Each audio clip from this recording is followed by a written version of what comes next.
Not the power rating, that's why it's making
Oh yeah. Smart, not hard.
got it.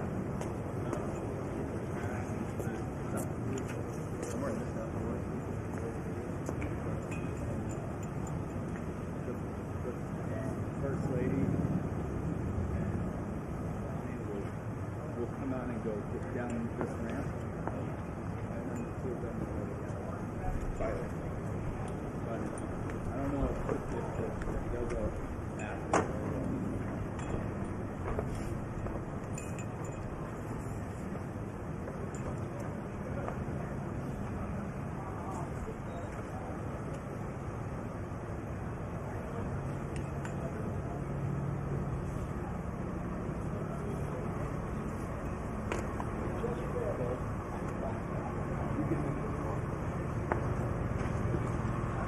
Have that arcane knowledge ready to go?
Right there, man.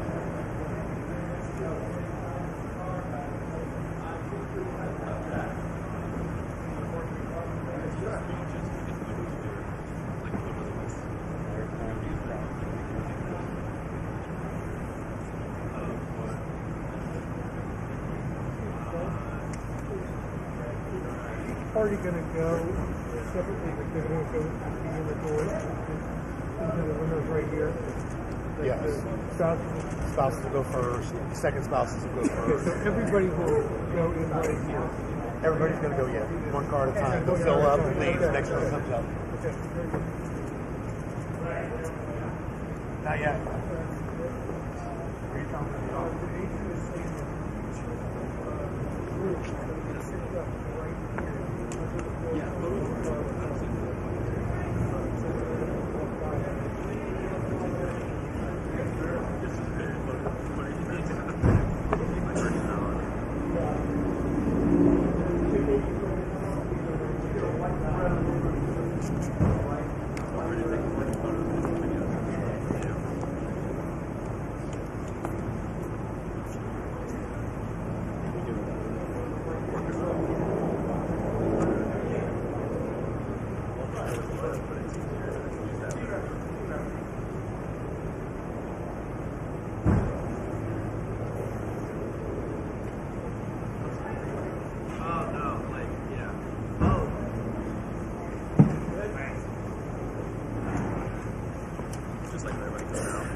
Goes all the way.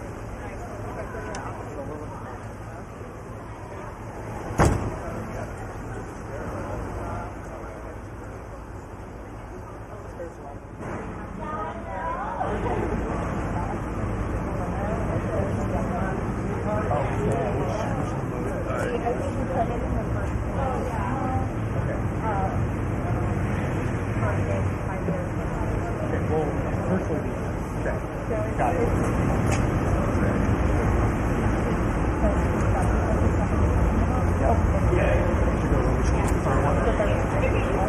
That's where Pioneer's going.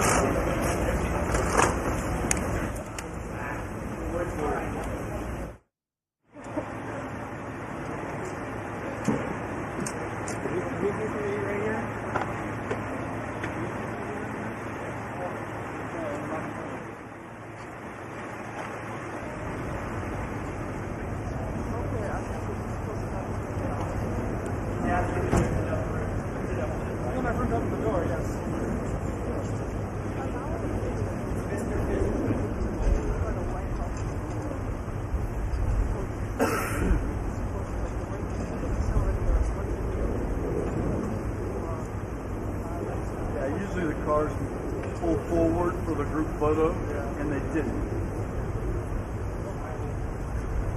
You guys know who these are? Mine and his.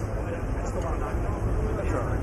If you do, you can pick it up and just put it in the bushes. We'll take care of it. They're coming out. Coming out.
Good morning. How are you?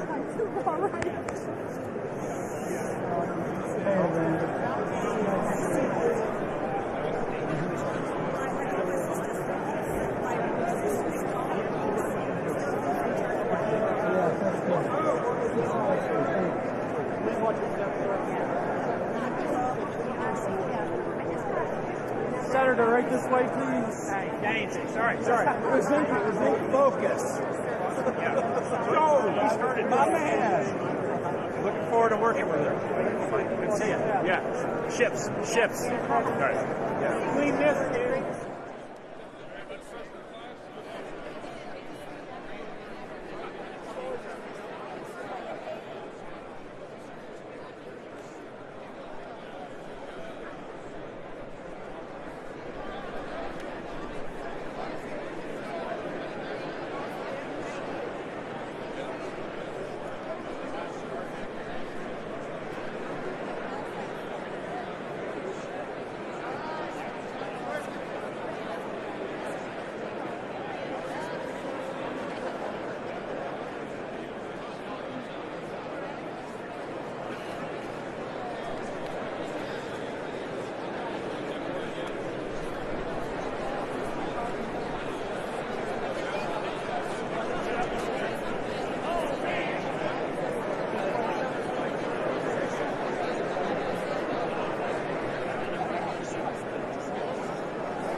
Good morning, sir. How are you this morning? Good Mr. morning. Thank you. President Trump, how do you feel? President Biden? Well,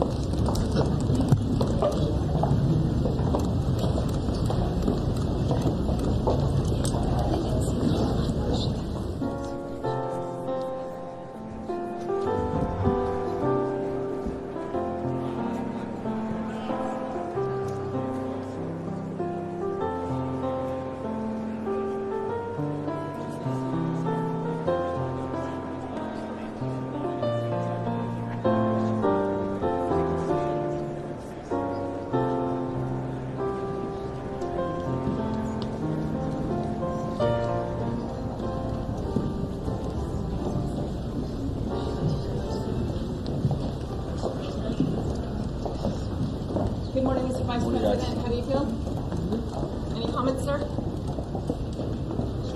Nope.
Ladies and gentlemen, the President-elect's cabinet and cabinet-level designees.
Just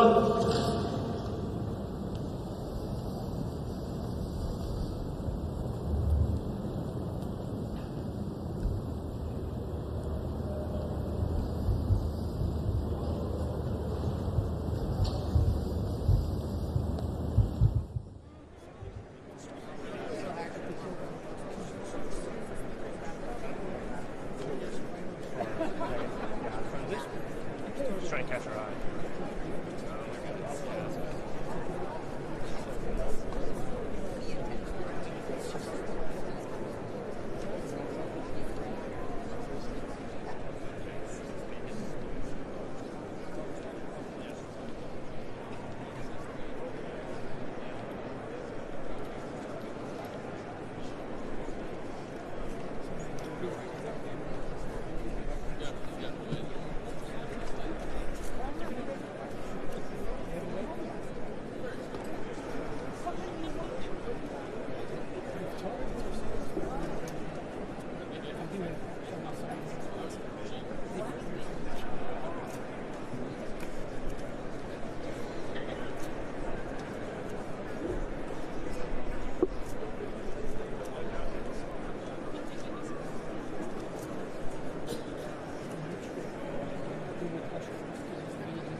Present arms.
Presidential Inaugural Committee.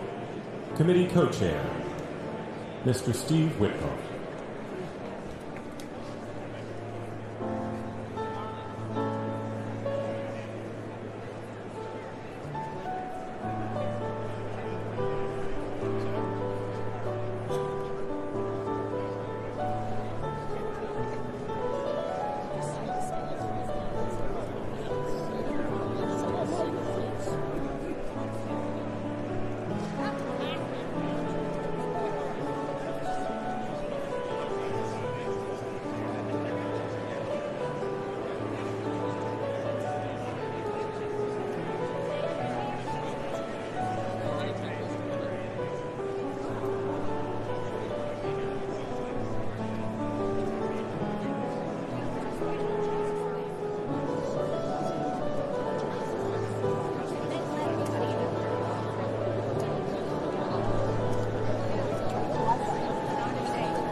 Ladies and gentlemen, at this time, please take your seats.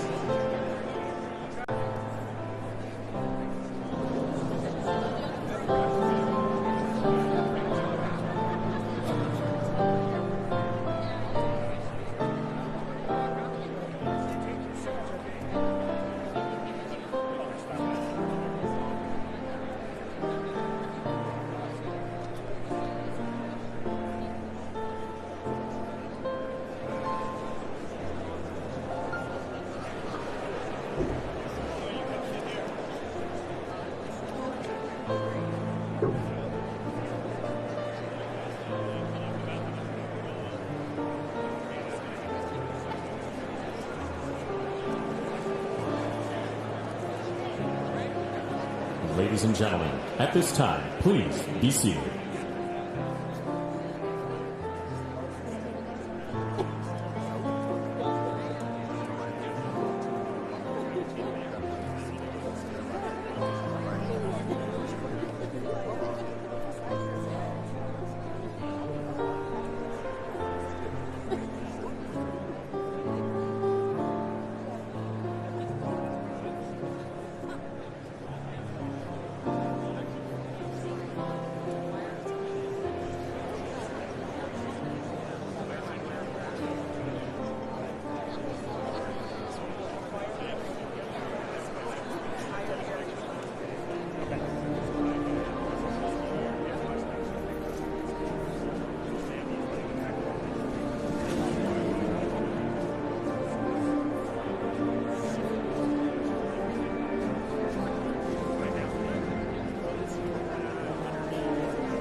Ladies and gentlemen, former Vice Presidents, the Honorable Dan Quayle, accompanied by Mrs. Marilyn Quayle, and the Honorable Michael Pence.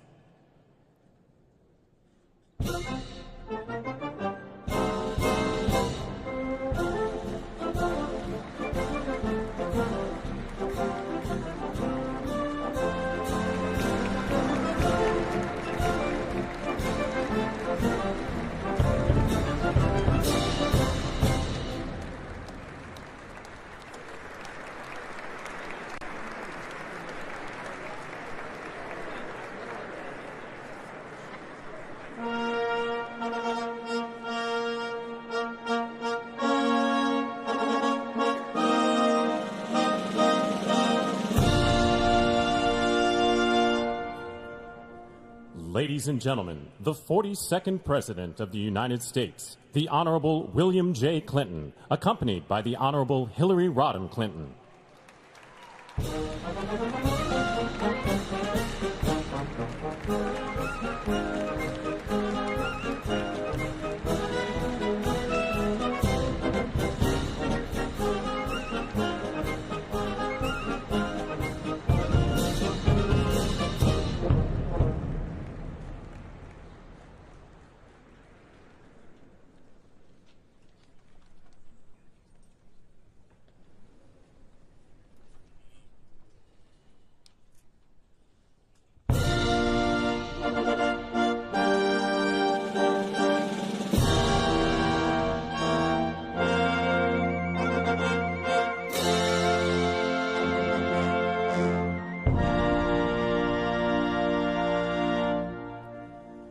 Ladies and gentlemen, the 43rd President of the United States, the Honorable George W. Bush, accompanied by Mrs. Laura Bush.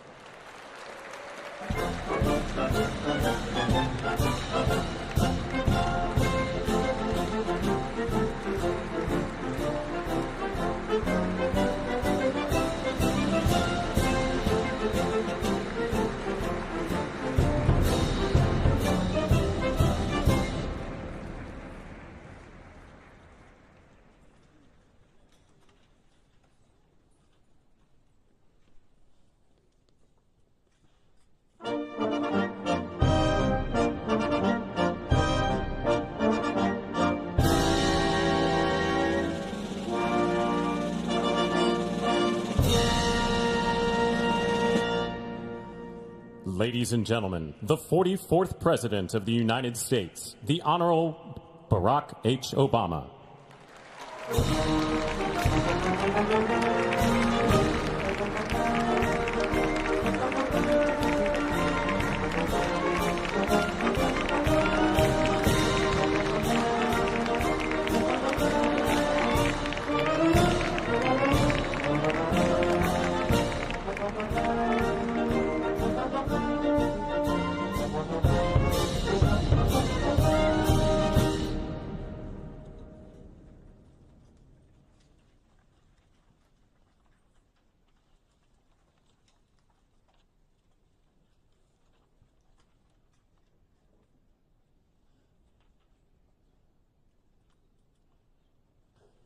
Ladies and gentlemen, the Chief Justice of the United States, the Honorable John G. Roberts, Jr., and the Associate Justices of the Supreme Court of the United States.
Tiffany Trump and Barron Trump.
Ladies and gentlemen, escorting Dr. Biden and Mr. Emhoff, the Republican Staff Director of the Joint Congressional Committee on Inaugural Ceremonies, Ms. Emily Leviner, the Senate Secretary for the Minority, the Honorable Gary Myrick, the House of Representatives Chief Administrative Officer, the Honorable Catherine Spindor, and Mr. Bruce Fisher.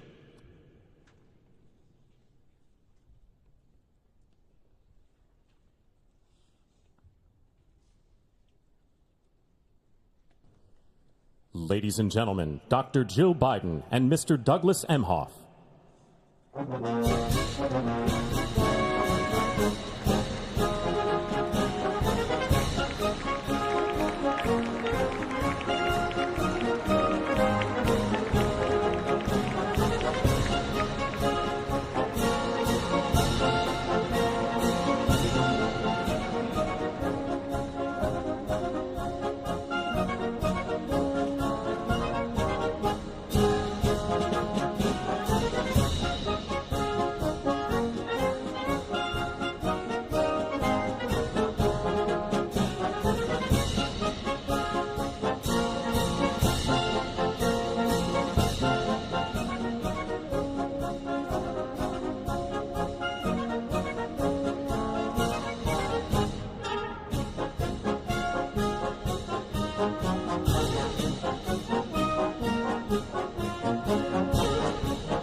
Ladies and gentlemen, performing O America, please welcome the Armed Forces Chorus and America's tenor, Christopher D. Macchio.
The Honorable Jackie Barber, the Clerk of the House of Representatives, the Honorable Kevin F. McCumber, Mr. John Bessler, Mrs. Kelly Johnson, Mrs. Iris Weinshaw Schumer, and Mrs. Jennifer Scalise.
Ladies and gentlemen, escorting the President of the United States and the Vice President of the United States, Ranking Member of the Joint Congressional Committee on Inaugural Ceremonies, the Honorable Deb Fischer, House Democratic Leader, the Honorable Hakeem Jeffries, and Senate Majority Secretary, the Honorable Robert Duncan.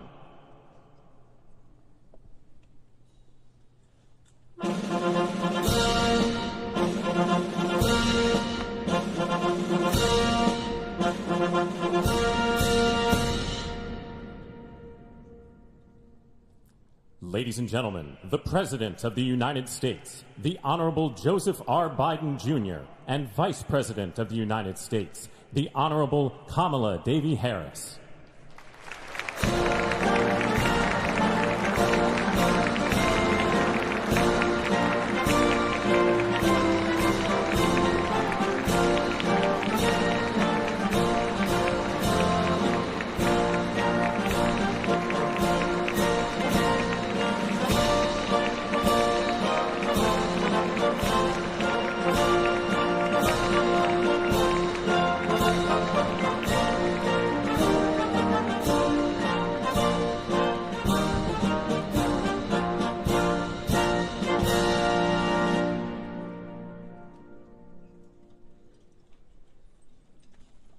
Ladies and gentlemen, escorting the Vice President-elect, the Executive Director for the Joint Congressional Committee on Inaugural Ceremonies, Mr. Michael Wagner, Senate Deputy Sergeant-at-Arms and Doorkeeper, Jason Bell, and House Deputy Sergeant-at-Arms, Mr. Sean Keating.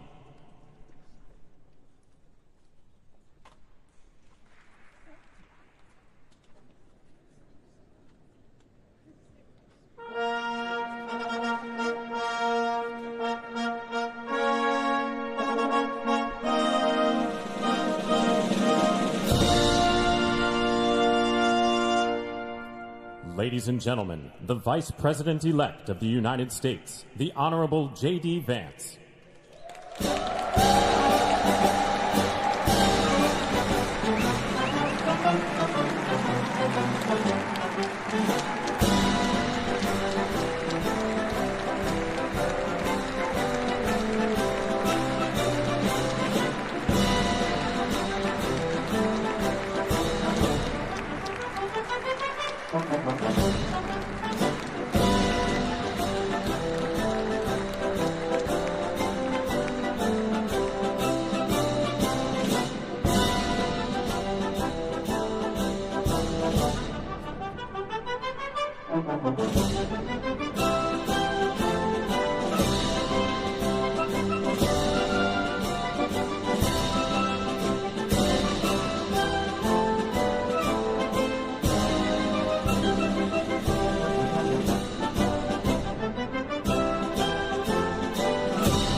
Ladies and gentlemen, escorting the President-elect, the Staff Director for the Joint Congressional Committee on Inaugural Ceremonies, Elizabeth Farah, House Sergeant-at-Arms, the Honorable William P. McFarland, Senate Sergeant-at-Arms and Doorkeeper, the Honorable Jennifer A. Hemingway, Senate Majority Leader, the Honorable John Thune, and the Joint Congressional Committee on Inaugural Ceremonies, House Democratic Leader, the Honorable Hakeem Jeffries, House Majority Leader, the Honorable Steve Scalise, Speaker of the House of Representatives, the Honorable Mike Johnson, Senate Democratic Leader, the Honorable Charles E. Schumer, Ranking Member of the Joint Congressional Committee on Inaugural Ceremonies, the Honorable Deb Fischer, and Chairwoman of the Joint Congressional Committee on Inaugural Ceremonies, the Honorable Amy Klobuchar.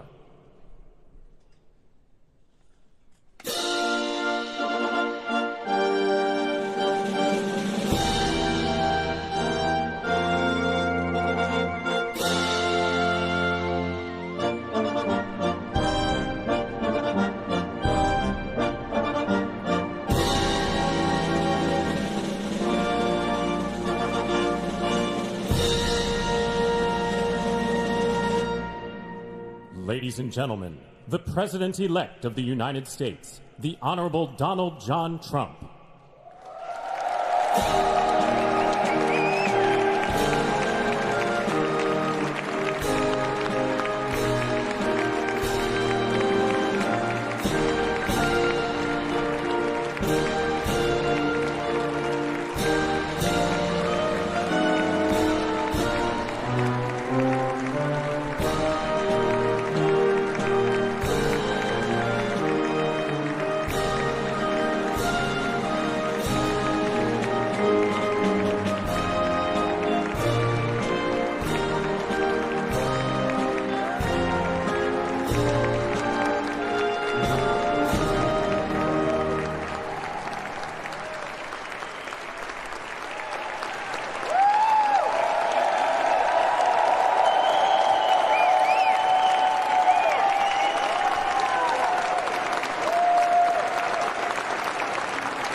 Ladies and gentlemen, please be seated.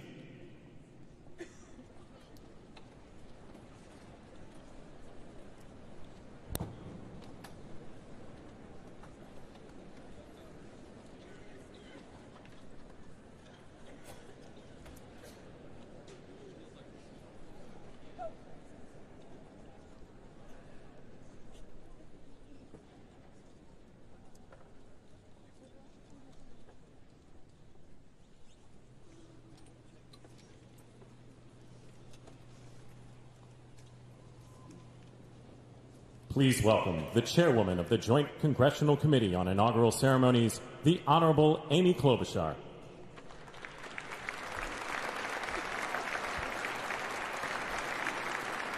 Good morning, everyone. Welcome to the 60th presidential inauguration. Today, President-elect Trump and Vice President-elect Vance will take their oaths of office, and we will witness the peaceful transfer of power at the heart of our democracy.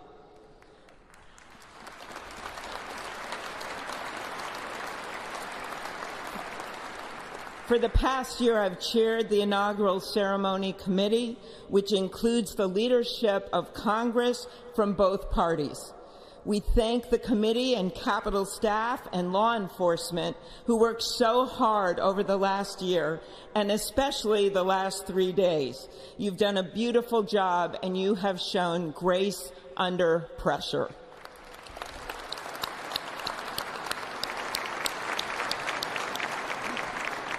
Our theme this year is our enduring democracy. The presence of so many presidents and vice presidents here today is truly a testament to that endurance. We welcome President Biden and Dr. Biden. We welcome Vice President Harris and Doug Emhoff, President Obama, President Clinton and Secretary Clinton, President Bush and Laura Bush, Vice President Pence, Vice President Quayle and Marilyn Quayle. The justices of the United States Supreme Court are with us, all 9 of them I counted, and of course the Trump and Vance families. This ceremony marks what will soon be 250 years of our democracy. It is the moment when leaders elevated by the will of the people promise to be faithful to our Constitution, to cherish and defend it. It is the moment when they become, as we all should be, the guardians of our country. Through war and peace, through adversity and prosperity, we hold this inauguration every 4 years, and today it falls on Martin Luther King Day, a further reminder that we must strive to uphold the values enshrined in our Constitution, the freedoms, the liberties, and, as is inscribed on the entrance of the United States Supreme Court, equal justice under law.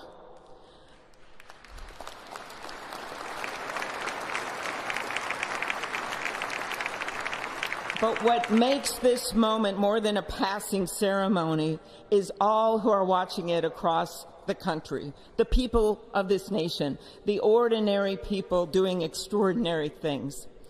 President Kennedy, who at one point worked as a senator in this building and would often walk through this very rotunda, once said, "In a democracy, every citizen, regardless of interest in politics, holds office. Every one of us is in a position of responsibility." With that responsibility of citizenship comes an obligation not to seek out malice, as President Lincoln once reminded us, but to view others with a generosity of spirit despite our differences. With that responsibility of leadership comes an obligation to stand our ground when we must and find common ground when we can. With everything swirling around us, the hot mess of division, it is on all of us, to quote an incredible songwriter who just happened to be born in my state, to ensure that our nation's democracy is our shelter from the storm. There's a reason this ceremony takes place at the Capitol. In other countries, it might be in a presidential palace or a gilded executive office building. Here it is traditionally held at the Capitol, the People's House.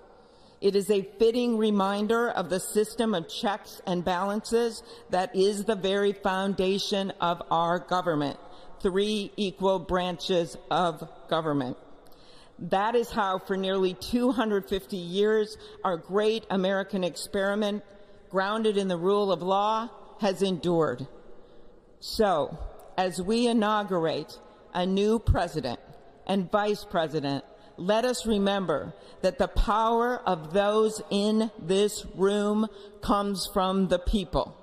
The construction workers who build our country, the teachers and healthcare workers who nurture us, the troops defending our freedoms, and yes, the firefighters in Los Angeles putting themselves on the line for us.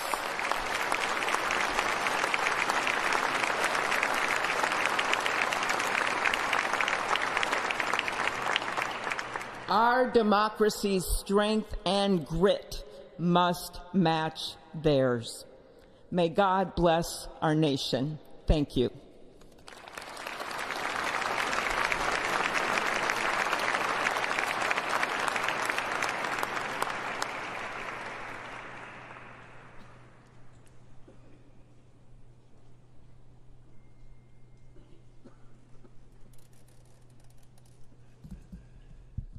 Good afternoon. Endurance through the years is the ultimate test.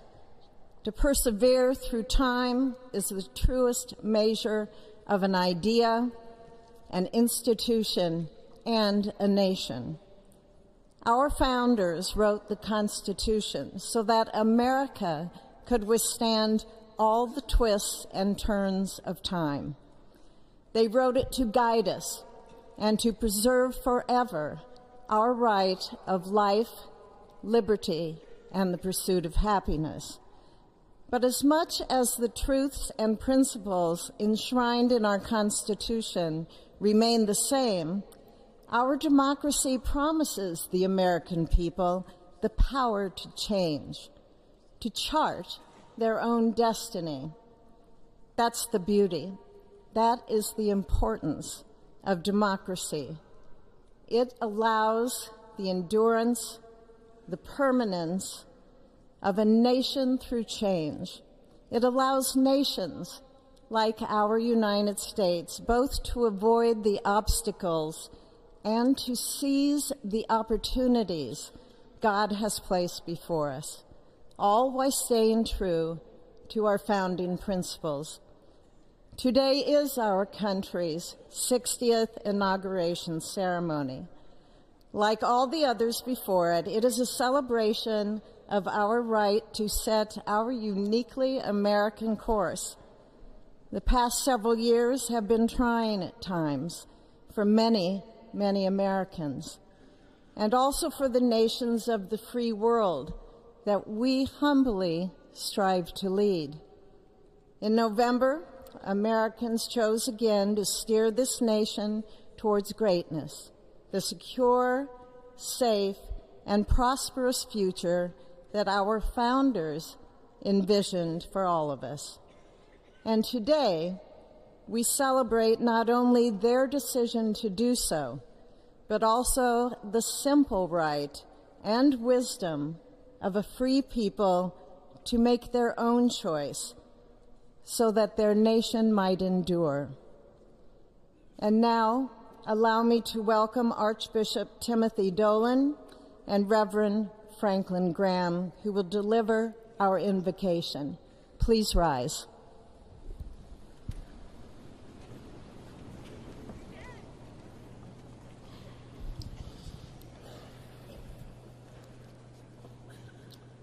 Be still and know that I am God, supreme among the nations, supreme on the earth. Let us pray. Remembering General George Washington on his knees at Valley Forge, recalling Abraham Lincoln at his second inaugural, with malice toward none, with charity for all, with firmness in the right as God gives us to see the right. Remembering General George Patton's instructions to his soldiers as they began the Battle of the Bulge 8 decades ago. Pray. Pray when fighting. Pray alone. Pray with others. Pray by night. Pray by day. Observing the birthday of the Reverend Martin Luther King, who warned, without God, our efforts turn to ashes. We, blessed citizens of this one nation under God, humbled by our claim that in God we trust, gather indeed this Inauguration Day to pray for our President Donald J. Trump, his family, his advisors, his cabinet, his aspirations, his vice president, for the Lord's blessings upon Joseph Biden, for our men and women in uniform, for each other whose hopes are stoked this new year, this Inauguration Day. We cannot err in relying upon that prayer from the Bible, upon which our president will soon place his hand in oath, as we make our own the supplications of King Solomon for wisdom as he began his governance. God of our fathers, in your wisdom you set man to govern your creatures, to govern in holiness and justice, to render justice with integrity. Give our leader wisdom, for he is your servant, aware of his own weakness and brevity of life. If wisdom which comes not from you be not with him, he shall be held in no esteem. Send wisdom from heavens that she may be with him, that he may know your designs. Please, God, bless America. Please, mend her every flaw. You are the God in whom we trust, who lives and reigns forever and ever. Amen.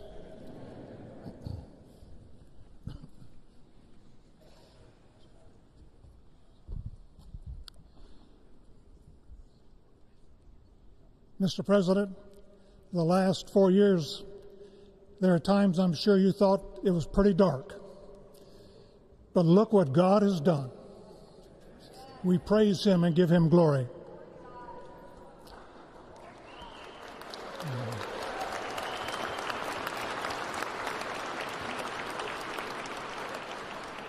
Let us pray. Our Father and our God, thou hast said, blessed is the nation whose God is the Lord.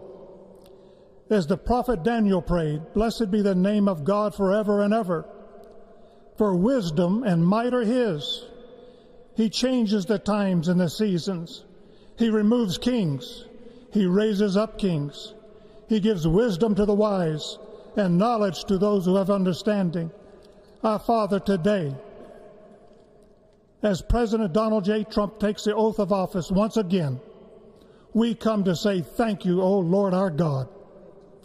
Father, when Donald Trump's enemies thought he was down and out, you and you alone saved his life and raised him up with strength and power by your mighty hand. We pray for President Trump that you'll watch over, protect, guide, direct him. Give him your wisdom from your throne on high. We ask that you would bless him and that our nation would be blessed through him. We also ask that you would bless and protect Melania as First Lady. We thank you for the beauty, the warmth, and grace that she shows not only to this nation, but to the whole world. We thank you for Vice President-elect J.D. Vance and his wife Usha and their young family. May he be a strength to President Trump, to stand beside him, to hold up his arms like Aaron held up the arms of Moses in the midst of battle. The prophet Samuel reminded the people, it was you that brought them up from the land of Egypt. And he said, now stand still, that I may reason with you before the Lord. So, Father, we take this moment to stand still, to remember the great things that you have done for this nation. Thank you for the protection, the bounty, the freedoms that we so enjoy. We remember to keep our eyes fixed on you, and may our hearts be inclined to your voice. We know that America can never be great again if we turn our backs on you. We ask for your help, and we pray all of this in the name of the King of Kings, the Lord of Lords, your Son, my Savior, and our Redeemer, Jesus Christ. Amen. Ladies and gentlemen, please welcome Associate Justice Kavanaugh to administer the Vice Presidential Oath of Office.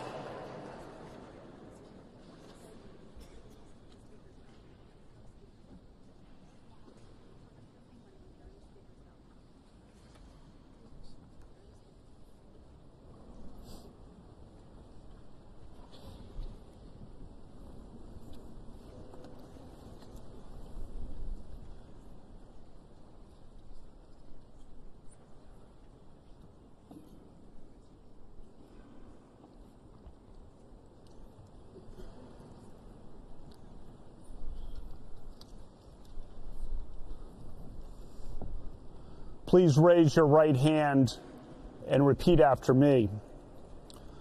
I, James David Vance, do solemnly swear. I, James David Vance, do solemnly swear.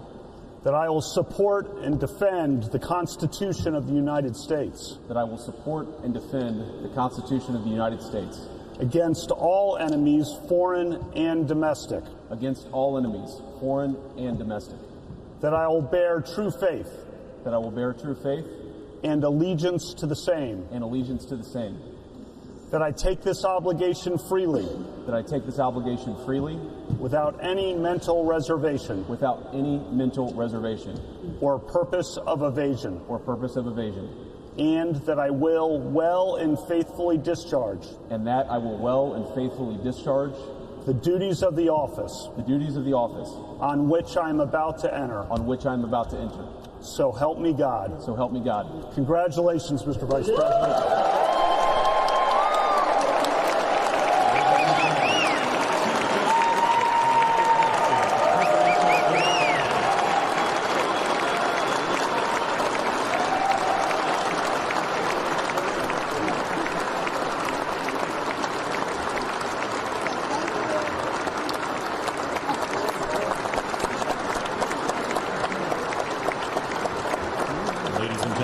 Please welcome Chief Justice Roberts to administer the Presidential Oath of Office.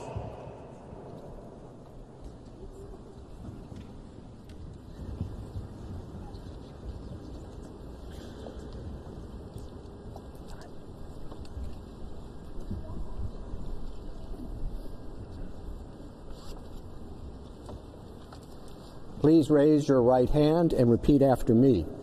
I, Donald John Trump, do solemnly swear. I, Donald John Trump, do solemnly swear. That I will faithfully execute. That I will faithfully execute. The office of President of the United States. The office of President of the United States. And will, to the best of my ability. And will, to the best of my ability. Preserve, protect, and defend. Preserve, protect, and defend. The Constitution of the United States. The Constitution of the United States. So help me God. So help me God. Congratulations, Mr. President.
It is my honor and pleasure to introduce to you the 45th and the 47th President of the United States of America, Donald J. Trump.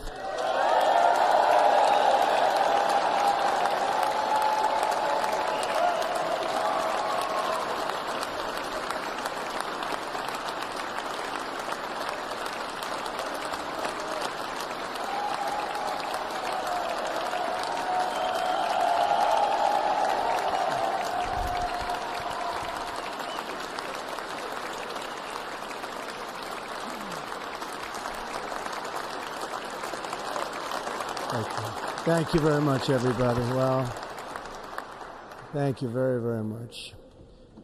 Vice President Vance, Speaker Johnson, Senator Thune, Chief Justice Roberts, Justices of the United States Supreme Court, President Clinton, President Bush, President Obama, President Biden, Vice President Harris, and my fellow citizens. The golden age of America begins right now.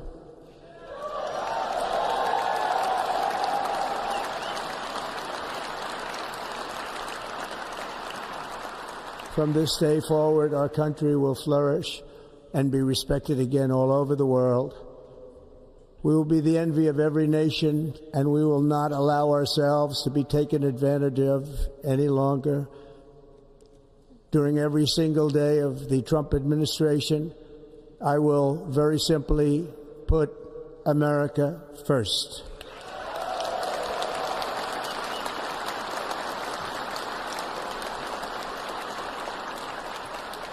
Our sovereignty will be reclaimed.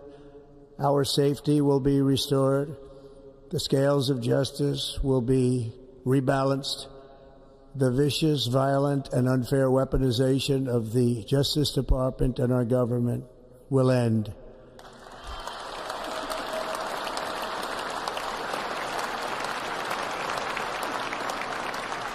And our top priority will be to create a nation that is proud, prosperous, and free.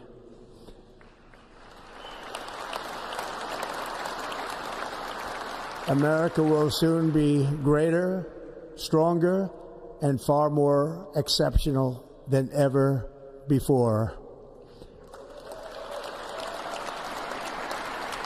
I return to the presidency confident and optimistic that we are at the start of a thrilling new era of national success. A tide of change is sweeping the country. Sunlight is pouring over the entire world. And America has the chance to seize this opportunity like never before. But first, we must be honest about the challenges we face. While they are plentiful, they will be annihilated by this great momentum that the world is now witnessing in the United States of America. As we gather today, our government confronts a crisis of trust. For many years, a radical and corrupt establishment has extracted power and wealth from our citizens while the pillars of our society lay broken and seemingly in complete disrepair. We now have a government that cannot manage even a simple crisis at home, while at the same time stumbling into a continuing catalog of catastrophic events abroad. It fails to protect our magnificent, law-abiding American citizens, but provides sanctuary and protection for dangerous criminals, many from prisons and mental institutions that have illegally entered our country from all over the world. We have a government that has given unlimited funding to the defense of foreign borders, but refuses to defend American borders or, more importantly, its own people. Our country can no longer deliver basic services in times of emergency, as recently shown by the wonderful people of North Carolina, been treated so badly.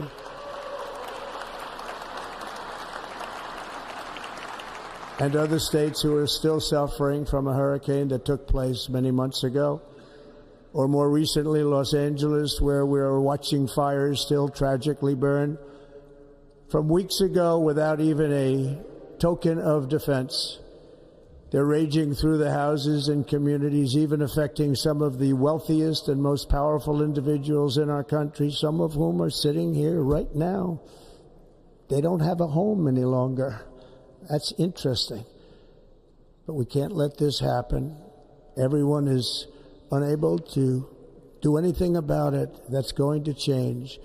We have a public health system that does not deliver in times of disaster, yet more money is spent on it than any country anywhere in the world. And we have an education system that teaches our children to be ashamed of themselves in many cases, to hate our country despite the love that we try so desperately to provide to them. All of this will change starting today, and it will change very quickly.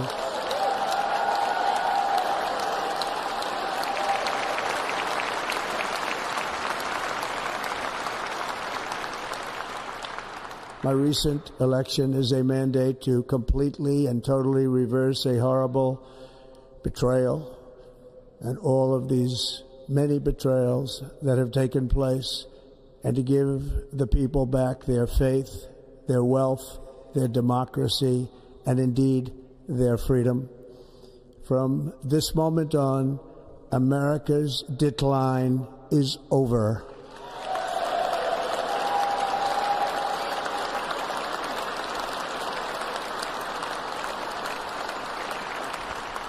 Our liberties and our nation's glorious destiny will no longer be denied, and we will immediately restore the integrity, competency, and loyalty of America's government.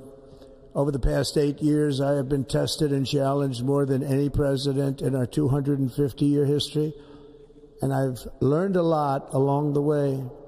The journey to reclaim our republic has not been an easy one, that I can tell you. Those who wish to stop our cause have tried to take my freedom and indeed to take my life. Just a few months ago in a beautiful Pennsylvania field, an assassin's bullet ripped through my ear. But I felt then, and believe even more so now, that my life was saved for a reason. I was saved by God to make America great again.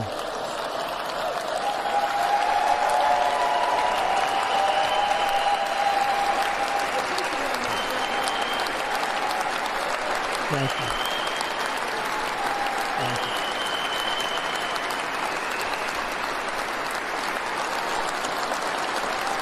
Thank you very much.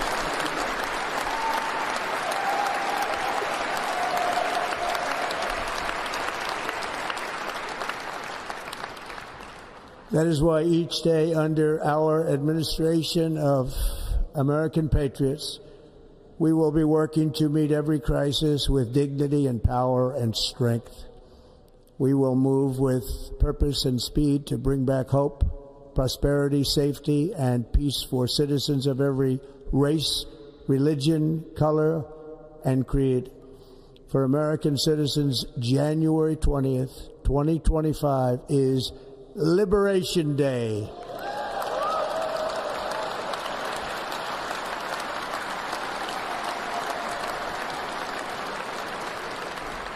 It is my hope that our recent presidential election will be remembered as the greatest and most consequential election in the history of our country.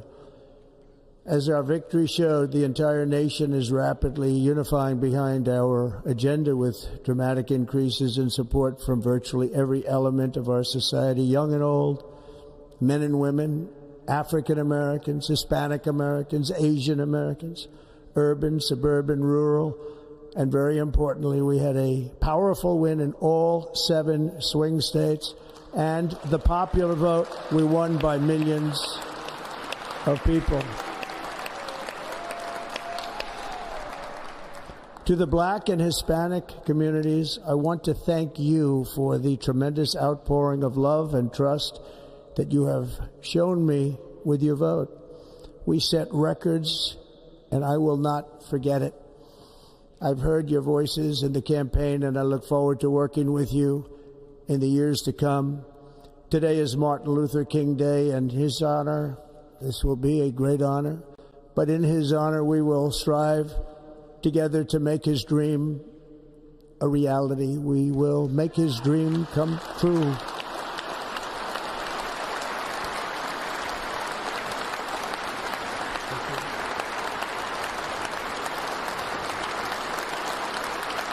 Thank you. Thank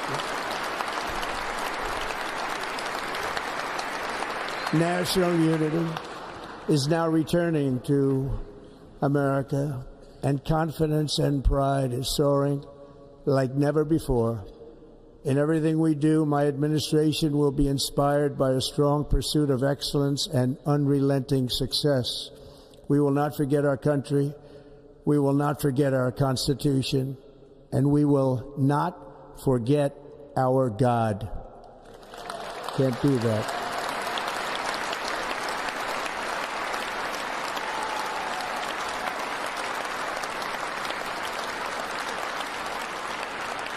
Today I will sign a series of historic executive orders. With these actions, we will begin the complete restoration of America and the revolution of common sense. It's all about common sense. First, I will declare a national emergency at our southern border.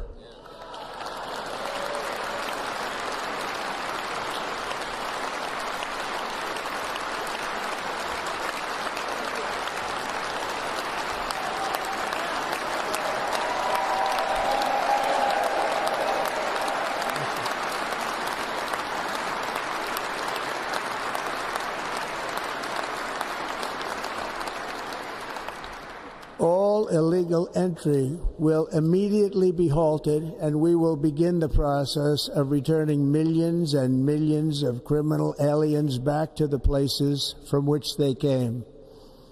We will reinstate my Remain in Mexico policy.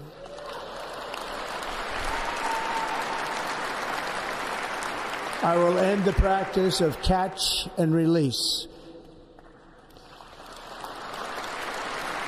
And I will send troops to the southern border to repel the disastrous invasion of our country.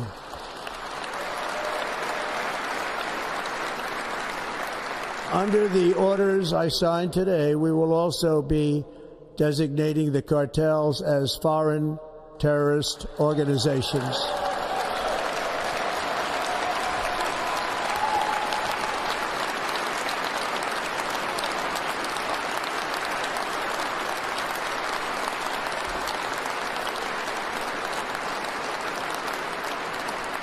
And by invoking the Alien Enemies Act of 1798, I will direct our government to use the full and immense power of federal and state law enforcement to eliminate the presence of all foreign gangs and criminal networks, bringing devastating crime to U.S. soil, including our cities and inner cities.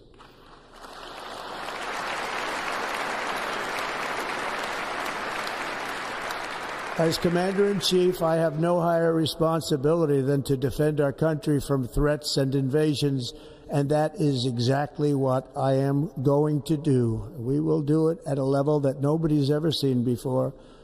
Next, I will direct all members of my cabinet to marshal the vast powers at their disposal to defeat what was record inflation and rapidly bring down costs and prices.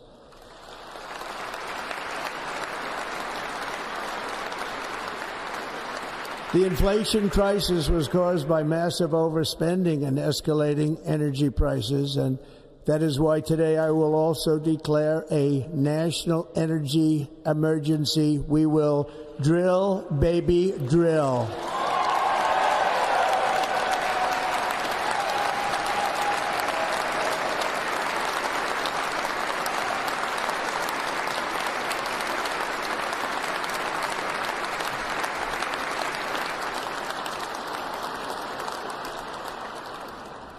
America will be a manufacturing nation once again, and we have something that no other manufacturing nation will ever have, the largest amount of oil and gas of any country on earth, and we are going to use it.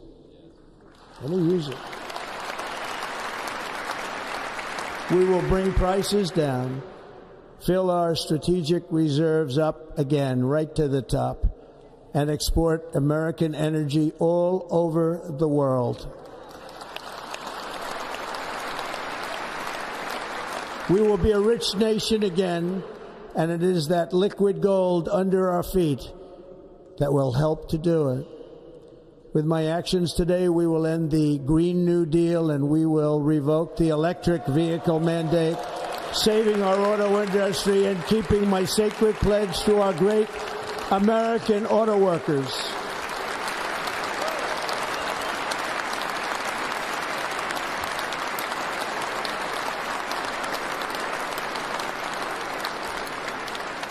In other words, you'll be able to buy the car of your choice. We will build automobiles in America again at a rate that nobody could have dreamt possible just a few years ago. And thank you to the auto workers of our nation for your inspiring vote of confidence. We did tremendously with their vote. I will immediately begin the overhaul of our trade system to protect American workers and families.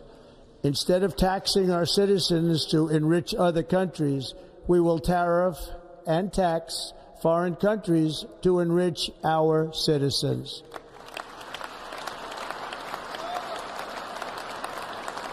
For this purpose, we are establishing the External Revenue Service to collect all tariffs, duties, and revenues. It will be massive amounts of money pouring into our treasury, coming from foreign sources.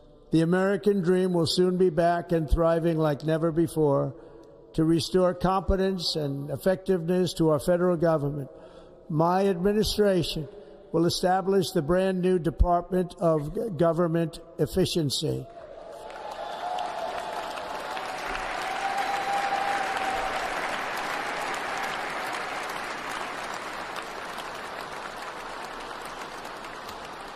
After years and years of illegal and unconstitutional federal efforts to restrict free expression, I will also sign an executive order to immediately stop all government censorship and bring back free speech to America.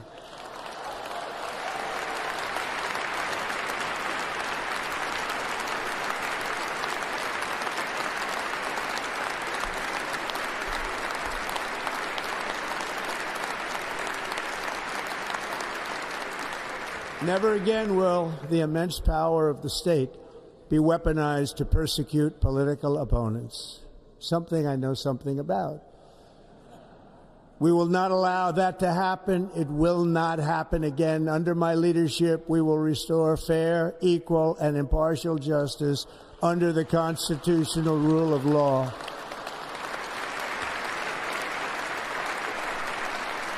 And we are going to bring law and order back to our cities. This week, I will also end the government policy of trying to socially engineer race and gender into every aspect of public and private life.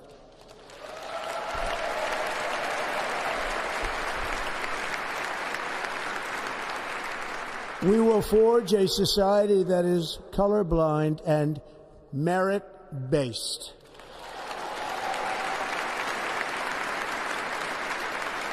As of today, it will henceforth be the official policy of the United States government that there are only two genders, male and female.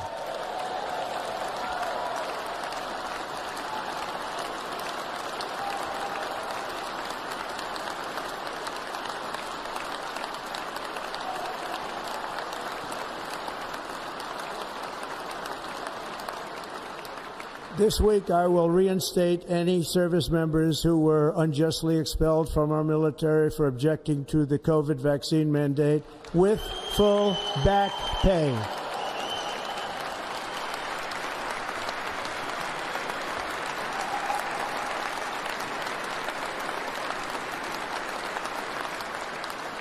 And I will sign an order to stop our warriors from being subjected to radical political theories and social experiments while on duty. It's going to end immediately.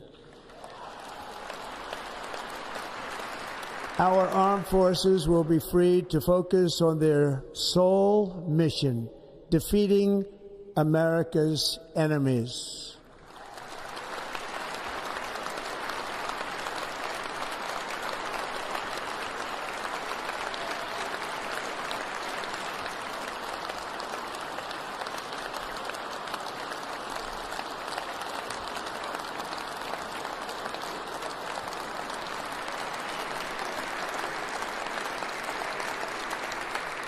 Like in 2017, we will again build the strongest military the world has ever seen.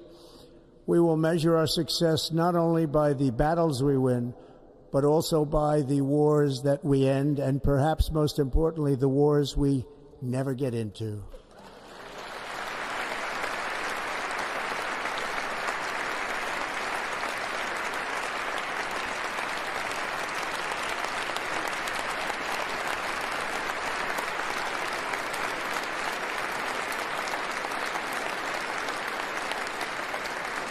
My proudest legacy will be that of a peacemaker and unifier. That's what I want to be, a peacemaker and a unifier.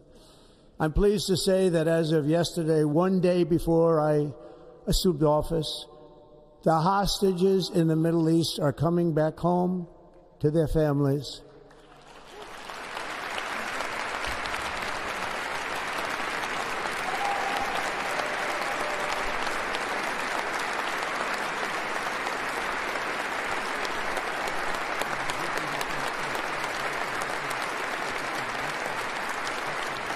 Thank you.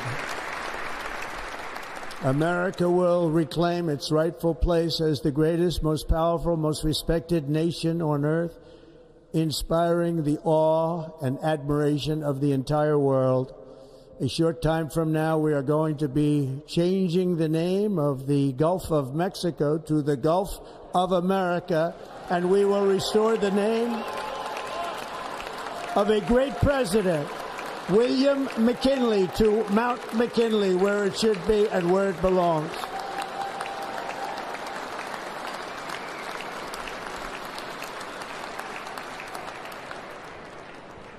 President McKinley made our country very rich through tariffs and through talent. He was a natural businessman and gave Teddy Roosevelt the money for many of the great things he did, including the Panama Canal, which has foolishly been given to the country of Panama after the United States. The United States, I mean, think of this, spent more money than ever spent on a project before and lost 38,000 lives in the building of the Panama Canal.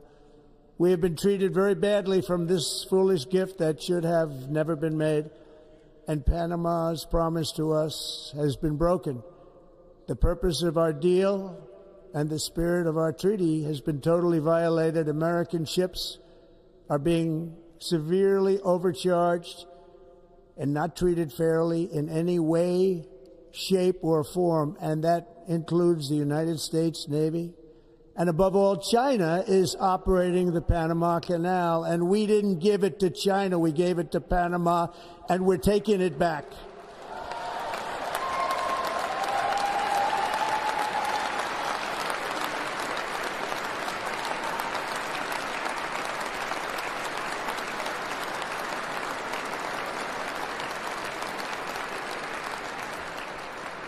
Above all, my message to Americans today is that it is time for us to once again act with courage, vigor, and the vitality of history's greatest civilization.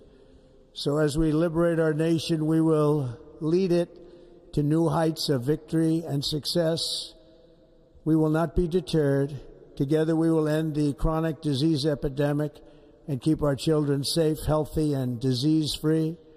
The United States will once again consider itself a growing nation, one that increases our wealth, expands our territory, builds our cities, raises our expectations, and carries our flag into new and beautiful horizons. And we will pursue our manifest destiny into the stars, launching American astronauts to plant the stars and stripes on the planet Mars.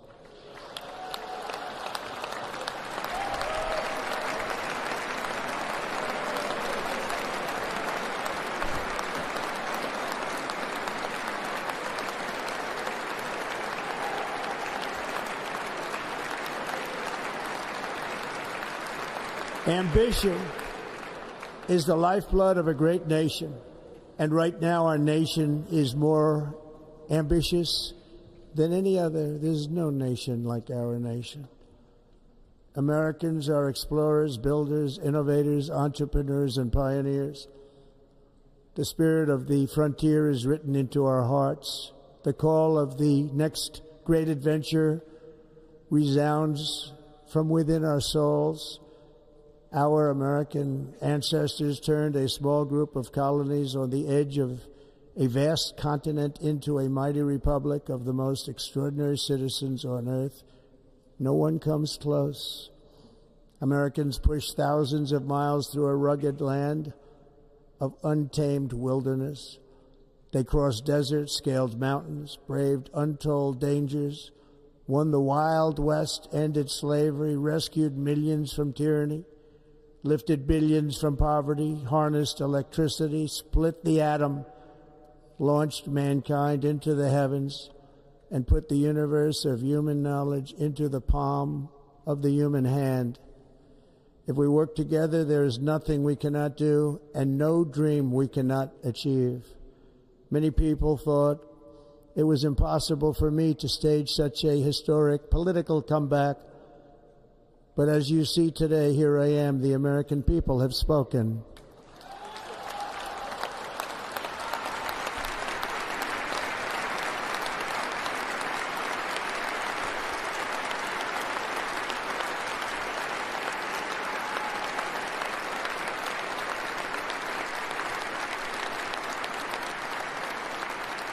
I stand before you now as proof that you should never believe that something is impossible to do. In America, the impossible is what we do best.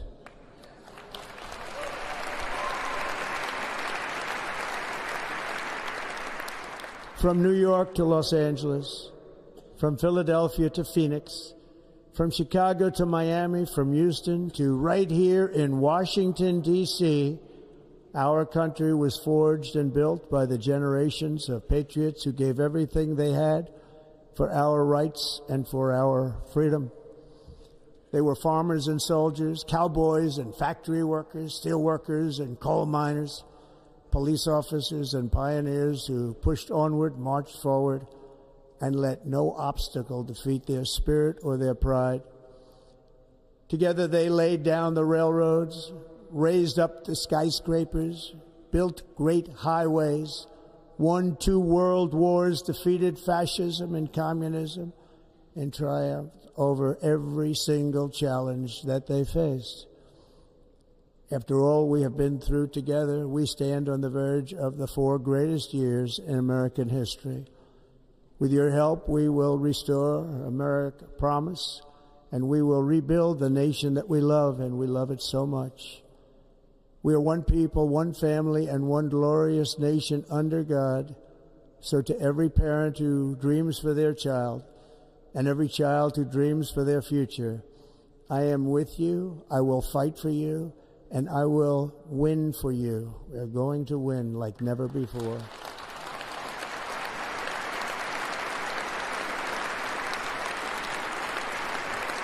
Thank you. Thank you.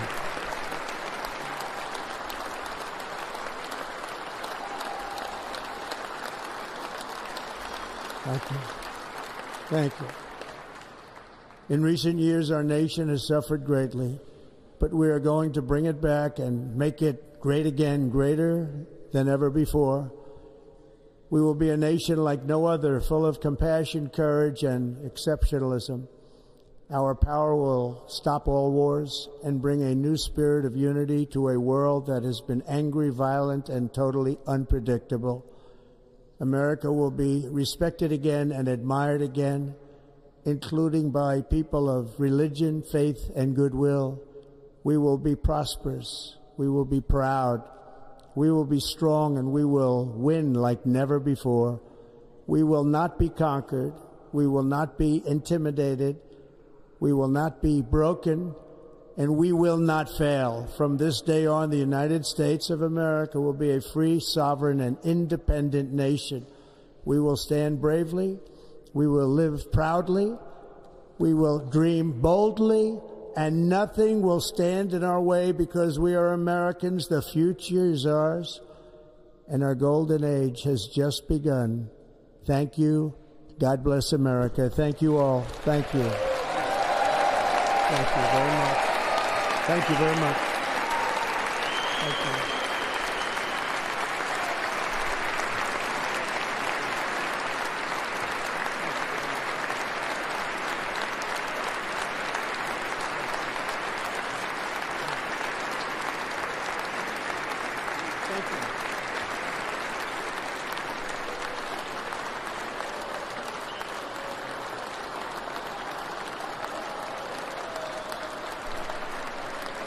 Ladies and gentlemen, performing America the Beautiful, please welcome the Armed Forces Chorus and Carrie Underwood.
You know the words, help me out here.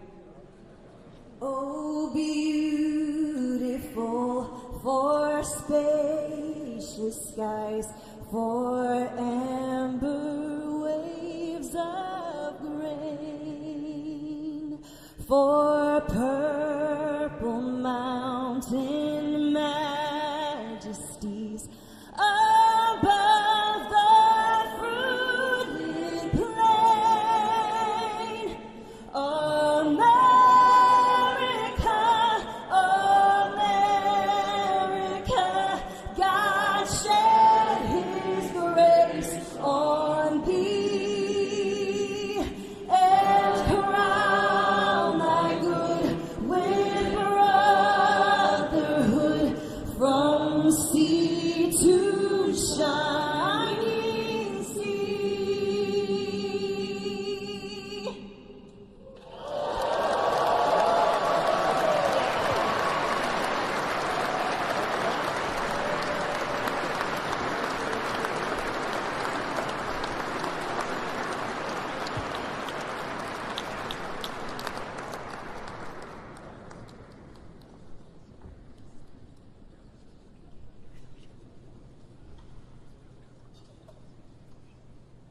Ladies and gentlemen, Senator Fisher will now introduce the benediction clergy. I now call on Rabbi Ari Berman, Pastor Lorenzo Sewell, and Reverend Frank Mund to provide prayers of benediction.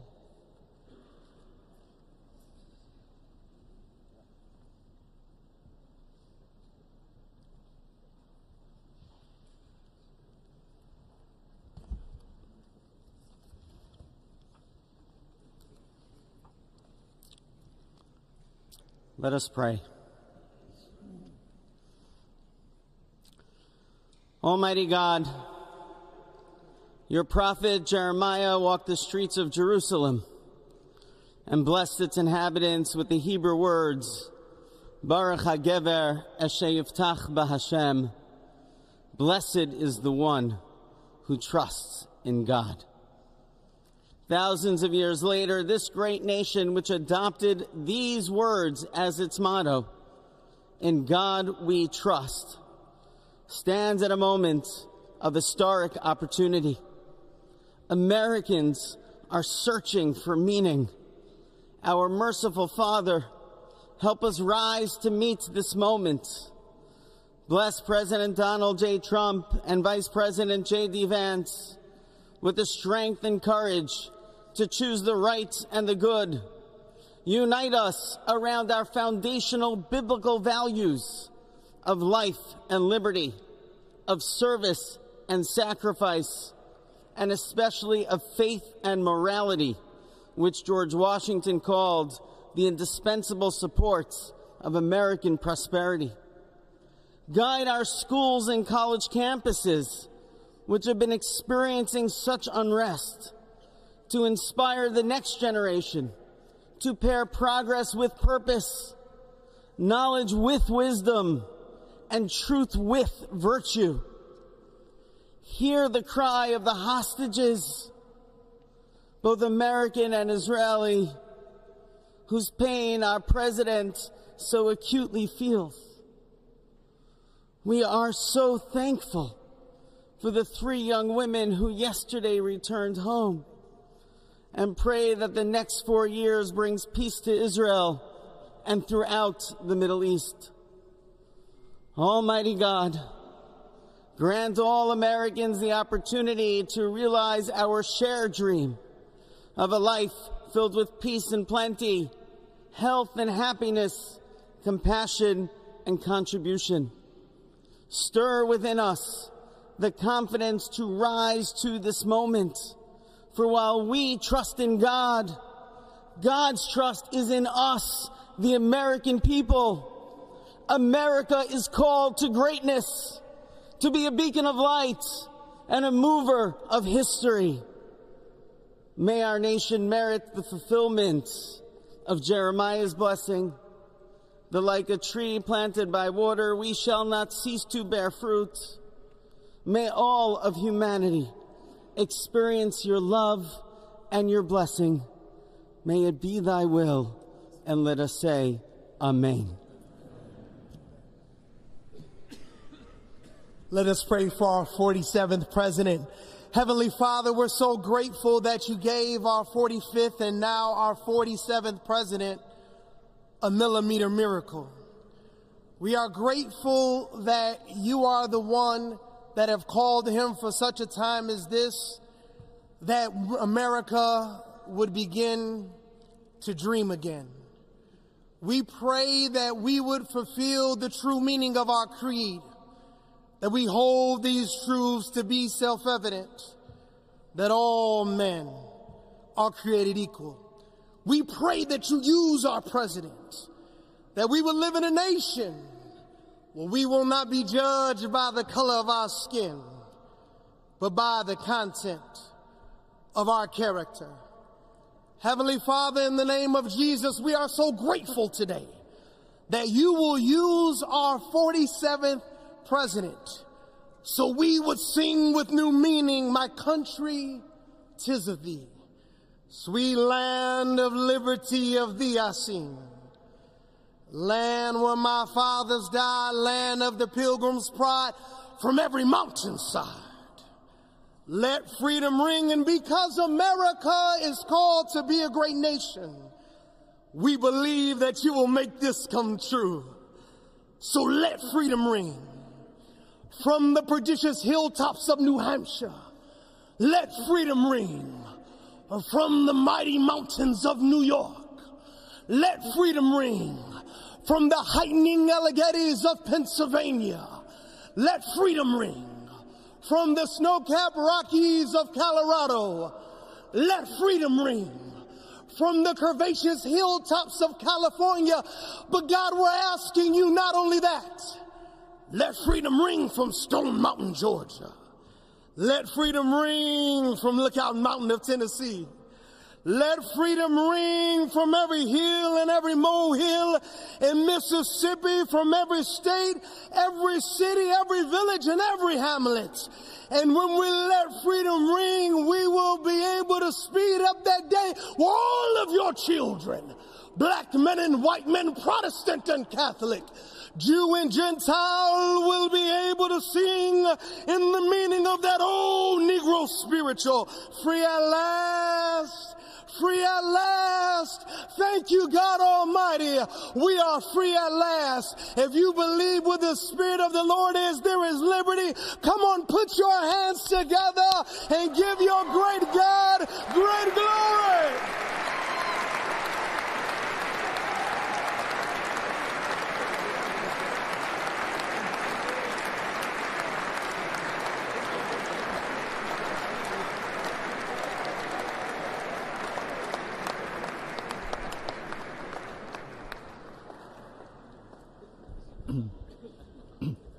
Almighty and eternal God, we gather here today in reverence, joined in our shared hopes and dreams for our beloved nation. In this sacred moment of the inauguration of President Donald J. Trump and Vice President J.D. Vance, we turn our hearts to you, seeking your divine assistance and abundant blessings upon this pivotal moment in history. We come before you with profound gratitude for the many gifts you have bestowed upon our land. Thank you for the freedoms we cherish, for the strength of our communities, and for the resilience of our spirit. As our President and Vice President embrace their newly appointed roles, we humbly implore that your everlasting love and wisdom will envelop them. Grant them the clarity of mind to navigate the challenges that lie ahead and the compassion to serve all citizens with fairness and integrity. May their hearts be filled with a giving spirit and sincere understanding for those whom they represent. May they be beacons of hope in times of uncertainty and prophetic voices in defending the dignity of all created life. We pray for a spirit of collaboration to flourish in our government and across our nation, fostering an environment where dialogue and heartfelt listening will prevail over division or discord. May each decision made by our President and Vice President reflect the values of justice and peace. As we embark on this new chapter, we also seek your comfort, O God, for those who feel lost or disheartened. In this time of transition, may your light shine upon them, reaffirming their belief in a brighter tomorrow. May we all strive to lift one another, supporting our fellow citizens with kindness and empathy, recognizing that together we can overcome any adversity. Grant us the strength to endure, the courage to face our fears, and the clarity to see the light that remains, even when clouds of uncertainty may gather. Inspire our new leaders to be champions for the vulnerable and advocates for those whose voices are often silenced. May they pursue policies that promote the well-being of all, seeking to build bridges that will foster unity and belonging. As we stand witness to this inauguration, we hold fast to our faith in the goodness of each of us and the possibility of change. We trust that with your guidance, O God, our nation can move forward to a future filled with promise, prosperity, and understanding. And finally, we lift our hearts in gratitude for the beloved parents of President Trump. Without Mary and Fred Trump, this day would never be the miracle that has just begun. From their place in heaven, may they shield their son from all harm by their loving protection, and give him the strength to guide our nation along the path that will make America great again. Let us go forth now with these words of President Trump's emblazoned on our hearts. As long as we have pride in our beliefs, courage in our convictions, and faith in our God, then we will not fail. We stand tall, we stand proud, because we are Americans, and Americans kneel to God, and to God alone. Amen. Ladies and gentlemen, please remain standing for our national anthem.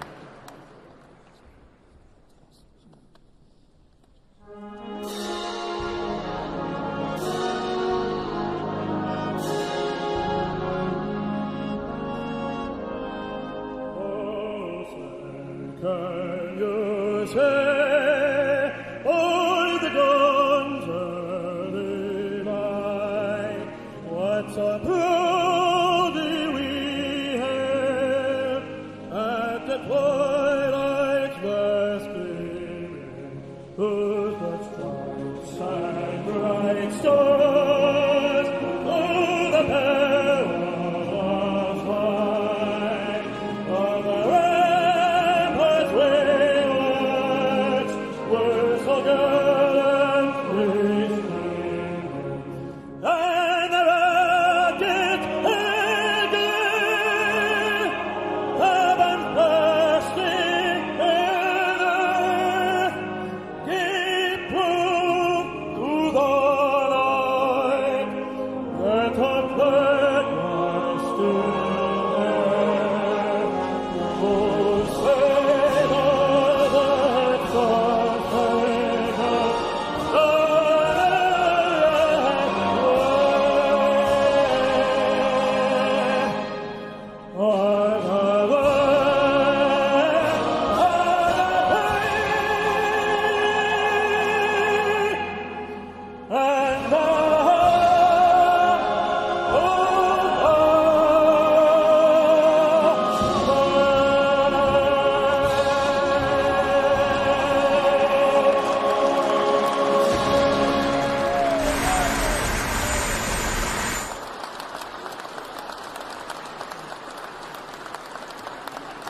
Ladies and gentlemen, please be seated.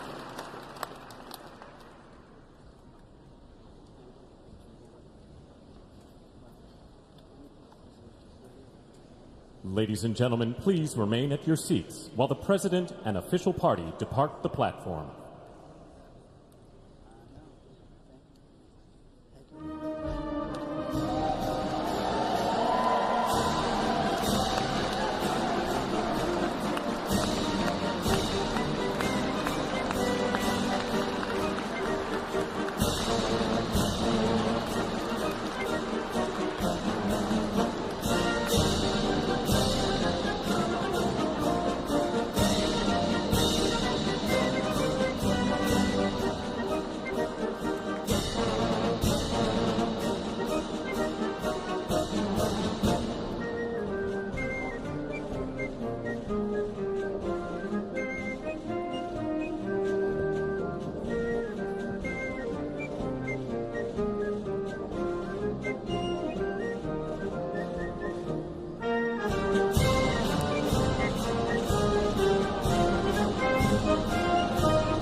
A bit, huh?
gentlemen, we are here as witnesses to President Trump's triumphant return to the White House.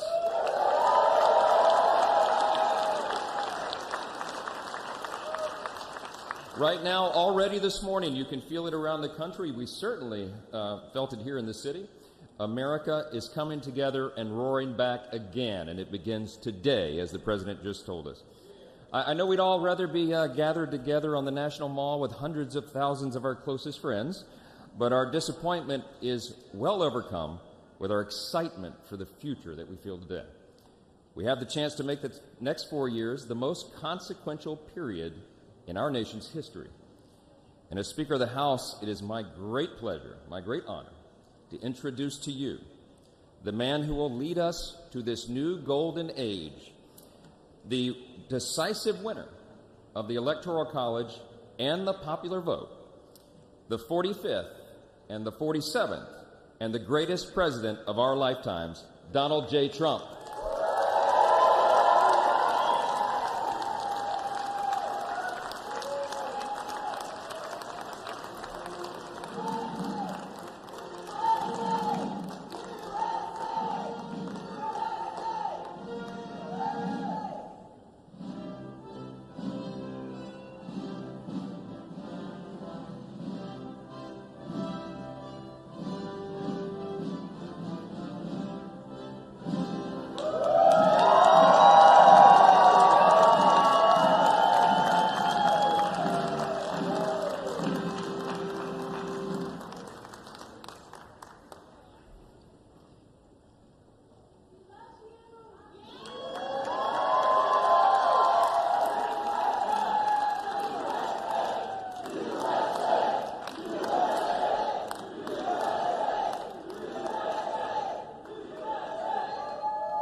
Well, thank you all so much for being here. And was that a hell of a speech or what? That was, man.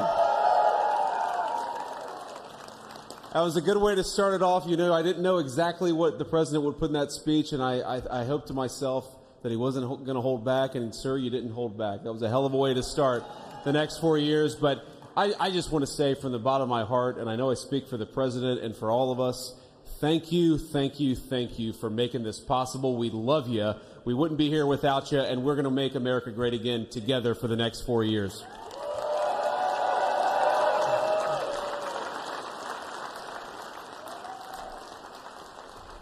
And the last thing I'll say is, you know, having stood outside for about 5 minutes to wave goodbye to the Bidens, thank God we moved that thing indoors because it was a beautiful ceremony and it was cold as hell outside. So, sir, the 45th and 47th President of the United States, Donald J. Trump.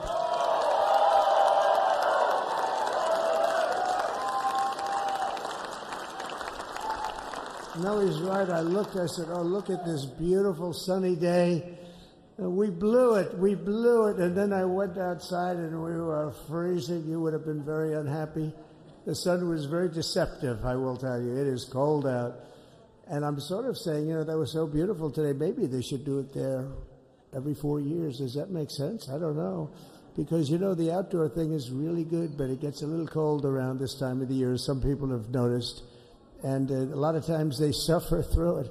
There was no suffering in that room. It was 72 degrees. It was perfect with the best acoustics I think I've ever heard in a room. This is not so bad either. But I just want to say, you're a younger, far more beautiful audience that I just spoke to. And I want to keep it off the record. I want to keep that off the record because I don't want to have all those big shots up there. I don't want to think you're more powerful than them, you look better than them, and I love you. Now, we just had a great time. We just had a great day. This was amazing. You know, when you think we took a journey, I mentioned in the speech, a lot of people said that was not a journey that was possible, and it was indeed possible. I didn't really know too much about what they were saying when they said that, but a lot of people felt it. And we hooked up with J.D. very early. I watched J.D. over a period of time. I endorsed him in Ohio. He was a great senator and very, very smart. The only one smarter than him was his wife. That was I would have chosen her, but somehow the line of succession didn't work that way, right? But now she's great and he's great. This is a great, beautiful couple and unbelievable career. I just said to him, you are very upwardly mobile, because he hasn't been doing it that long, but he picked it up so quickly. Remember, the first week was a little bit like the fake news was hitting him really hard. And I said, ooh, this may be tough, but after that, it was smooth sailing for him. He took on everybody. He took on the meanest. I don't want to use the word corrupt because we're into a new system, so let's wait till the corruption begins, because it will. But he took on some pretty mean people, and he handled it well. I want to also congratulate Mike Johnson for the job that he's doing.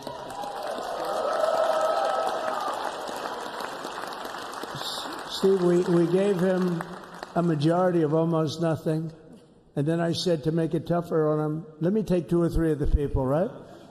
I said he'll only have to suffer with that for about 3 months. How are they doing, by the way? Are they? Is that moving along? Totally unified. I said, do you mind if I take this one, that one, and a couple of others? He didn't mind. He can handle it. No, he's a man that's liked by everybody. I've never met a man like this. You've got how many is it, 219 or 220 or something? 220. And of the 220, 219 really like him. I noticed he got 1 negative vote once about 2 weeks ago. But I think even 220 like him, if you want to know the truth. And that's very unusual. I know a lot of nice guys in Congress, and they have 35 people that hate him. So if you have 35 people that hate you and you only have 1 or 2 or 3 votes, you'll have 5, I think. But that's going to be like, you know, the good news is when we get to that 5 number, it's going to feel like a massive majority. You could be really nasty to a couple of them at least, you know? So it's going to feel like hitting your head on the wall and stopping. It feels so good to stop. But he's done a fantastic job. And Steve Scalise he's our hero because, you know, I was with him. You talk about being shot. I was with him. He got some bad ones, and his incredible wife, and she really loves him. You know, you never know about that. I've been with other people. They were doing poorly, and the wife is like looking at her watch. She can't get out of the hospital fast enough. How's he doing? Oh, I don't know. He's all right. That woman was a mess. She was crying and crying. No, they're going to take him. They're going to take him. I told Steve when he finally woke up, it was a while, too. The doctor told me it was the most blood they've ever transfused in any patient. They've never done anything like it. And here he is, the picture of strength, right? And he's been a great friend of mine, right? With a family, because of a family. And what a job you did. It worked out pretty much better than we even thought, right? And I did have a couple of things, to say that were extremely controversial. And between J.D. and Melania and anybody else that heard, please, sir, it's such a beautiful, unifying speech. Please, sir, don't say these things. I said, I'm telling you, it's going to play great. They say, you're right. For this group of people, it's going to play great. You're the only ones I hurt by not, but we had some beauties, didn't we, Melania? She said, sir, calls me sir when she's angry. No, I'm only kidding. I better say I'm only kidding, or the press is going to pick that one up loud and clear. No, but she said, no, I think it would be terrible. It's such a nice speech. I think it's, it all depends on your delivery. How was the delivery? Was it good? But she said it's such a beautiful speech. You can't put things in there that you were going to put in. And I was going to talk about the J6 hostages, but you'll be happy because, it's action, not words that count. And you're going to see a lot of action on the J6 hostages. See a lot of action. And I was going to talk about the things that Joe did today with the pardons of people that were very, very guilty of very bad crimes, like the Unselect Committee of Political Thugs, where they literally, what they did is they destroyed and deleted all of the information, all of the hearings, practically not a thing left. They deleted all the information on Nancy Pelosi having turned down the offer of 10,000 soldiers. You wouldn't have needed 10,000. You could have had 500, and it would have stopped. Because we may have had 1 million people that day, the people that were there. You don't see any photographs, but we have a lot of great photos. But you don't see those photographs. They don't put them in to show the people at the Capitol. But I was talking about that. I was going to talk about that. They said, please don't bring that up right now. You can bring it up tomorrow. I said, how about now in front of I'll bring it up right now. This little time delay is good because we're getting great reviews on the speech. Now watch. They'll take the speech and say, I didn't like it because he left there and he's talked to people. But we're giving you a little more information than we gave upstairs. But no, they pardoned a lot of people. They pardoned, before we even get to today, they pardoned, 33 murderers, absolute murderers, the worst murderers. When you get the death sentence in the United States, you have to be bad because they don't give it much. And he pardoned almost everybody having a death sentence. And if you went through the crimes that were committed, you wouldn't even believe them. The level of violence, the people that were killed, the innocence of people that were killed and children killed by these people. And he pardoned them for whatever reason. He spared them, but they didn't spare the people that they killed. And, who knows what happens in the future. It's one of the worst because a lot of times they let them out early after that. They say you're going to be in for life, but then all of a sudden they get let out for good behavior, and then they go on a rampage. It's one of those little things, right? But I was going to talk about that. But I was really going to talk about the level of, what's going on. Why are we doing this? Why are we trying to help a guy like Milley? Why are we doing Milley? He was pardoned. What he said, terrible what he said. Why are we helping some of the people? Why are we helping Liz Cheney? Liz Cheney is a disaster. She's a crying lunatic and crying crying Adam Kinzinger. He's a super crier. I never saw the guy not crying. He's always crying. I looked at him. I remember years ago he was actually on my side. And then one day, when you don't want to kill people in wars, they turn against you. Liz Cheney hated the concept of not going to war with everybody. Let's kill everybody. Let's spend a lot of money on military equipment, where her father works, right? And but what she did was incredible. Think of it. They destroyed and deleted all of that information that went on for almost 2 years against Trump. And the reason they did, because it was all false. Like the person that said, I tried to strangle a Secret Service agent. That's one of the toughest human beings I think I've ever seen. I actually had a friend saying, please don't change that, sir. You are the coolest sucker in history. Remember, she said, I put my hands around his neck because he wouldn't go to the Capitol. Made up fiction. And I was rebuffed. And the guy on the right is a massive weightlifter, probably stronger than me. Do you think he's stronger than me, honey? You know who I'm talking about. Possibly stronger than me. Slightly younger than me, I won't say how many years because I don't want to talk about that, but a lot of years. But I had a friend that said, why are you disputing that story? That's the coolest story I've ever heard. That I would attack a karate champion, get slightly rebuffed, and then throw my arms around a guy with a neck about this big.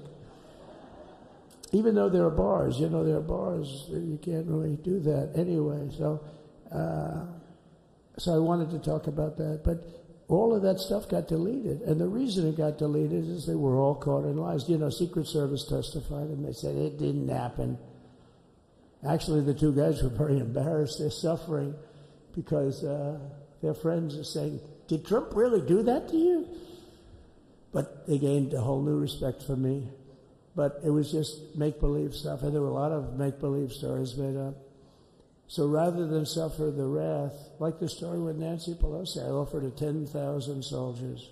She knows it. She admitted it on tape that her daughter made. She's a videographer or whatever you call her, which I'm glad she is. Oh, she can't be in good stead with Nancy.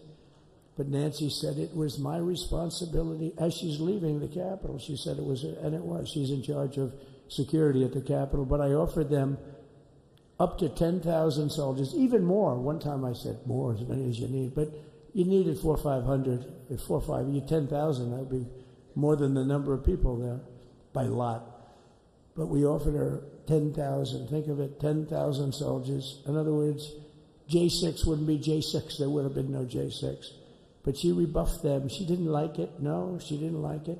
Maybe she wanted that to happen. But she's guilty as hell. And now we would have to go through the process because they destroyed all evidence. They deleted everything. There's virtually nothing left. The other fake story and so many other fake stories. And many people came out on our side. And those people now, we've got to find them. There's nothing left. So that's a criminal offense. If that were a civil case, it would be a criminal offense. If that happened civilly where you did that, it would be a criminal offense. So I decided I'm not going to make this speech complicated. I'm going to make it beautiful. I'm going to make it a unifying speech. And then when they said we have a group of people that are serious Trump fans, I said, this is the time to tell those stories.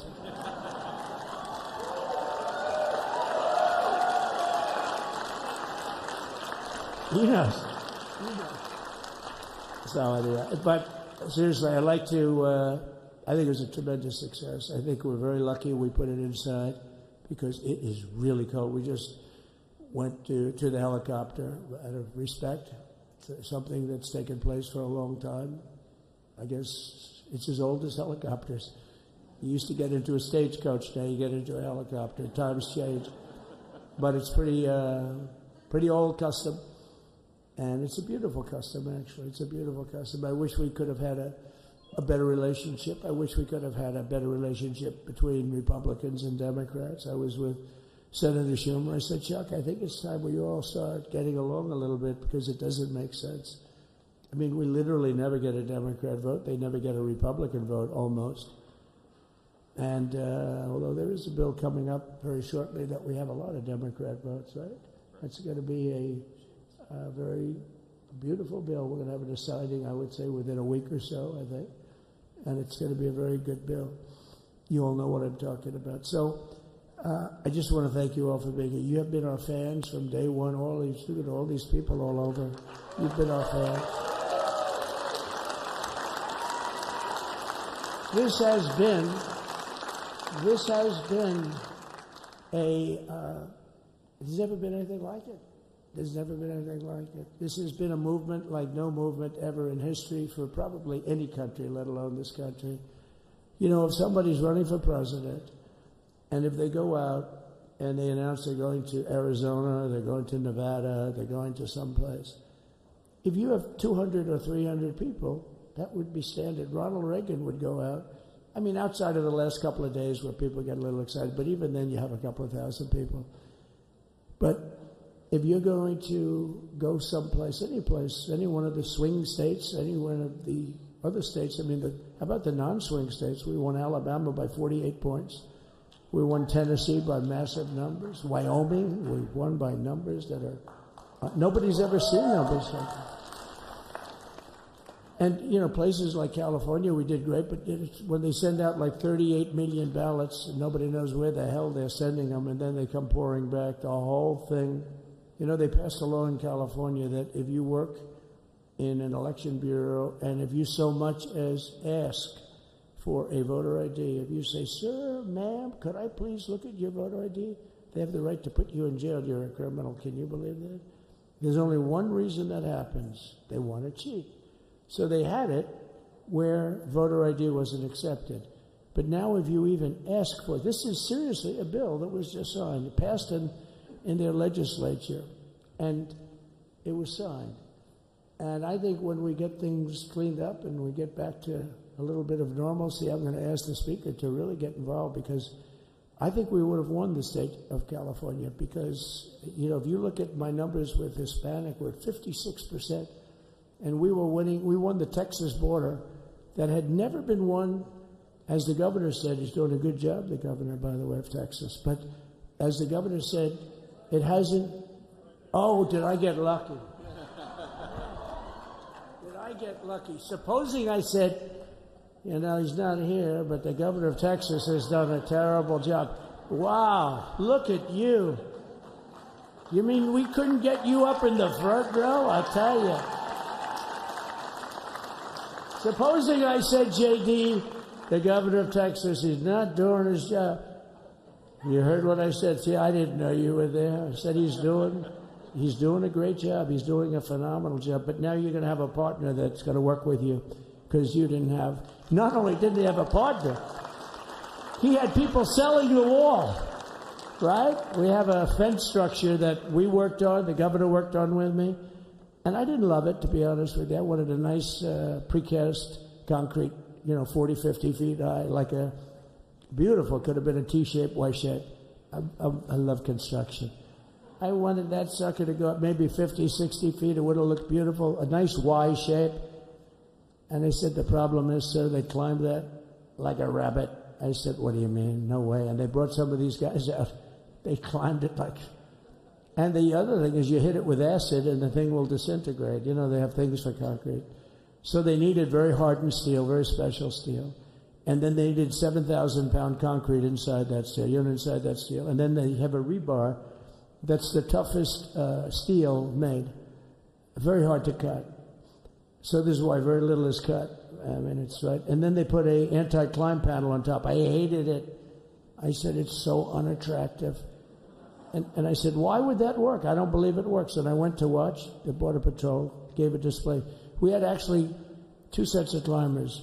The guys that climb up walls with drugs on their back, I mean, they got like 60, 70 pounds of drug, and they go as fast as you can walk. They go bip, bip, bip. Or we have Mount Everest-type climbers. And honestly, the drug guys were much better. I couldn't believe it. The drug guys blew them away, right? But it's true, the anti-climb panel, they couldn't get around it. They just couldn't. You didn't have it. So sometimes you sacrifice beauty for efficiency. And we did. So we built this wall, and we built over 500 miles of wall. That's why we had such good numbers. The famous chart that came down very thankfully. The chart that came down on my right, Governor, had I not looked over there, I'm not speaking right now. You might be speaking here. You want to know the truth? You, JD, and we've got a lot of great people in this party, but I got very lucky, but we had the best numbers we've ever had. But I bought, what happens is when you fill it up, it's like water. You fill it up. Now we have 571 miles of wall. And they would always say, when we renovated a wall, so there'd be like a piece of plywood sitting there for 60 years, or a 2x4 sitting for 60 years on the ground and rotting. Because, and they'll say, you didn't build a new wall. Here we're building 50 feet up in the air, 30 feet sections, 50-foot sections, all steel, all concrete, all everything. And all, by the way, they don't even want me to say this, but what the hell, it doesn't take that long time. They're all wired for all of the equipment. We put wires in everything so they can easily wire for all the different types of equipment. And if there's a doubt, we have to wire. Whenever we just look, you just find the wires all over the place up top, so we can just hook it up. We don't have to have wires on the outside, which wouldn't do too well, right? So anyway, we built an extra 200 miles of wall, and the governor wanted to buy it. He tried to buy it, and they wouldn't sell it to him. He wanted to put it up himself. Could have been done in 3 to 4 weeks, 200 more miles, because when you do it, now they just keep going further out, getting around. So we did an extra 200 miles, and it was all bought, and they announced that they're not going to put it up. And that's when I realized they wanted open borders, and that's when I realized that people are going to come pouring through the wall like nobody's ever seen before, but you've seen it. A lot of you are here because of that. I made it my number one issue. They all said inflation was the number one issue. I said I disagree. I think people coming into our country from prisons and from mental institutions is a bigger issue for the people that I know. And I made it my number one. I talked about inflation too, but how many times can you say that an apple has doubled in cost? I'd say it, and I'd hit it hard, but then I go back to the fact that we don't want criminals coming into our country. We don't want the jails of every country in the world virtually being deposited into the United States, and that man had to suffer with it. And he did an unbelievable job. I'll tell you, he was a very popular governor, but now he's like an unbeatable governor because of your border policies. He was fantastic. And he really was. So. Governor Abbott is he's a great man, great leader. And but it did make him did you do it? You didn't do that for politics. You did it because you wanted to do the right thing. But I'll tell you, it sure as hell worked for politics too. It's self-preservation, that's right. But no, because the people are demanding it. The people of Texas are demanding it. The people are demanding it all over. So anyway, we built it, and they wouldn't let us use it. They wouldn't let the governor use it. And other governors, they wouldn't let him use it.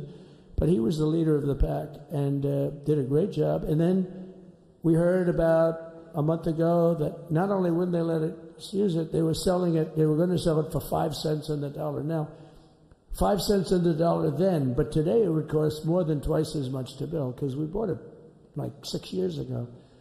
And it was just sitting on the ground, and that does not do well for the whole thing. But it was just sitting on the ground, and I heard about it, and I called the governor, and I called a lot of people, your attorney general. And here's the story. They were going to buy it, and these are great business people. They were going to buy it for 5 cents on the dollar or less. And they were calling us up, we'll sell it to you for 200 cents on the dollar. In other words, it will cost you twice as much, so it's 200 cents on the dollar. I said, can somebody explain that to a judge? I mean, how corrupt is that? You'd think they'd say, maybe we'll sell it to you for 20 cents, 30 cents, but not 200 cents.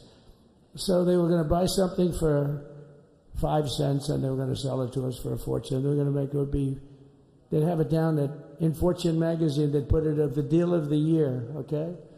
You buy something like that. But it was so corrupt and so horrible. And when we told that to the administration, they didn't care. They just kept going forward. They couldn't care less. And they kept going forward. They knew that they were trying to sell it back to us. They would have sold it back to us. You would have ended up buying it. You would have paid probably 50, 60 cents. Who knows? But they were going to use it for scrap metal, but then they made a much better deal. They could just buy it and sell it to us for 15, 20 times what they paid. 20 times, think of it, like 20 times what they paid. And we wouldn't let it happen. And the governor with his attorney general, Ken Paxton, they made a fantastic, they're a good lawyer. He's pushed around pretty good by people, right? I said, you got a great attorney general. They said, leave him alone. He was with me. But Ken and the governor went to court, and a judge actually became incensed and actually called for an investigation. How could a thing like this happen? So he stopped it. So we're waiting to put that wall up. And now that you have a new president, that wall will go up so fast. The governor will complain, sir. This is Greg Abbott, sir. Please, the wall is going up too fast. Please don't do that. You know the story about winning. No, we're going to win too much. We're winning too much. Please, stop. People always love that one. We'll do this with the wall. Governor Abbott calls, sir, the wall is going up too fast. We can't take it. We just can't take it. No, I think you'll be very happy if the wall goes up too fast, right? But we'll get that dude and we'll work with you on that. But it was a great decision by a great Texas judge, right? And it was beautiful to watch. He stopped them right in their track. I mean, they were literally loading this stuff onto trucks. It was terrible. Honestly, it was terrible. And he wouldn't take it. So I'm so glad I mentioned that they have a really good governor in Texas. And I swear, I didn't know he was here. I swear to you, it sounds like a setup. I didn't know you would end. Did I get lucky? I said the right thing. Because there have been moments when I wasn't so happy with him, you know? But not too many, I can tell you that. So anyway, it's good to see you too, Governor. Great. But I just want to thank everybody. You've been incredible. I recognize so many of you. It's so crazy. But this has been a long journey. This was a journey that started in 2015, probably started 20 years before that. People used to say, you're going to run for president? You're going to run? And I always said, no, I don't want. And then one day I said, let's give it a shot. And what I talked about then was the border, too. I think it probably was the number one issue for me. Back in 2015, 2016, I talked about the border. And now I talked about the border, but this border is much worse. We fixed the border. It was totally fixed. There was nothing to talk about. 2020, by the way, that election was totally rigged, but that's okay. It was a rigged election. You know the only thing good about it? It showed how bad they are, showed how incompetent, and frankly, historically, this is a much bigger event if that would have gone like it should have. The bad thing about it is some bad things happened, like a lot of people in our country that wouldn't be in our country right now. So, you know, that's the bad part. But I will say that it started in 2015, and right from the beginning, we went to the top. Day one, they announced Trump, and Trump went to number one and stayed there for the whole primary. And then we took on Hillary. She didn't look too happy today. We took on Hillary. A very nice person, but we took on Hillary and we defeated Hillary, and then we did much better the second time in 2020. You know, we got millions more votes. We got millions, like 10, 12 million more votes than we did the first time. No president has ever gotten that many more votes. I got like 9 million more than anybody else had ever gotten, and they said we lost. And because of that, I said to Melania, what do you think? And she said, you want to do this again? And had we lost, and had I thought we lost, I wouldn't do it again, because that's like the ultimate poll, right? But I knew how well we did, and this time we made it too big to rig. It was so big. They tried like hell in the butt. They tried to do it, and around 9:02 they gave up. Last time they did bad things, at this time they just said, yes. You know, I don't know if you saw, Mr. Speaker, in Washington, they had placards. They were all set to march. They thought it'd be closer.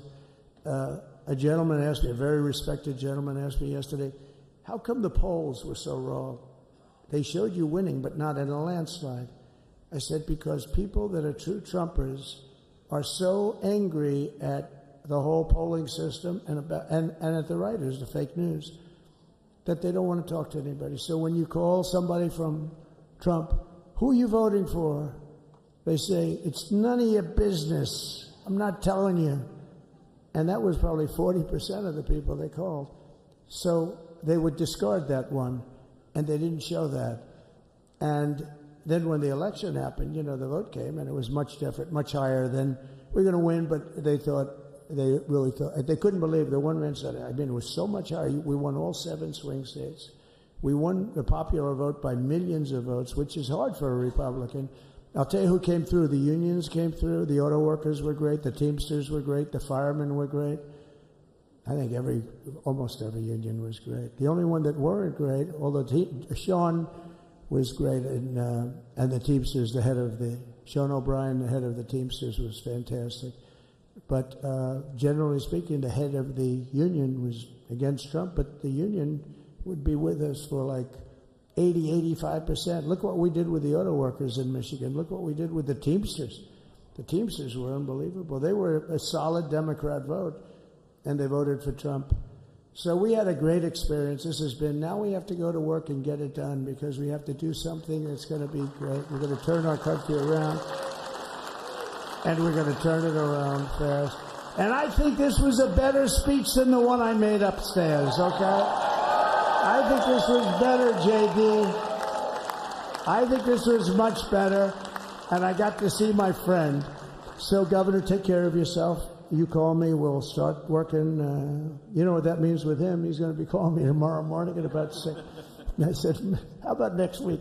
You call me and we're going to get it started real fast. We'll really help you a lot. You've done a fantastic job protecting something which it's not supposed to be for the states. And amazing job you've done. Thank you very much. And I want to thank everybody. And I have a First Lady who's been incredible. She's been incredible. I shouldn't say this. I'm going to get hell when I say this, but her feet are absolutely aching. You know, those heels. And we thought we were leaving. We were going home. Sir, would you be able to go down and say hello to some of your other fans that are here? I said, oh, I didn't know that. Wow. Did you get to see pretty clearly the picture, I hope? Good. That's good. But because you wouldn't want to make the same speech again, right? But she said, darling, I love you so much, but my feet are killing me. I said, honey, let me just see how far it is. I asked the person. Oh, not that long, maybe 400 or 500 yards. That's 5 football fields. I said, can you make it? She said, we're going to make it no matter what. We're going to make it because we have to go. Right? Right? And then we went out to the helicopter, though, just prior to this, and said goodbye. And it's a custom, and the wind is blowing like crazy. And with the hat that she's wearing, she almost blew away. We almost lost her. She was being elevated off the ground. She almost blew away. No. So we all appreciate it, because she's been a great First Lady. A beautiful and a great First Lady. And they love our First Lady.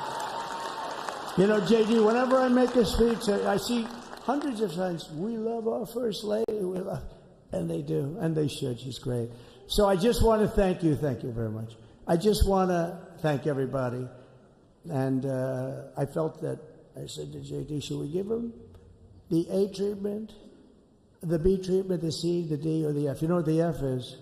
Hello, everybody. Thank you for being here. Bye-bye. I gave you the A+ treatment. Thank you. Thank you all. Thank you, Governor. Thank you all very much. Appreciate it.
Vice President. Yeah, you're.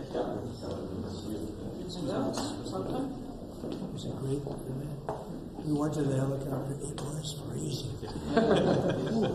The sun is a little deceptive. Yes, it is. So what would you like us to do?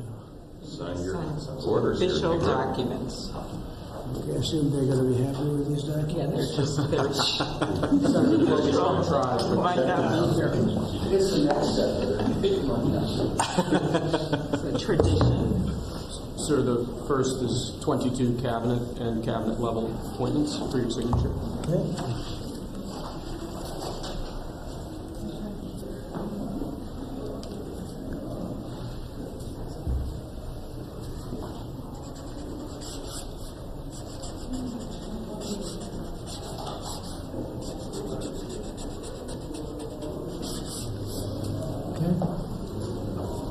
The next one will be, excuse me, the next one will be 47 sub-cabinet level appointments, sir.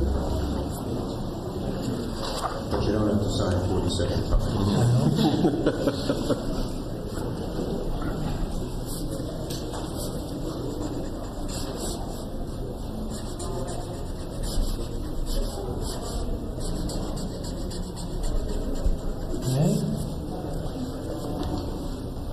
Thank you, sir. Now 31 acting designations and appointments to effectively take control of the government. Let's do that. That's important. That's important, isn't it?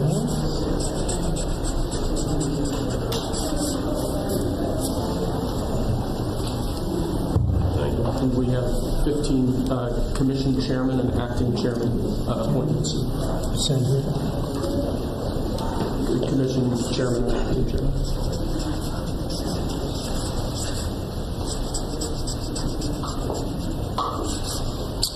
He was number one at Harvard also.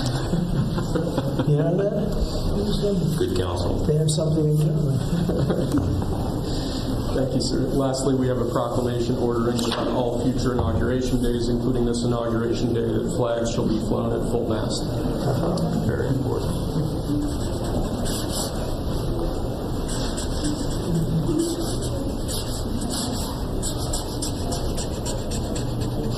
That was a beautiful place to have an inauguration tonight.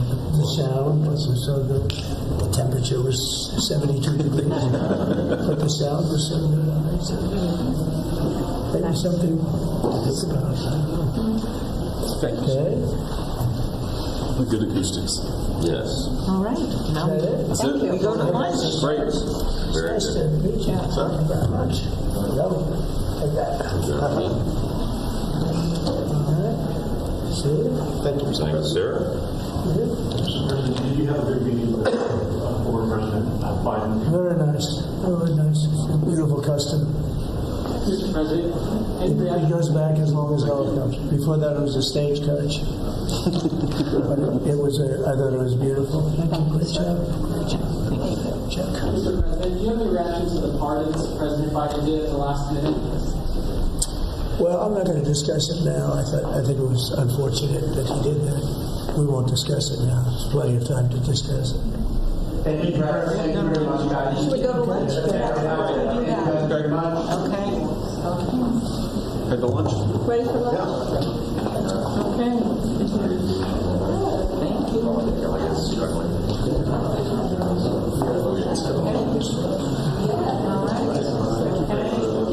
That was 3 times the number of appointments you did in 2017, sir. I think one is plenty of time. Just getting started. A lot of good work to do on all the closure. So rarely you know stop it. It's good counsel. So that's what they agree with.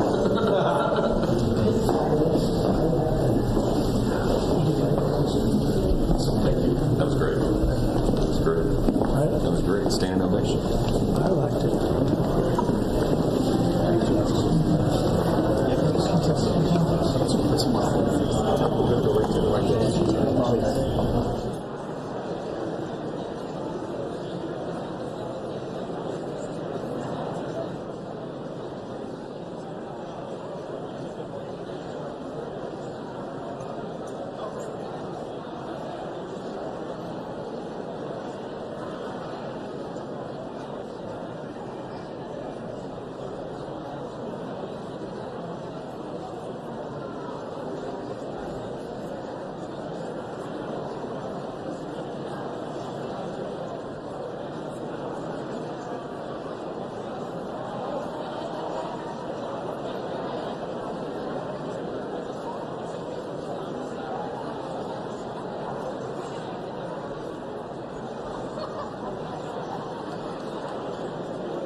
Ladies and gentlemen, please be seated.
Ladies and gentlemen, at this time, please rise for the introduction of the official party.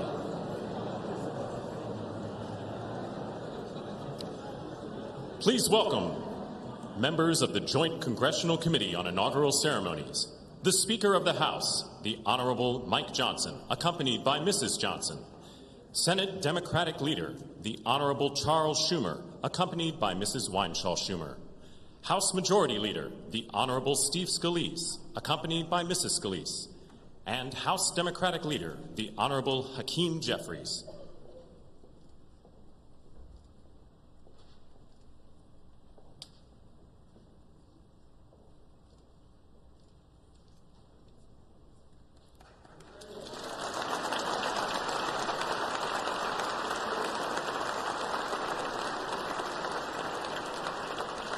Please remain standing for the honors and the invocation.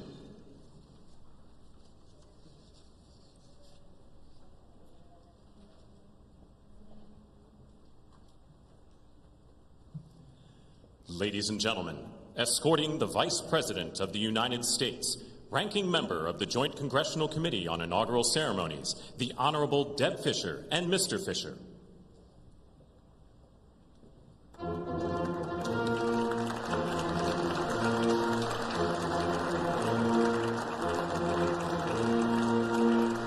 Ladies and gentlemen, the Vice President of the United States, the Honorable J.D. Vance, accompanied by Mrs. Vance.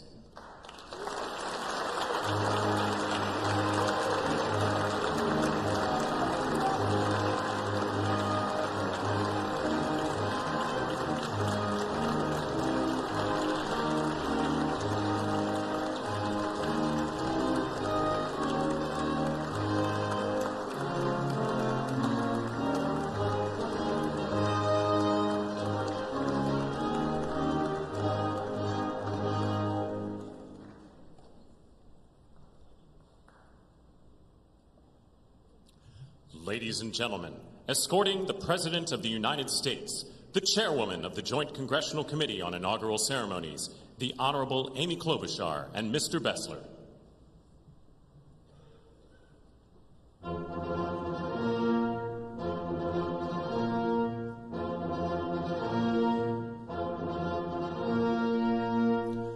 Ladies and gentlemen, the President of the United States, the Honorable Donald John Trump, and Mrs. Trump.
I have a feeling people are very hungry, so I'm going to get this started.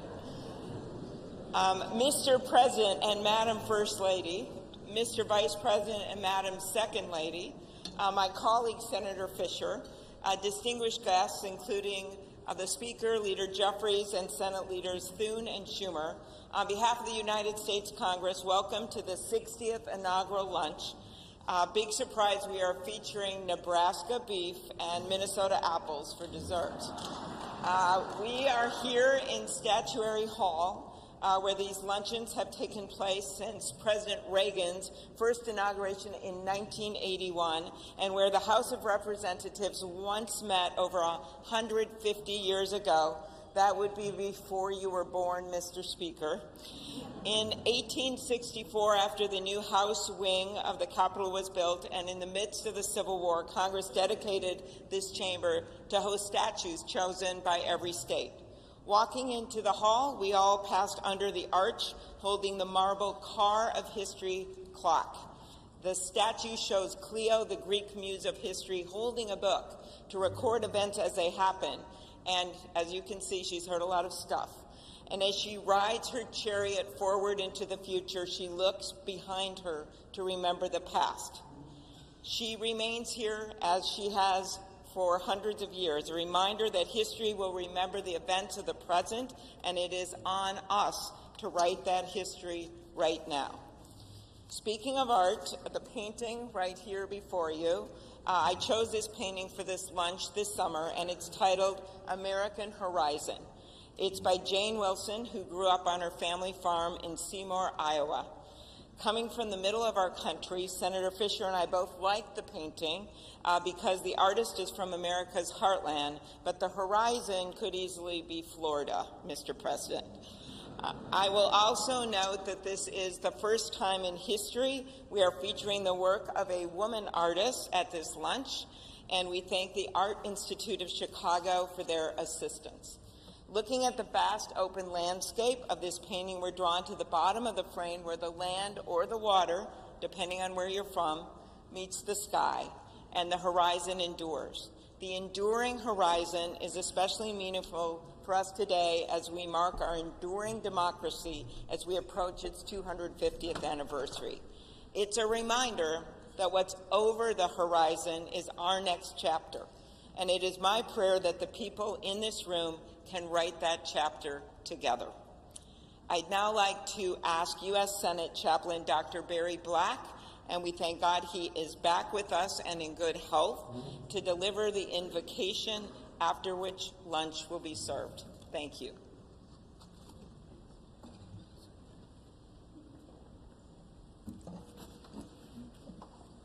Let us pray. King of kings and Lord of lords, whose kingdom is above all earthly kingdoms, and who judges all lesser sovereignties. Look with favor upon President Donald John Trump and Vice President James David Vance. Empower them with the wisdom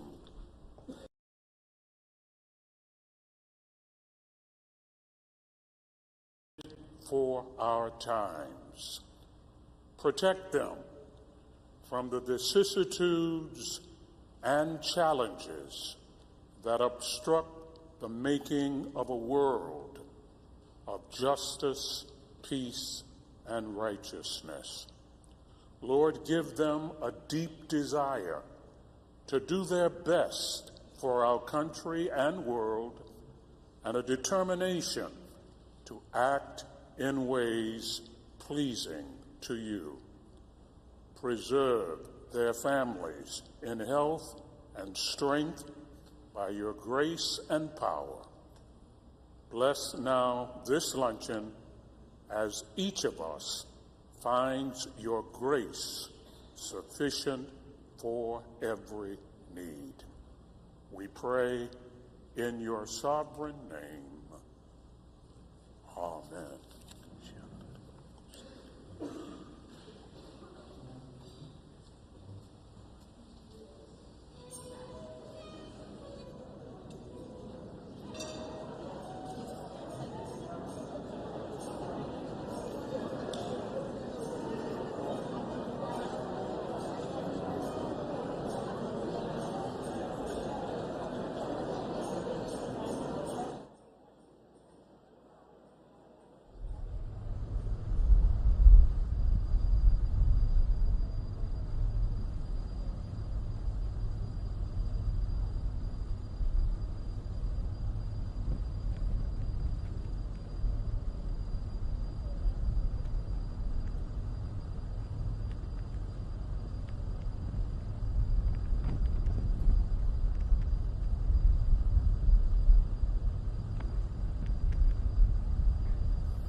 We're in that lunch hour now.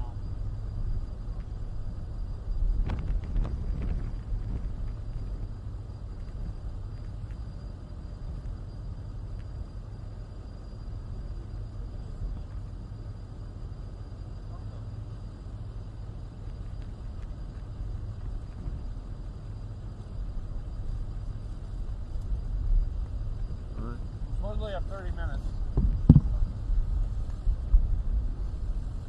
We gotta let 6 know he's hot. And 7's hot. No camera operator. Yeah. They're just lying. No one's gonna take them. But they're just showing stuff.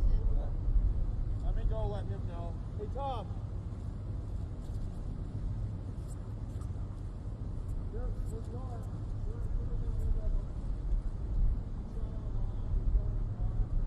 They're showing 6 and 8.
Till we leave?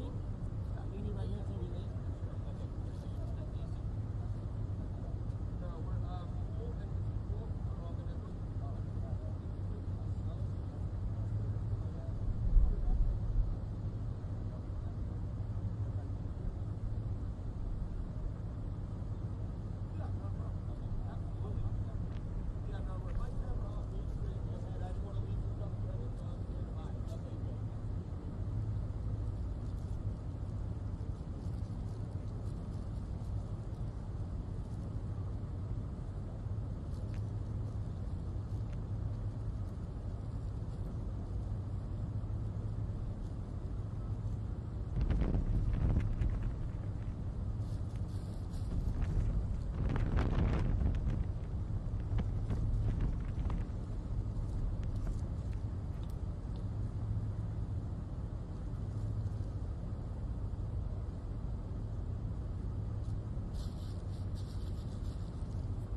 garbage?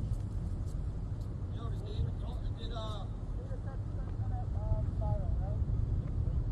I'm not sure. I thought they were taking your camera, but yeah. Go. Yeah.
liberty, and the pursuit of happiness.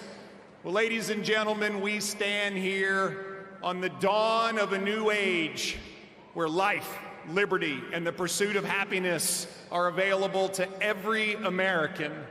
And we must stand together as we collectively say, God bless America, and God bless Donald J. Trump and J.D. Vance. Thank you all very much. God bless you.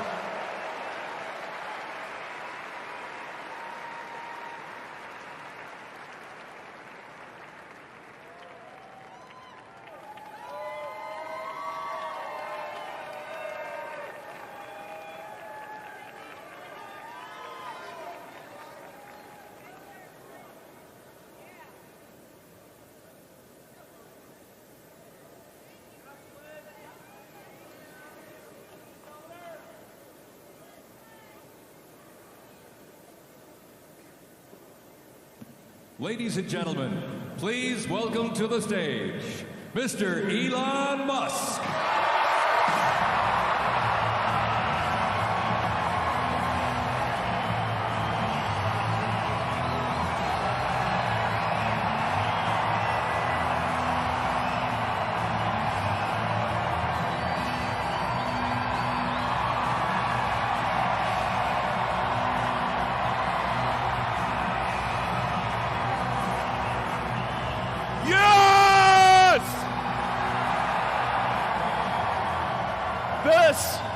This is what victory feels like.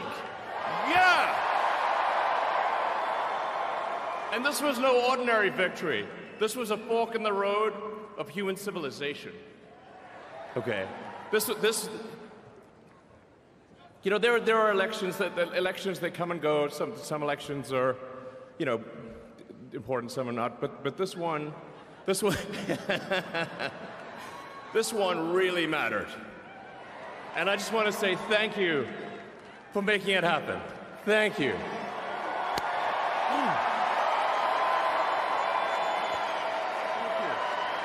My heart goes out to you. It is thanks to you that the future of civilization is assured. Thanks to you. We're going to have safe cities, finally, safe cities.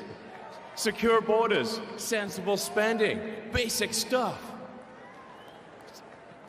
And we're going to take Doge to Mars.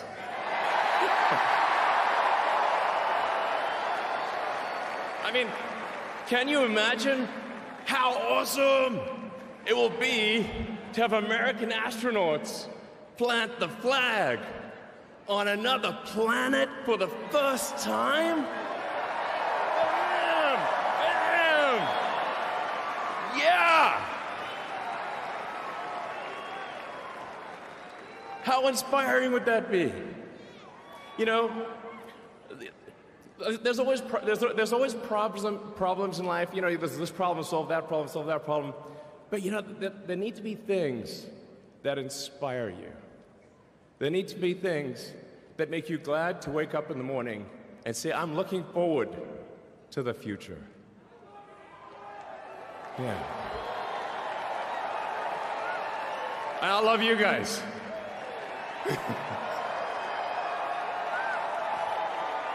So,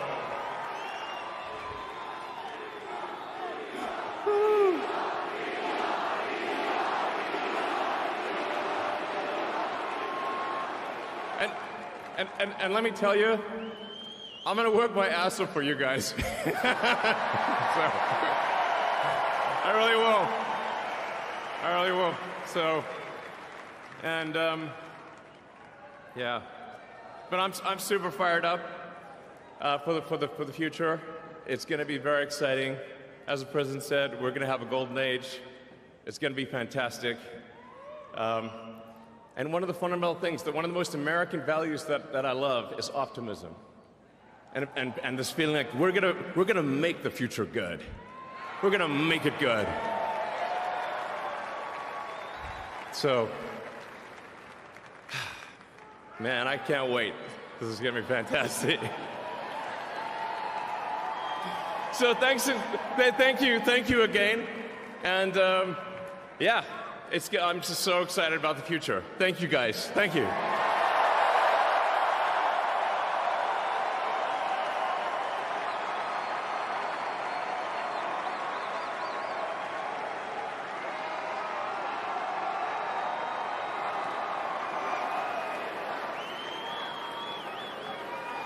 Ladies and gentlemen, please welcome to the stage Kash Patel.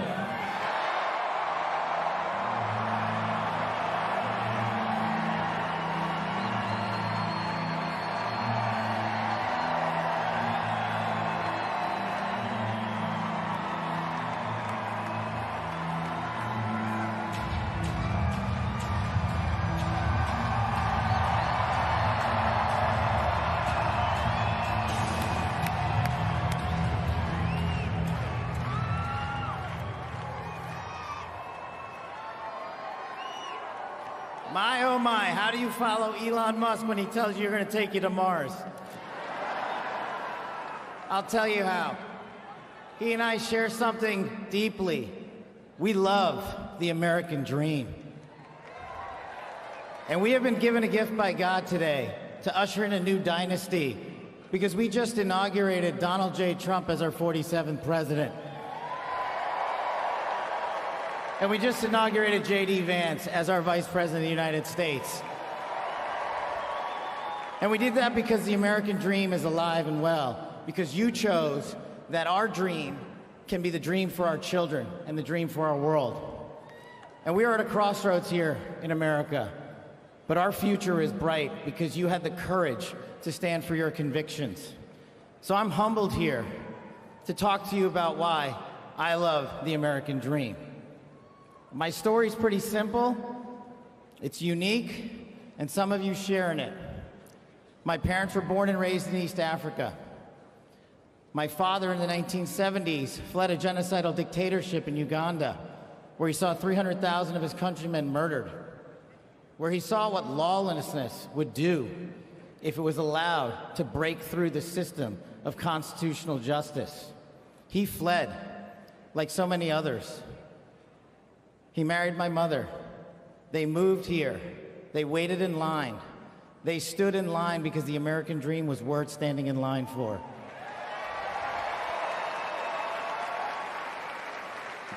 That dream is woven into the fabric of this nation, and our immigration policy is the greatest policy in the world. And now that we have Donald J. Trump and J.D. Vance, it will become the greatest policy in the world again.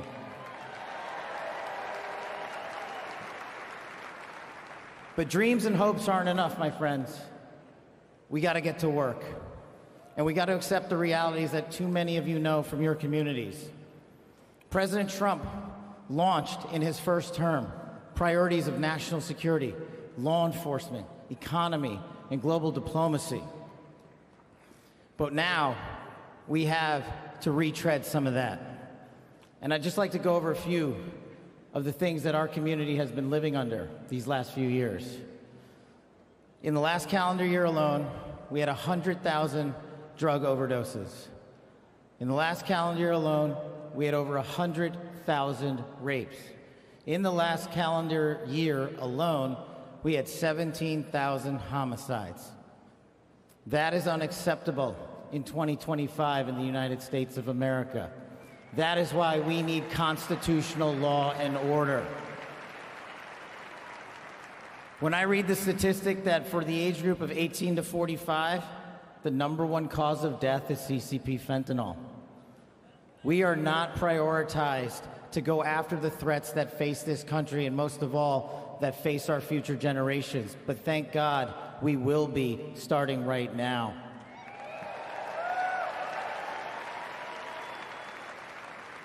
President Trump and J.D. Vance's leadership and administration will usher in the priorities that I cherished during my 16 years in government service.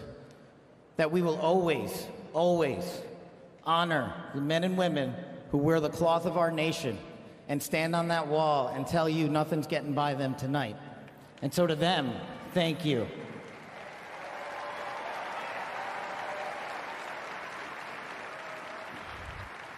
To our teachers and our frontline workers and our first responders, Y'all choose to show up every single day for our children, for our communities, and we will now show up for you. Thank you for keeping us safe.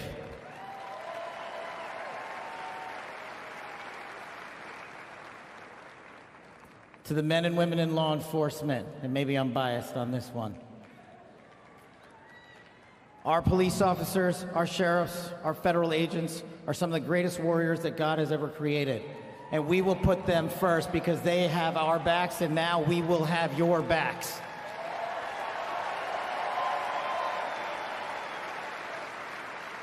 I am standing here because of the American dream. I am not standing here because of the color of my skin. I'm standing here because I earned my right on this stage, and you earned your right to be here with me.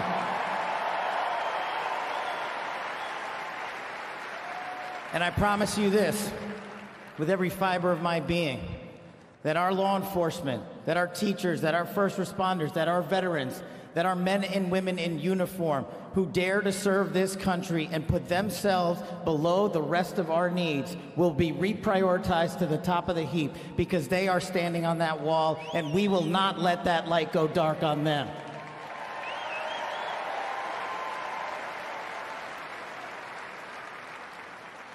Whether I was a national security prosecutor, a public defender, President Trump's deputy director of national intelligence, his chief of staff at the Department of Defense, or so many other roles that I was humbled and privileged to serve when I swore an oath to that Constitution, which I hope to do so again one day soon.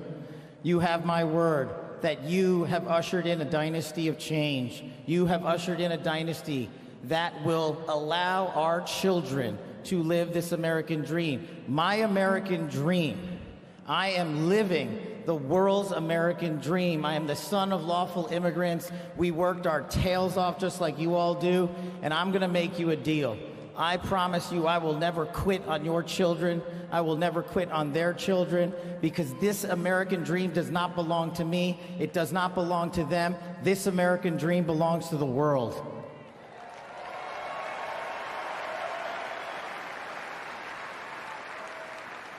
So in closing, I just want to tell you this. It's pretty cool to be speaking in Capital One Arena right before the boss.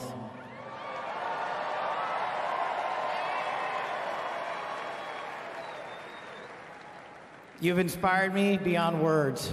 Your love, your devotion, your commitment to our country, everywhere I go, shows us that we are not only the beacon of hope, but we are the land of constitutional justice. We are the land under Donald J. Trump and J.D. Vance, where we are going to end the two-tier system of justice. We are going to remove the weaponization of the intelligence community for political purposes. And we are going to put the men and women of America first.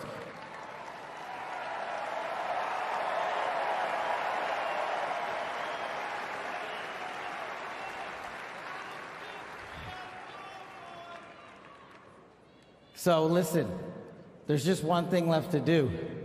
We all got work to do. We've got the greatest president and the greatest vice president in the history of the world. And so I just need you all to do a little bit more. Every time you see a law enforcement officer, every time you see a veteran, every time you see a teacher, shake their hand. Give them a little bit of your time, because they're giving us all of our time. And don't forget to enjoy the ride, ladies and gentlemen. God bless America. God bless these United States of America. God bless every one of you. I'm living the American dream. My name is Kash Patel, and I ain't going anywhere. Let's go to work.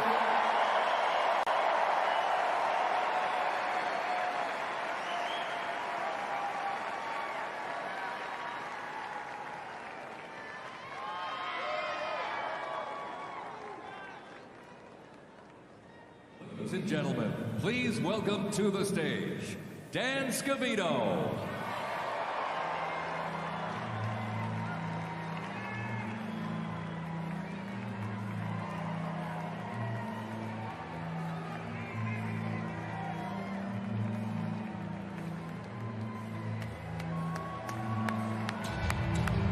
Let's go! Let's go!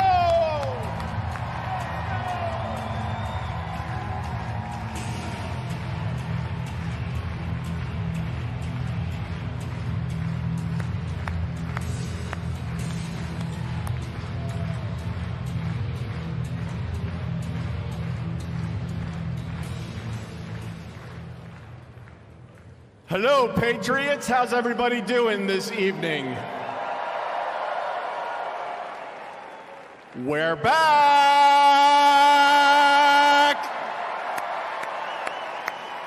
USA! USA! USA! USA! USA! USA! The 45th and the 47th President of the United States of America will be here shortly. He's down at the Capitol. He'll be in a little while. He'll be here. They asked me to come out and say a few words and say hello to you great American patriots that came from all over the country. Thank you for being here today.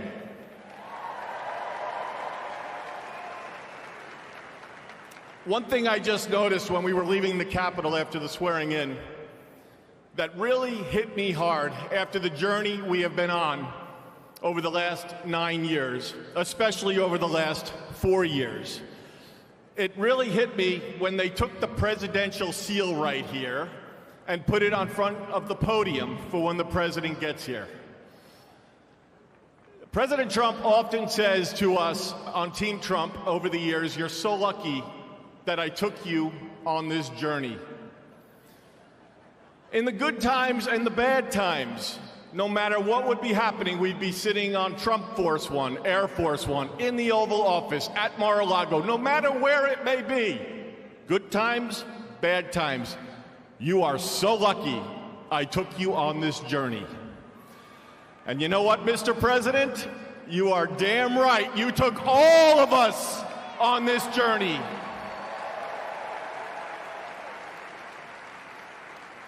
There's been a lot of stops along the way from 2016 when we started back in 2015 with a small campaign team flying around the country, doing rallies, small team, 6, 7, maybe 8 people.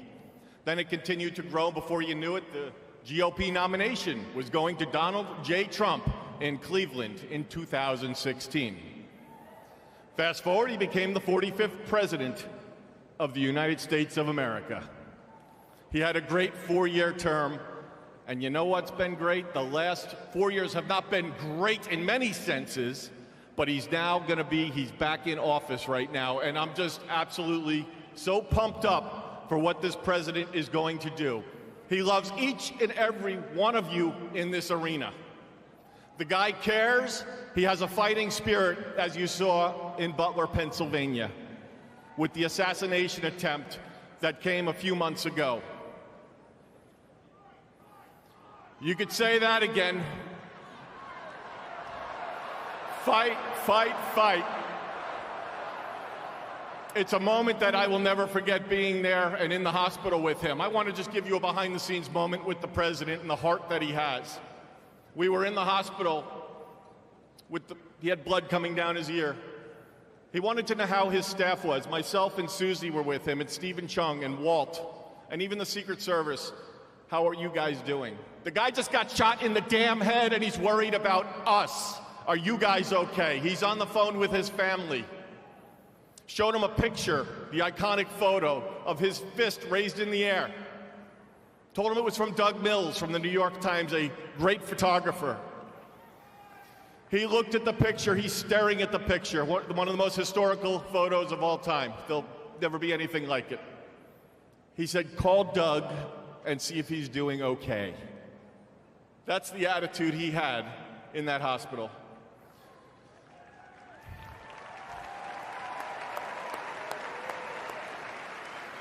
Our president has been resilient through a lot, and I don't need to get into all of it because you're all familiar with it, and I'm convinced much of it that went on over the last 4 years is why he won the election in an electoral landslide.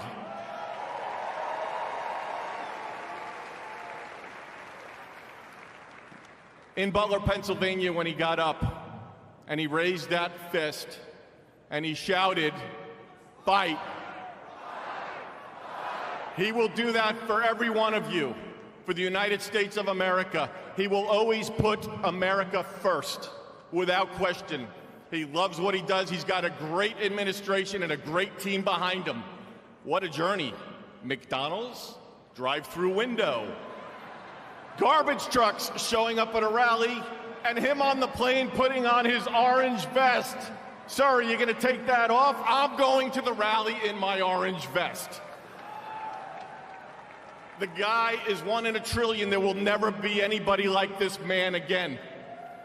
Enjoy this moment. Enjoy this movement. And together, we will continue to fight, fight, fight, put America first, and make America great again. God bless everybody here. We love you. Thank you.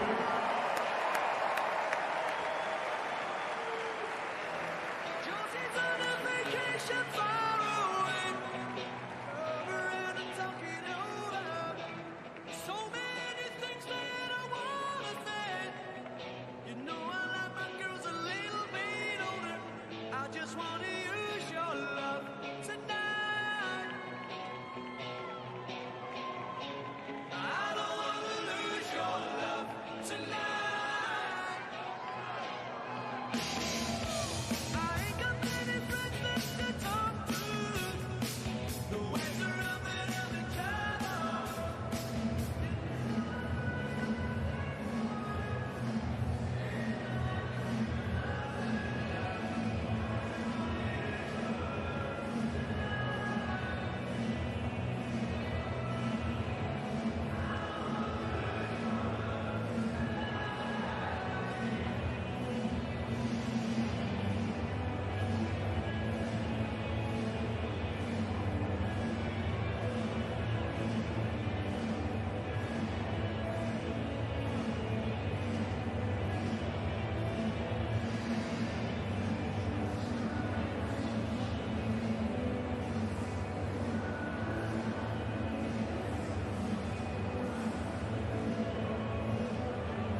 that right before I left this morning. I was like, this is going to be 87 when I get back.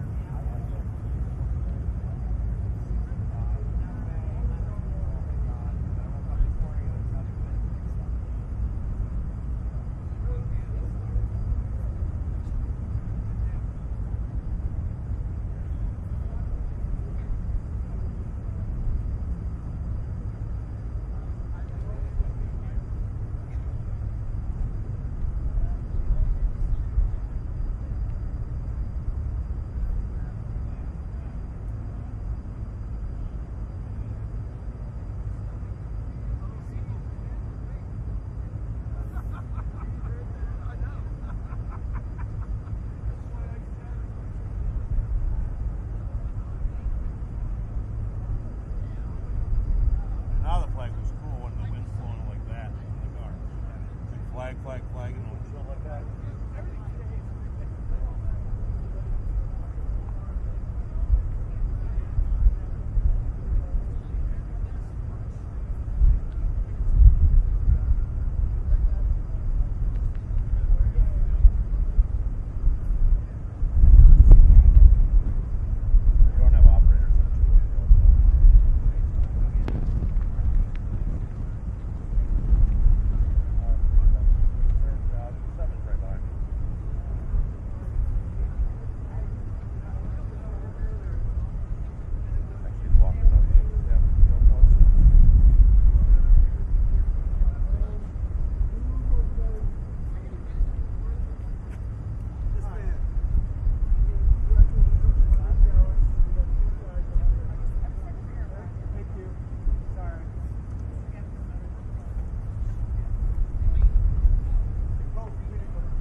Eating with no dessert yet.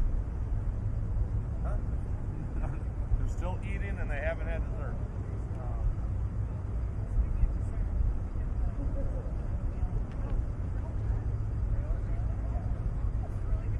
Yeah, they got really, yeah, we've had 2 weeks of that.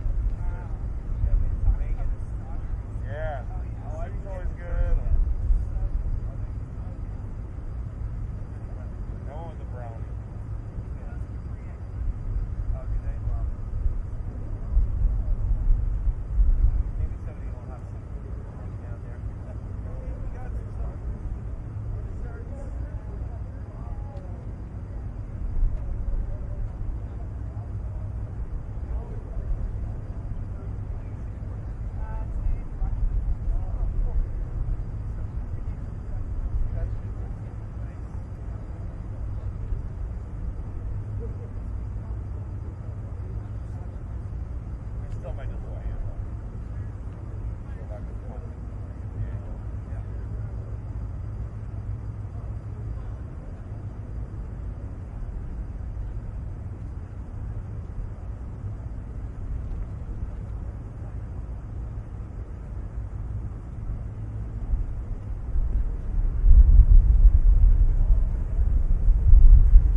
her 5 minutes to Emancipation Hall, but they have not had dessert yet.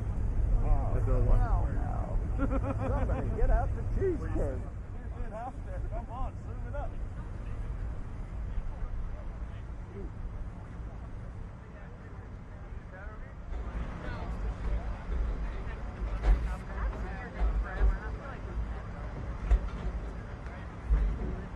Did this thing tip back when the chopper lifted? Yeah, were you up here then? Yeah, it didn't go back? I was holding it. Oh, I thought it felt like this thing tipped back. It probably did a little bit. Oh, but not enough that you're... I didn't notice. I had tallies, so I was live. I was like, this thing could have like fallen over and I would have been in the viewfinder. Right. It moves a lot now. It did, yeah. I was like, maybe I don't want to be up here. I'm strapped up, I have it. What's the camera? It's pretty heavy. Yeah, the camera's heavy. We'll go with that one. And you want the heavy things on top. That's how physics works, right? Exactly.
everyone sit down?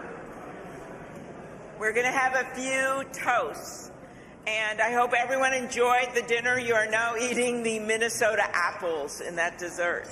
At this time, I'd like to invite Leader Steve Scalise of Louisiana and Leader Hakeem Jeffrey of New York for the presentation of the flags to the President and the Vice President.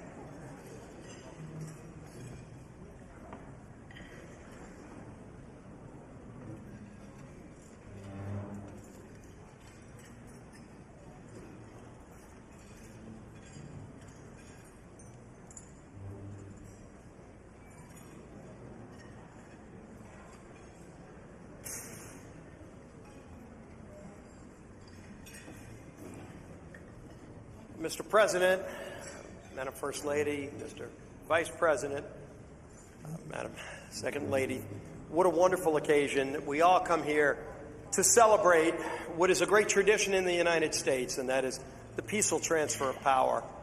And when President Trump spoke over in the beautiful rotunda, wonderful that it was indoors, Mr. President, because I don't think the crowd would have wanted to be in the 20s or below. But one of the things President Trump said that I thought was the most touching, he said, in America, the impossible is what we do best.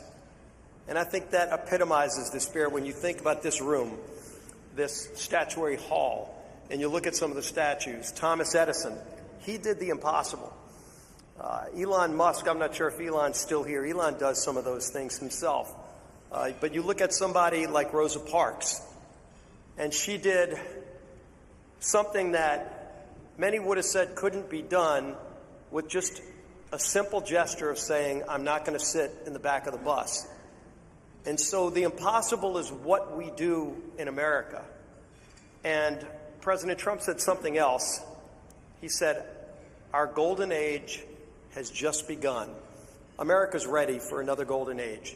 Mr. President, we present to you these flags that were flown over the United States Capitol at full mast in honor of being sworn in as President of the United States.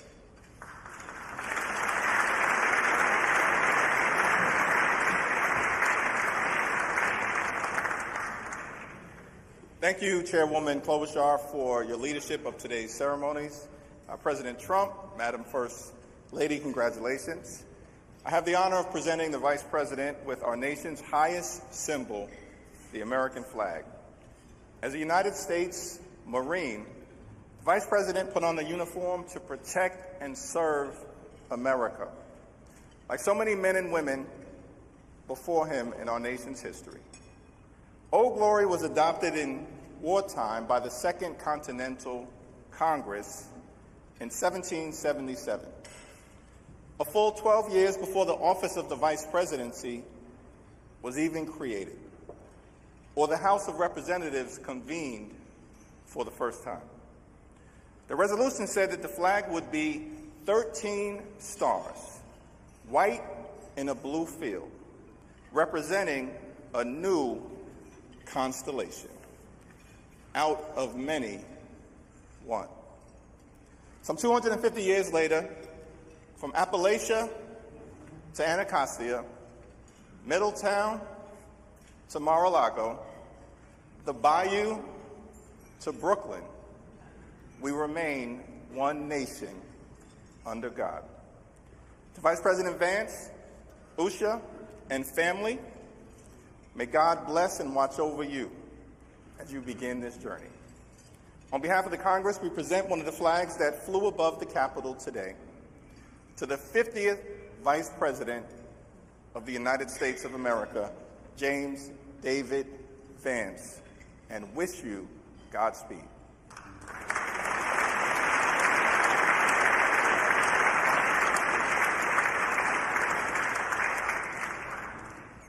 Thank you, Leaders Scalise and Jeffries. I now ask my friend Senator Deb Fischer of Nebraska, as in the beef you had for the entree, who has been an excellent partner in planning today's events, to come up and present the inaugural photographs. Well, my thanks to Chair Klobuchar for putting together and putting together again in the last 2 days the 60th inaugural ceremony here at the United States Capitol. Amy did a wonderful job along with all of the committee, all of our staffs, in order for this to come together and be a very memorable experience. It is a tradition that the committee give our new President and First Lady, our Vice President, and Mrs. Vance the official photographs taken at the swearing-in ceremony. And so it is such an honor to be able to have those presented to you.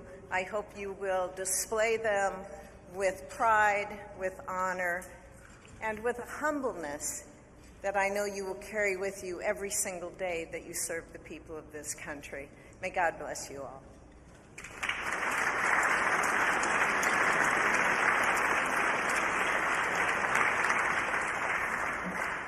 Thank you, Senator Fisher. Now, on behalf of the Joint Congressional Committee on Inaugural Ceremonies, I'd like to present the President and Mrs. Trump and the Vice President and Mrs. Vance with these crystal Lennox vases. See them over here? For the 10th consecutive inauguration, Lennox has provided the official inaugural gift. The hand-cut etched vases display the White House for the President and the U.S. Capitol for the Vice President, because I know that he is going to enjoy not only being the Vice President, but also, as Senator Thune and Schumer know, the President of the United States Senate, and there's no better job than that. These gifts symbolize our equal branches of government as well as our enduring democracy. There they are.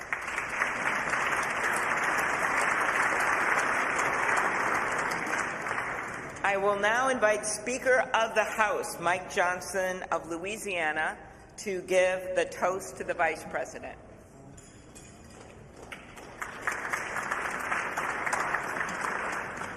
Thank you so much. It is my great honor to offer a toast to our new Vice President, Mr. J.D. Vance. J.D., you wrote something very poignant in your memoir, actually many things very poignant, but let me quote you here. What separates the successful from the unsuccessful are the expectations they had for their own lives. That's really meaningful. That expectation is a powerful thing. We remember the people in our lives who provided that to us. We all need that. Everybody needs hope and encouragement. They need a greater expectation. We need people in our lives who will make us look farther and reach higher. JD's written a lot about the people in his life that have done that. He's written about, we know the great story of your grandparents and what they did in your life. He's written about his professors and mentors that he met in law school. He speaks a lot about his gracious, beautiful wife, our new second lady, Usha. Is a great inspiration as well. And JD, you yourself have been inspiring people. Your story really has. It's one of the reasons that I believe God has raised your platform as he has, because you've been so faithful to tell that story and to inspire so many others. And so our hope and our prayer is, as you continue to do this, that as you go to help us execute on the America First agenda, that you also do what you've been doing so well all along, and that is providing a model for what is possible in America. What a great story. What an inspiring story you've had, and it's just getting started. I pray specifically that you inspire a lot of the young men in America. Some of them feel hopeless and stagnant sometimes, and you're a great example to all of them and to all of us, that if you work hard and you play by the rules and you do the right thing, you can make a better life. You're now the Vice President of the United States, my friend. So everyone, will you please join me in raising a glass to our own mentors, the people who inspired all of us, to the possibilities of our own future, to these great new horizons. What a perfect choice this was for the painting, the artwork today, and to the great example of our new Vice President, Mr. J.D. Vance. You're here.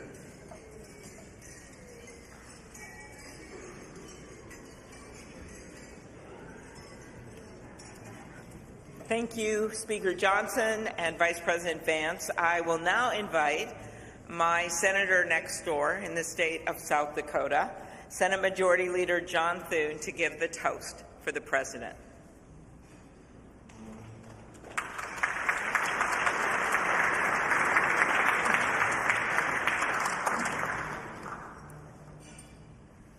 Mr. President, Madam First Lady, congratulations. It is an honor for all of us to be able to be here today with you on this historic day as we celebrate your inauguration. Mr. President, one of the most important influences in my life when I was getting started in politics was Ronald Reagan. His philosophy of limited government, his belief in peace through strength, the strength of his convictions, were all things that appealed to me. But I was also drawn by his optimism and by his belief in America.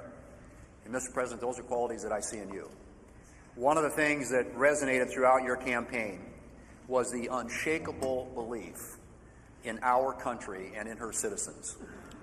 You remind us of everything that's possible in America. I'm looking forward to working with you over the next 4 years to build up our great country. It says in the scriptures that if you ask for wisdom, it will be given to you and given to you generously. And so I pray, and our prayer is, that God will richly bless you in the years ahead and grant you not only strength, but wisdom.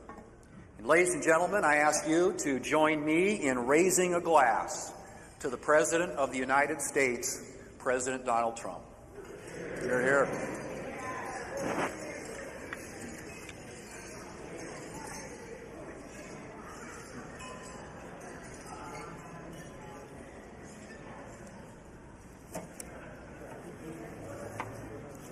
So, this has been a long day with many other things ahead for so many of you. But I want to thank you for attending the 60th inaugural ceremonies. And as we close, we ask that you pick up a gift. All of our guests are going to get a set of commemorative glasses in embossed leather featuring the Great Seal of the United States, which Senator Fisher and I selected together, and maybe Senator McConnell added some bourbon from Kentucky. Just saying. It is now my privilege to conclude this luncheon by asking Margaret Kibben, the chaplain for the House of Representatives, to deliver the benediction. Thank you. And we know we love this eagle podium. It's pretty good, Mr. President. Ladies and gentlemen, please rise for the benediction.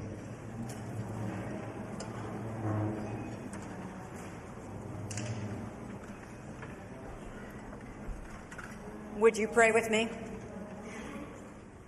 Holy and merciful God, having witnessed another successful moment in the experiment that you have entrusted into the hands of the American people, we pray your blessing on our 47th President of these United States, Donald J. Trump, and Vice President James D. Vance.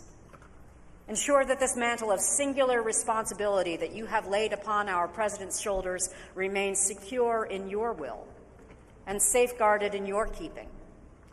Uphold him as he preserves, protects, and defends the Constitution to the best of his abilities, relying on your divine help. God of power and might, grace and mercy, grant that your spirit of counsel has access to the President's heart to search it, to his mind to examine it, to his will to test it, that his faithfulness would bear witness to your truth. Surround him with angels and advisors who will serve as your agents to guide and guard him. Caution and encourage him to remain upright and blameless in your sight. Buckle the belt of truth around his waist. Place the breastplate of righteousness over his heart. Fit his feet with readiness, that your gospel of wisdom and justice will shine forth throughout President Trump's administration. We offer this prayer to the one whose voice we follow, to guide all that we do and all that we hope for. Amen. Ladies and gentlemen, please be seated. Please remain at your seats as President Trump, Vice President Vance, the Joint Congressional Committee on Inaugural Ceremonies, and the official party depart National Statuary Hall.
reverse than the other way.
So do we have to go down?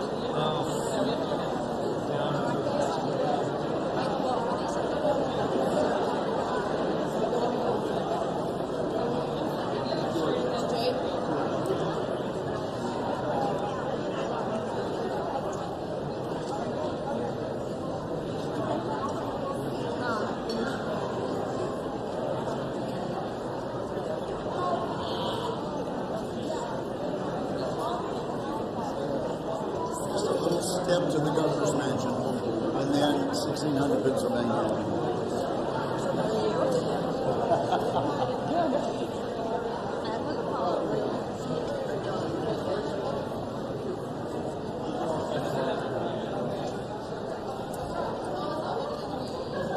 Like, do you have a server for Celine? I'm looking for her. Yeah, you can buy that too. Hey, Linda?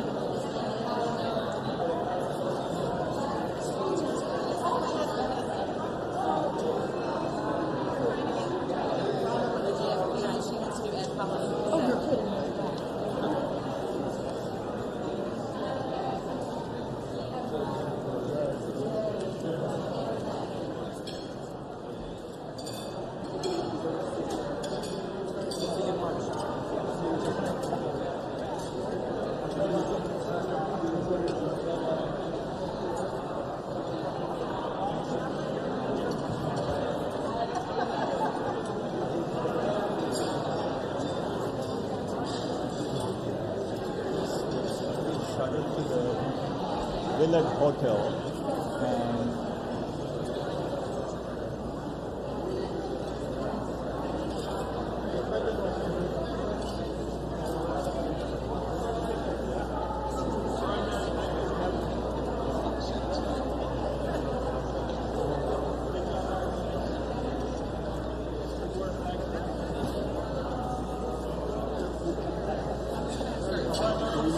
and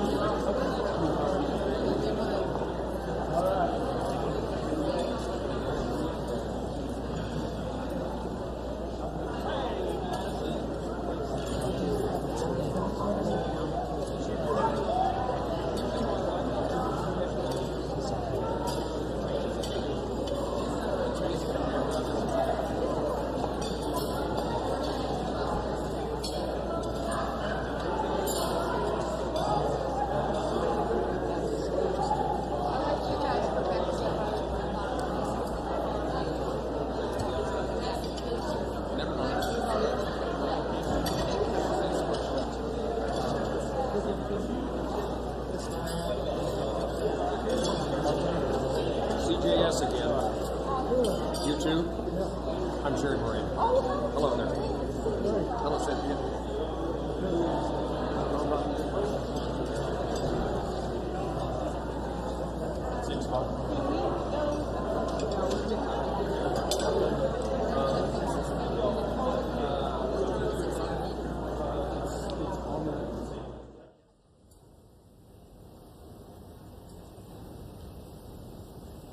Ready,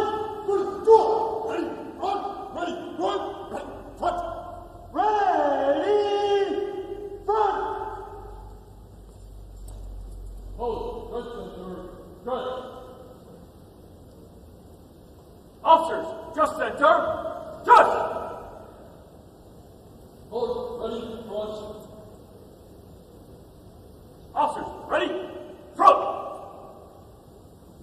Ceremonial! Ceremonial! At ease! Hold, stand at ease. Attack! Ceremonial! At ease!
Discharging your units.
gentlemen, you're listening to the Army's premier national musical outreach organization, the United States Army Field Band from Fort Meade, Maryland. They are led by Commander-in-Chief Lieutenant Colonel Domingo S. Robinson. The U.S. Army Field Band develops positive connections on behalf of the Army, the Department of Defense, and the United States through live music, multimedia performances, television productions, and emergent technologies. Traveling thousands of miles annually across our nation and around the world, and appearing regularly on major television and streaming events. The Field Band proudly honors our soldiers and veterans while strengthening ties with communities worldwide.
God bless America. God bless America.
hooks and bayonets, back to the top.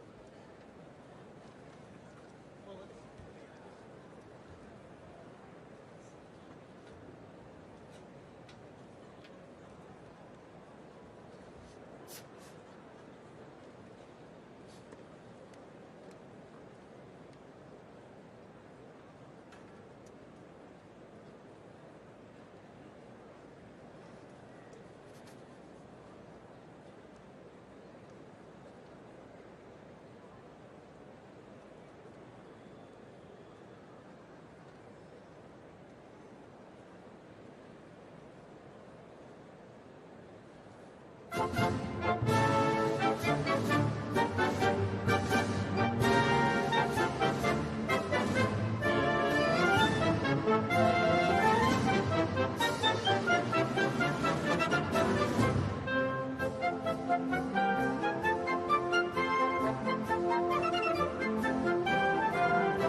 2025 Presidential Inaugural Parade.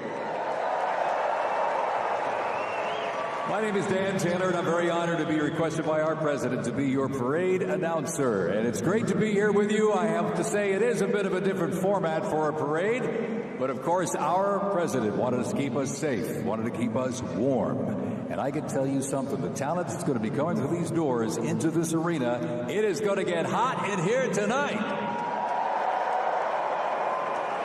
So thank you for joining us as we celebrate this historic occasion on behalf of the Trump-Vance Presidential Inaugural Committee. The ceremony's about to begin. We're going to get things underway, so if you're with family and friends, been talking in the halls or whatever, get down to your seats, grab a snack. We're going to get the show on the road.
going to play Americans We Are National Spirit.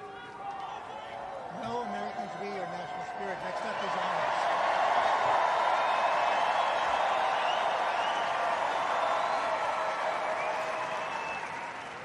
Next up, the Herald will play honors.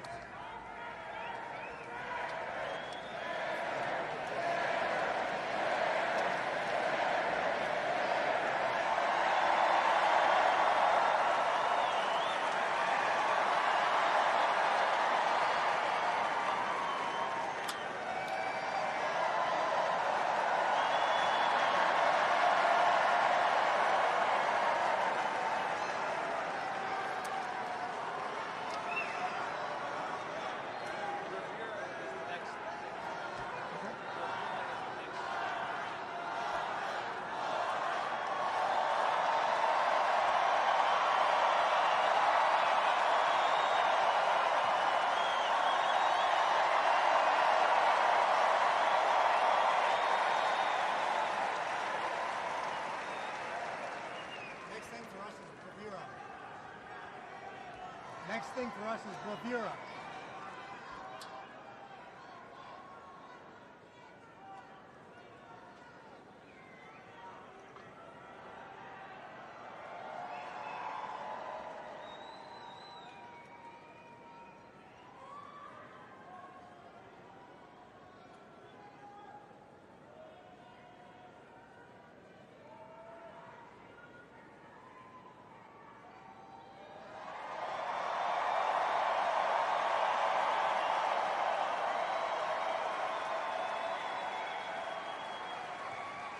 Ladies and gentlemen, we'd like to welcome the official fanfare music group of the President of the United States. Under the direction of Major Aaron Morris, the U.S. Army Band Herald Trumpets performing their fanfare that's actually written for the 47th President of the United States. Listen to this, it's amazing. This is Brass and Glory.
Ladies and gentlemen, please welcome the 50th Vice President of the United States of America, Vice President J.D. Vance, accompanied by the Second Lady, Mrs. Usha Vance.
Ladies and gentlemen, please welcome the 47th President of the United States of America, Donald John Trump, accompanied by the First Lady, Miss Melania Trump.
Ladies and gentlemen, we now present a selection of participants for the 2025 Presidential Inaugural Parade.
Ladies and gentlemen, the heroes of Butler County are here.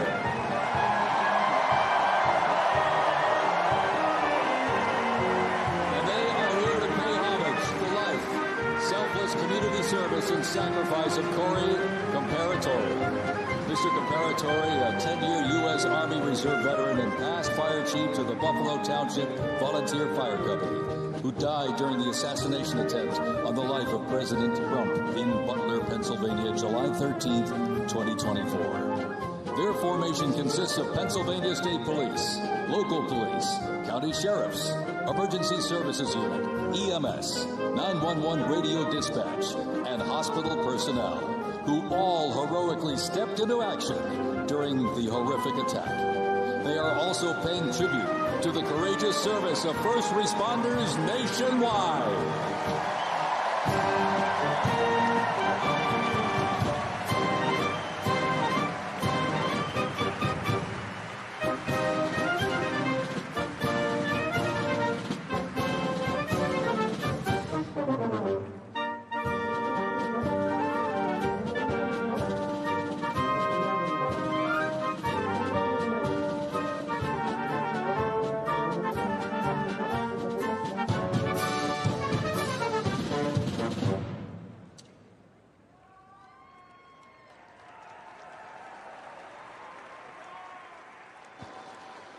Ladies and gentlemen, at this very special event, let us now take a moment of silence in honor of Corey Comparatori.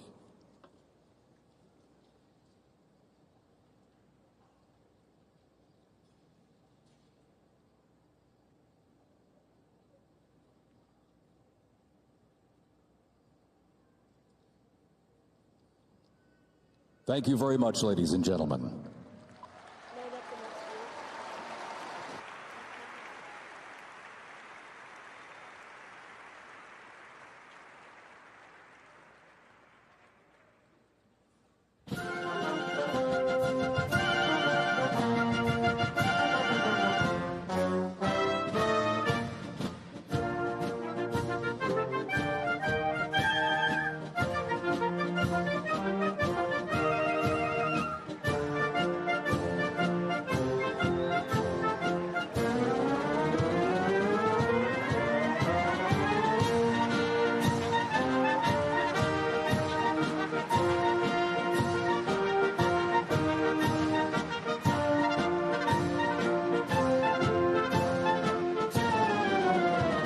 Present to you the New York Military Academy from Cornwall-on-Hudson, New York.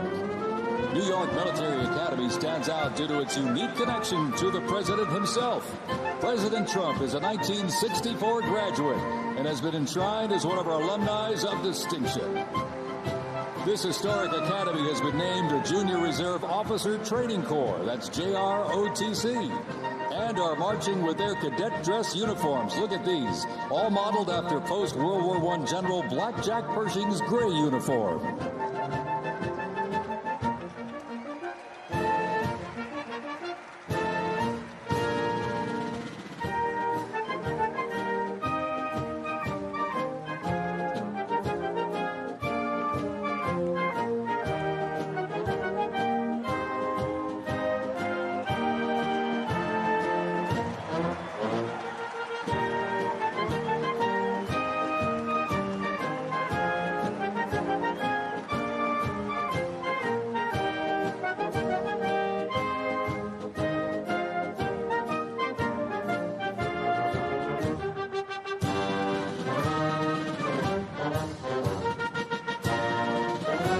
Introducing the Palm Beach Police and Fire Honor Guard unit, representing the town of Palm Beach, Florida. This group consists of police officers and firefighters from the town of Palm Beach, home to some of the most prestigious people in the world, including President Donald J. Trump.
Maryland, and as of this past December, the band has had the distinct honor to perform at the 75th commemoration of the attack on Pearl Harbor in Oahu, Hawaii.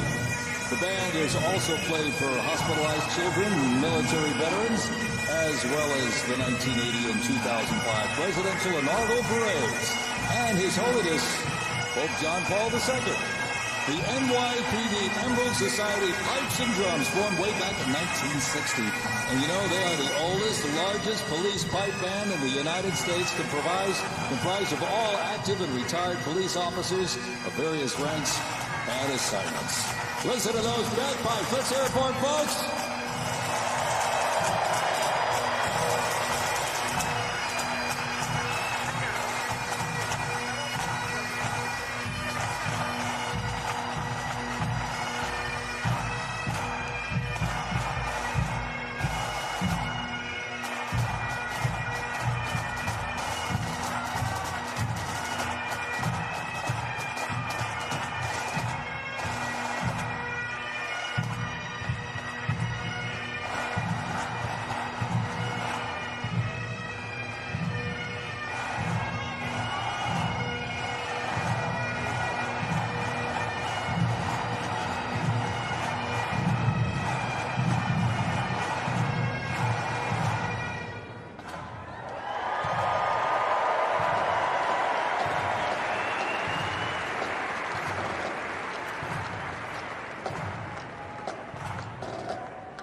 Here's one that hits close to home for our Vice President. We now welcome the Middletown High School Marching Band and cheerleaders. They're traveling all the way from Middletown, Ohio to proudly represent their school, our nation, and outstanding alumni, including our new Vice President of the United States, J.D. Vance.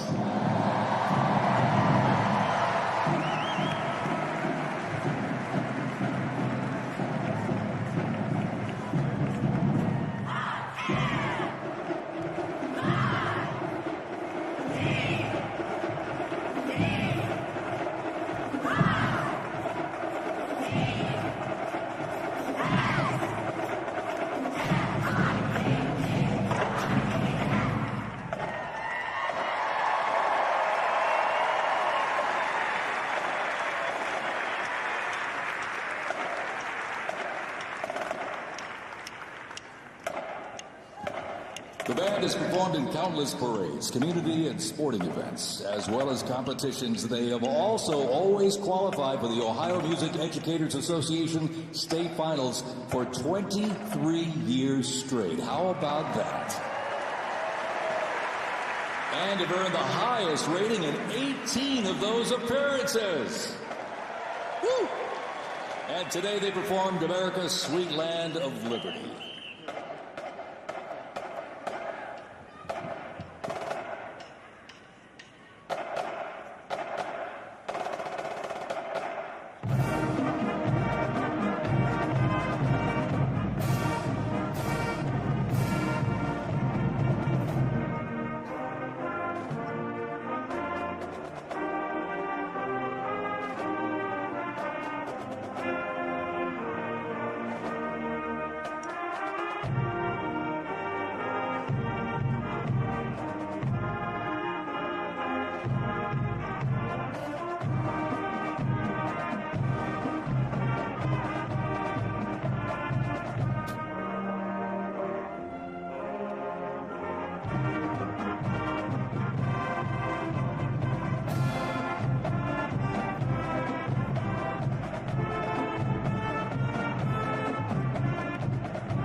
And while they cheer here in the arena, let's cheer for him again, folks, from our VP hometown, Middletown High School Marching Band.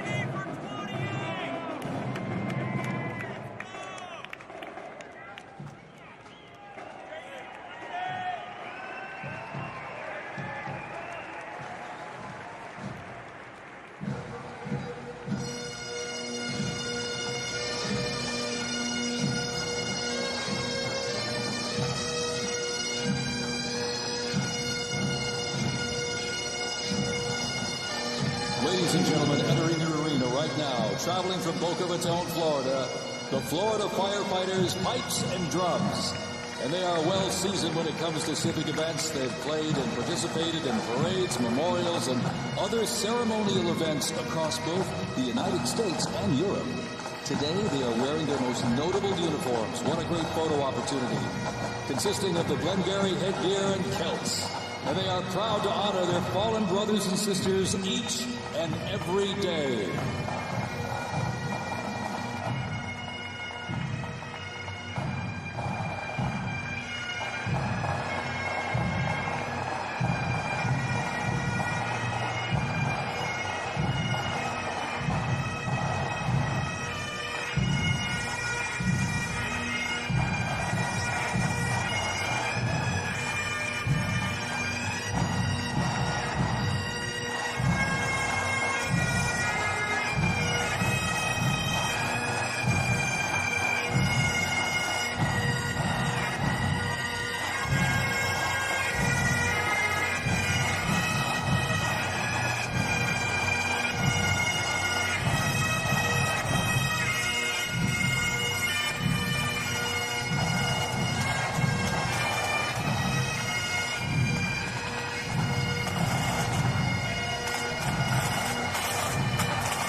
As the Florida Firefighters Pipes and Drums leave the arena, we keep the rhythm and the drums going. Please welcome the Stewart's Creek High School Marching Band. Traveling all the way from Smyrna, Tennessee, they are proud to represent the volunteer state in the 2025 Presidential Inaugural Parade.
beat of the drums continues. Established in 2013, that band has rapidly become one of Tennessee's premier high school music programs. This band has participated in numerous civic events that honor significant moments in our nation's history, like the 75th anniversary of the attack on Pearl Harbor, Captain Jeff Cuss, United States Marine Corps Memorial Dedication, Chicago Thanksgiving Day Parade, and a Lincoln Memorial performance as well. The Stewart's Creek High School Marching Band, everybody. Make them feel welcome here in D.C.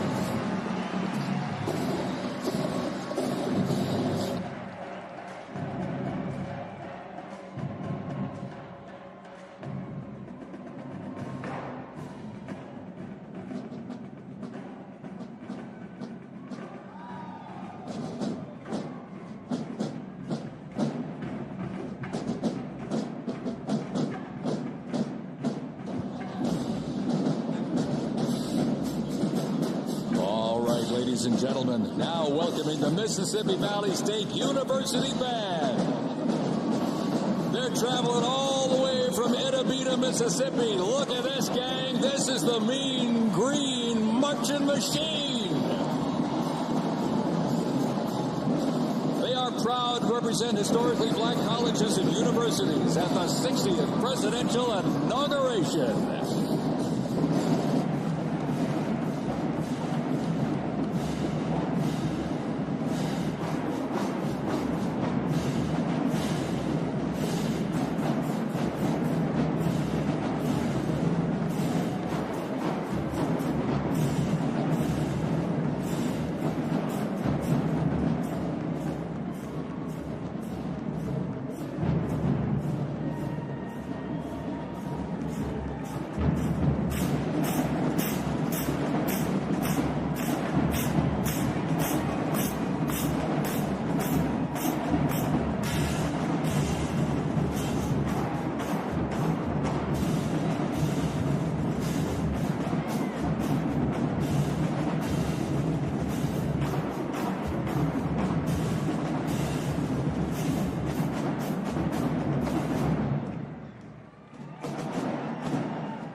close to 300 from the Mississippi Valley State University Band.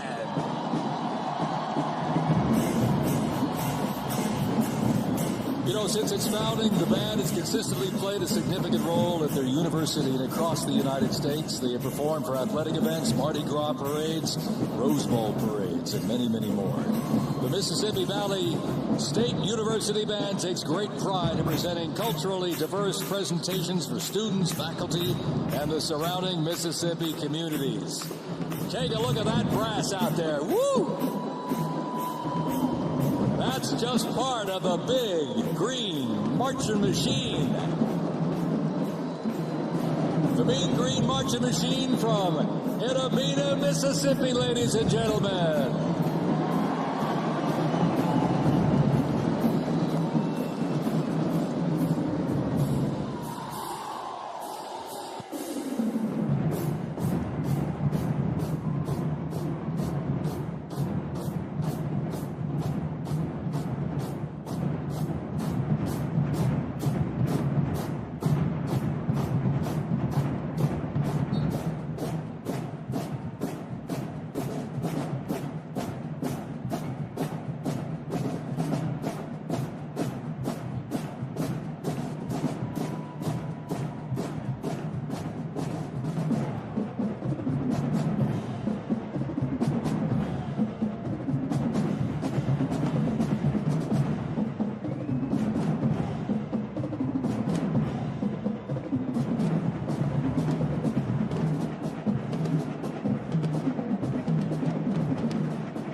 Ladies and gentlemen, please welcome our new special envoy to the Middle East, Steve Witkoff.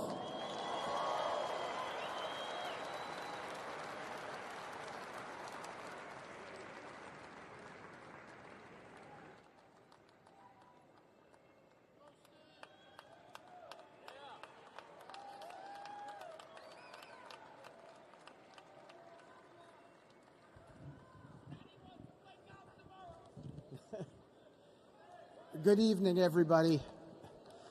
I was appointed by President Trump to be the special envoy for peace in the Middle East.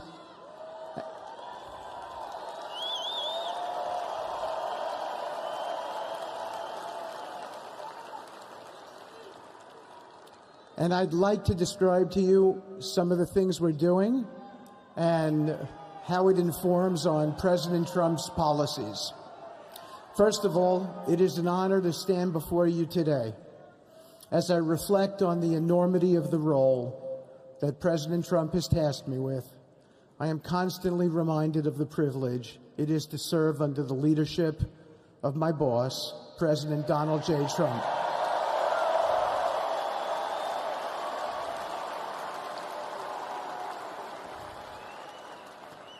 His presidency has provided a clear, bold vision for the Middle East, and it is this vision that guides every step I take in the mission. President Trump's leadership has redefined what is possible in the pursuit of progress and stability in the Middle East. His decisive, pragmatic approach ensures that even the most entrenched conflicts are met with fresh perspectives and innovative strategies. His policies have already delivered remarkable successes, such as yesterday's release of hostages in Gaza.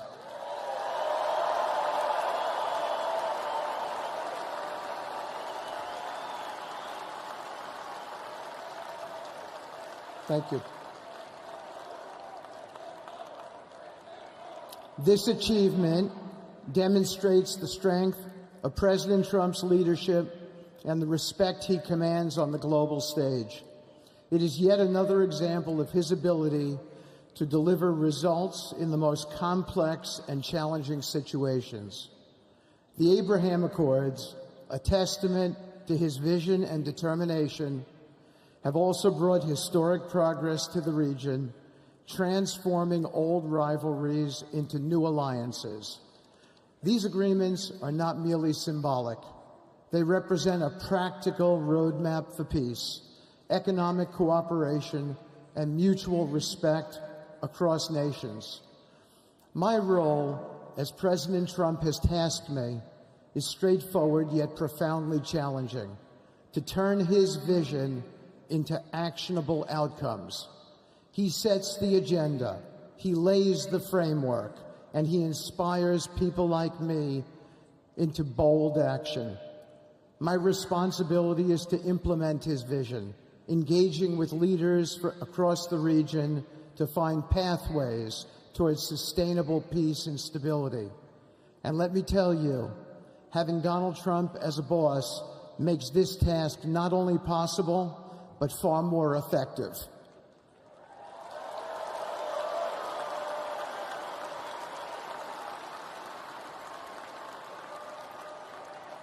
President Trump's reputation as a leader who delivers results resonates far beyond Washington.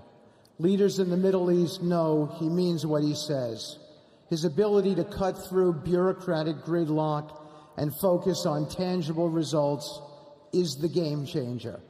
It allows me to approach delicate negotiations with the confidence that the full weight of the United States is behind me. The principles President Trump has laid out for our approach to the Middle East and foreign policy in general are fourfold, and they are clear. 1, respect for sovereignty. Every nation deserves the right to determine its own destiny, free from the interference of external powers. 2, economic prosperity as a bridge to stability. Through economic partnerships and investment, we can build a foundation for cooperation that transcends historical grievances. 3, courageous diplomacy. Real progress requires difficult conversations and bold decisions, and it is through these that trust is built and maintained. And finally, 4, reciprocity and accountability. The United States requires reciprocal actions from our partners. We are done carrying the financial burden for nations that are unwilling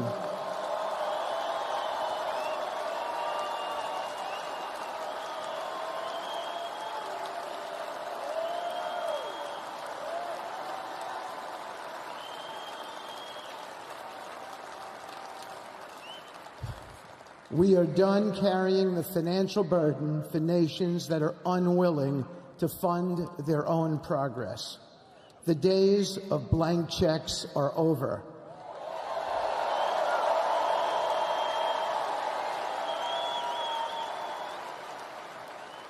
Partnerships under President Trump's leadership must be equitable, and contributions must reflect shared commitments to our goals. In my work, I've seen firsthand how these principles resonate. They provide a foundation that transcends politics and speaks to the shared humanity of all people in a region. Leaders across the Middle East recognize that this Trump administration is serious about results, not symbolic gestures, but real, meaningful progress that improves lives. Thank you.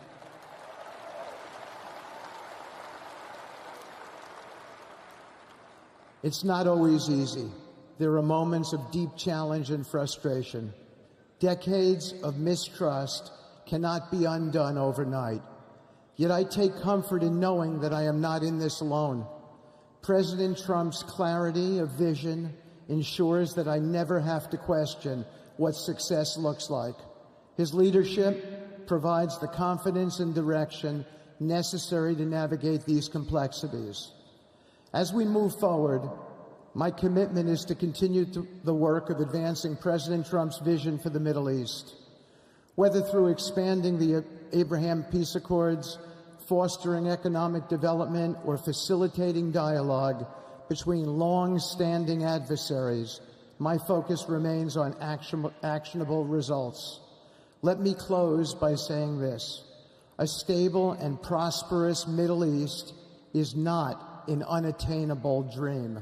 It is a goal within our reach, made possible by strong leadership and unwavering commitment. Under President Trump's guidance, we are proving that the impossible can become reality. Thank you, but I have one more thing to say. We have some special people for me to introduce you to tonight. President Trump has been talking to them as well. They are the families of hostages from Israel who have been in Gaza for the last year and a half. There are many of them here today. Several of the families have lost children and loved ones, and they're here because they're part of an effort to retrieve their bodies so they can be buried in a proper way. Several have children who are still in captivity. There is an American family here whose loved one is scheduled to come out in 14 days, and they're going to be meeting the president tonight. So let's give them all some love and a big hand. Come on up.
And now I get to introduce my dear friend and the President of the United States, Donald J. Trump.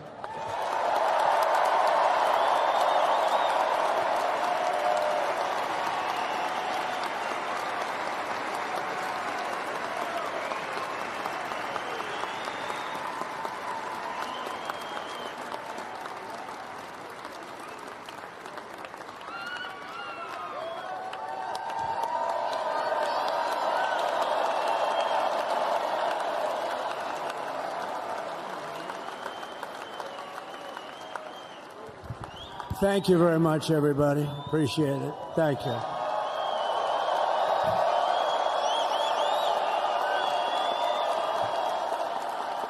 So now the work begins. We won, but now the work begins. We have to bring them home. And, you know, tonight I'm going to be signing on the J6 hostages, pardons, to get them out. And as soon as I leave, I'm going to the Oval Office and we'll be signing pardons for a lot of people, a lot of people. And thank you to Steve Witkoff. He's a great guy. He's a friend of mine. He's been a very successful man. He's a great negotiator. He's a wonderful guy. People love him. And he's got a tremendous power of persuasion. And that's what we need. We don't need stiffs. We don't need stiffs. We got a lot of stiffs. You just had a whole load of them. And to the former hostages with us today, welcome. Welcome home. Some of the folks are former hostages. Not a good situation. The three young ladies that came home yesterday, you saw that. They're more coming home every day now. They're coming home. But they were hurt. They were hurt. They were hurt. One had her head blown off, fingers on her hand, and her hand indeed was blown off. She was trying to defend herself from a bullet being fired. Do you believe this? A bullet knocked off her hand. I don't know. You look at it, it's a disgrace. We never stopped praying for you, and we're so glad that you're reunited with your friends and families, and God bless you all. And some of them are just saying, no, my son is gone. But please just bring home his body, right, Steve? Many of you have told me that your son is gone, but bring home his body. It should have never happened. 3 years, it's ridiculous. Should have never happened. Wouldn't have happened. I also want to express my tremendous gratitude to the hundreds of thousands of proud American patriots who came from all across the country to join us in this celebration. It's a celebration of a big win.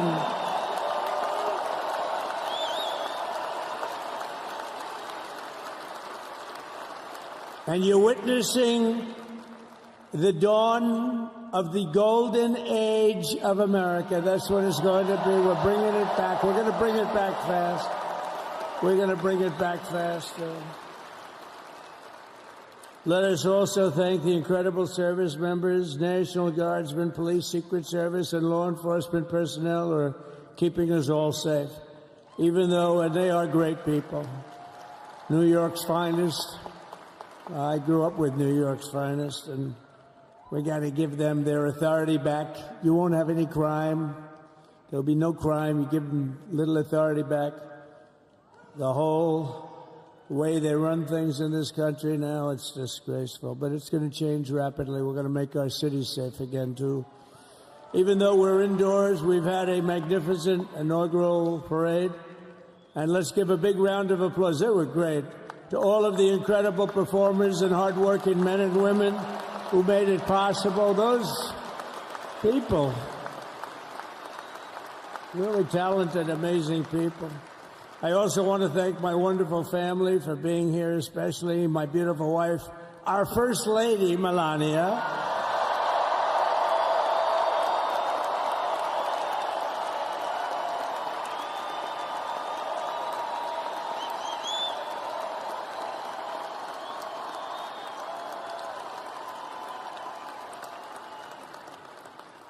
I love our First Lady. And also JD. How good has JD been? And his beautiful wife, Usha. How good is JB? JD has been great. He's another good negotiator, Steve. He's a great negotiator, too. We need negotiators in this country. But so many of the people on the stage behind, not only family members, as an example, Lara Trump, the wife of Eric. She was the head of the Republican Party, along with my friend Michael. Stand up, the two of you. What a job. What a job they did. They worked so hard. They knew there'd be rigging, but they said, we're going to make it too big to rig, and we did. We made it too big to rig. We won every swing state by a lot. We won the popular vote by millions and millions of votes. We won the whole ball of wax.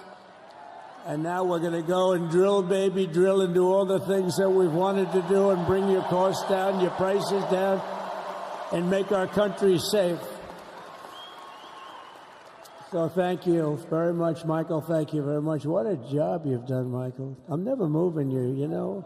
He was thinking about getting a nice job in the administration. I said, no, I'm leaving you right where you are. You've done a very good job. We're not moving you, Michael. I'm sorry. Anyway, thank you very much. Appreciate it.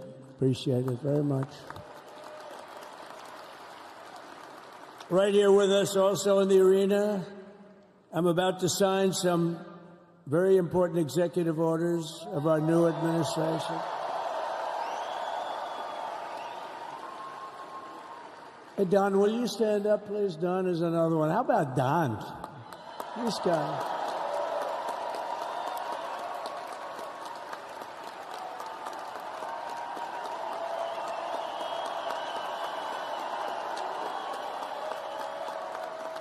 He's a popular one. He goes out and speaks. He gets a big crowd. He's a little on the rough side sometimes, but that's what you want. He's done a fantastic job, and he loves our country. Thanks, Don. Great job. You've done a great job. And Ivanka.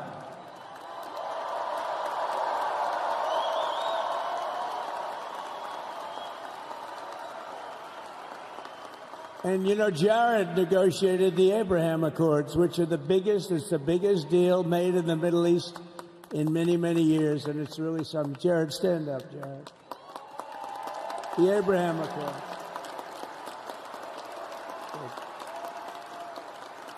And Tiffany's going to have a little baby. And Michael.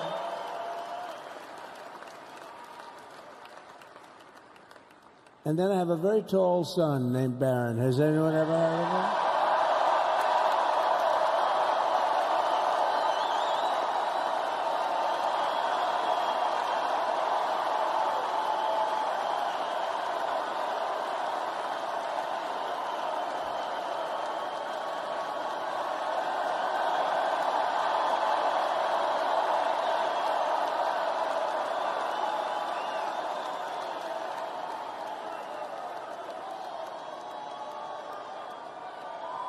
Thank you.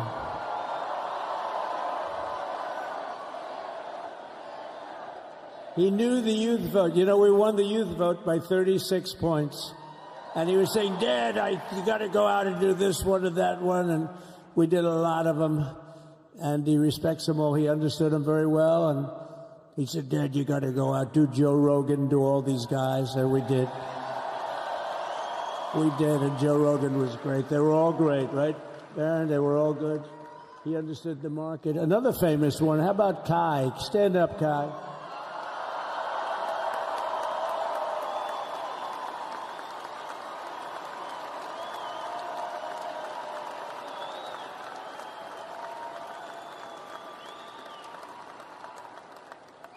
Is that Byron Donalds back there? Stand up, Byron. Stand up. What a future this one has. What a future. That's great, Byron. Thank you very much. And how about Lutnick, Secretary of Commerce? He's going to take in more money than any country has ever even thought about. He's going to take in some money. And we have many others. Look, I'm not going to go through it, but we're going to sign some orders right now, and that's really what I want to do. So we're going to sign executive orders. First, I'll revoke nearly 80 destructive and radical executive actions of the previous administration, one of the worst administrations in history. Maybe not one of them, the worst. Anybody that would allow millions of people to pour through our borders from jails, prisons, mental institutions, insane asylums, gang members to be taken off the streets of Venezuela and deposited in our country, and many, not just Venezuela. You know, crime in Venezuela is down 74% because they took their criminals and gave them to us through an open border policy of the previous administration. All over the world, they're emptying their prisons into our country. They're emptying their mental institutions into our country.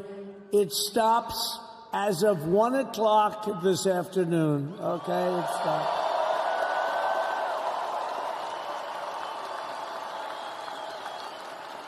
So I'm revoking nearly 80 destructive, radical executive actions of the previous administration. They'll all be null and void within about, 5 minutes? Is that them over there? 5 minutes? And next, to gain immediate control of the vast federal, out-of-control bureaucracy, I will implement an immediate regulation freeze, which will stop Biden bureaucrats from continuing to regulate. Most of those bureaucrats are being fired. They're gone.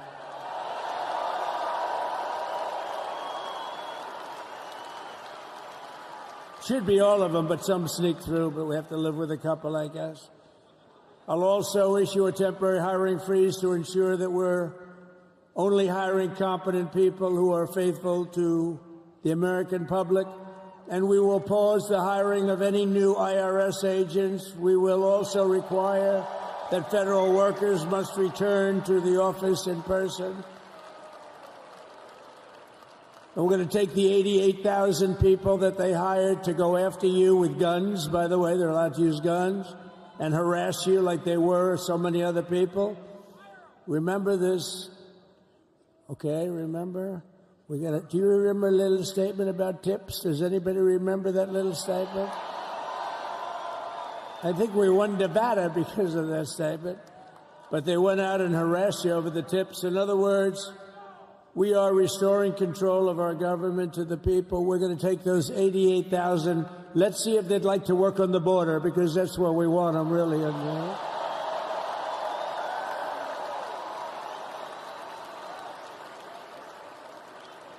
So we're going to have no tax on tips, right? No tax on tips.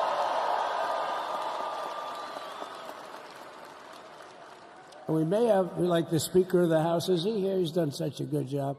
Is Mike here? He's around here someplace. I saw him just a little while ago. Hello, fellas. Look at you guys. Yeah, I know it. He's great. He's doing great. They're all doing good. The Republican Party has never been unified like it is right now. They want to save our country. And we're going to more than save it. We're going to make it greater than it's ever been before by a lot. Next, I'm going to sign a presidential memorandum directing every member of my cabinet to marshal every power at their disposal to defeat inflation and rapidly bring down the cost of daily life, because your costs have gone through the roof in the last 4 years. Perhaps you didn't notice. Does anyone notice their costs are like double, triple, quadruple? You can't buy bacon. Apples have doubled in price. You want an apple, anybody? Pay twice what you did 2 years ago. We'll put more money in your pocket, and we'll bring back the American dream and to reduce energy costs and liberate our economy. So we have more oil and gas than any country in the world, and we're going to use it. We're not going to do the wind thing. Wind. Big, ugly windmills, they ruin your neighborhood. They ruin you. If you have a house that's near a windmill, guess what? Your house is worth less than half. And did you see up in New England with the whales? You see what's happening? So they had 2 whales killed in about 14 years. Last year and the year before, total, they had 28. So if you're into whales, you don't want windmills either. and they're the most expensive form of energy that you can have by far. And they're all made in China, by the way, practically all of them. And they kill your birds and they ruin your beautiful landscapes. But other than that, I think they're quite good, right? Now, remember when we used to joke and kid when we were kidding, but we don't kid anymore? They want to watch the debates on television. They want to watch your favorite president on television. But the wind isn't blowing, so we can't watch television that night, Gladys. Remember? Gladys, I'm sorry, the wind is just not blowing. We're not watching Trump tonight. But I'm immediately withdrawing from the unfair, one-sided Paris Climate Accord ripoff. The United States will not sabotage our own industries while China pollutes with impunity. You know, China, I mean, look, they use a lot of dirty energy, but they produce a lot of energy. And when that stuff goes up in the air, you know, it doesn't stay there. It's not like you got a wall. We love walls, don't we? Not like you have a wall around and it doesn't. It floats into the United States of America after 3.5 to 5.5 days. It floats across the oceans and it comes right over your neighborhood and it falls into your neighborhood. So they all say, we have to fight for cleaner air, but the other dirty air is dropping all over us. So what the hell are they talking about? Unless everybody does it, it just doesn't work. You know, we had the cleanest air and the cleanest water that this country's ever had under the Trump administration, and we didn't do anything to stop jobs and stop production. Believe me, you're going to see a lot of companies come pouring back because tariffs. I always say tariffs is the most beautiful word to me in the dictionary. Then I was reprimanded by the fake news. They said, what about love, religion, and God? I said, I agree. Let's put God number one. Let's put religion number two. Love, I don't know. We got to put that number 3, I guess, right? And then it's tariff. Because tariffs are going to make us rich as hell. It's going to bring our country's businesses back that left us. And I'll also sign an executive order to immediately end federal government censorship of the American people. In America, we believe in free speech, and we're bringing it back starting today to stop the weaponization. Oh, do I know about that? These creeps. Deranged Jack Smith. You ever hear of him? Deranged. He's a deranged prosecutor. He's sick. They suck him on me. He's now been reduced to getting on an airplane, going back to The Hague or wherever the hell he came from. We got to get rid of that guy. Hey, was he one of the many people that got a pardon today? Did they pardon Jack Smith? You know, did you know that Biden, while I was making my speech, pardoned his whole family?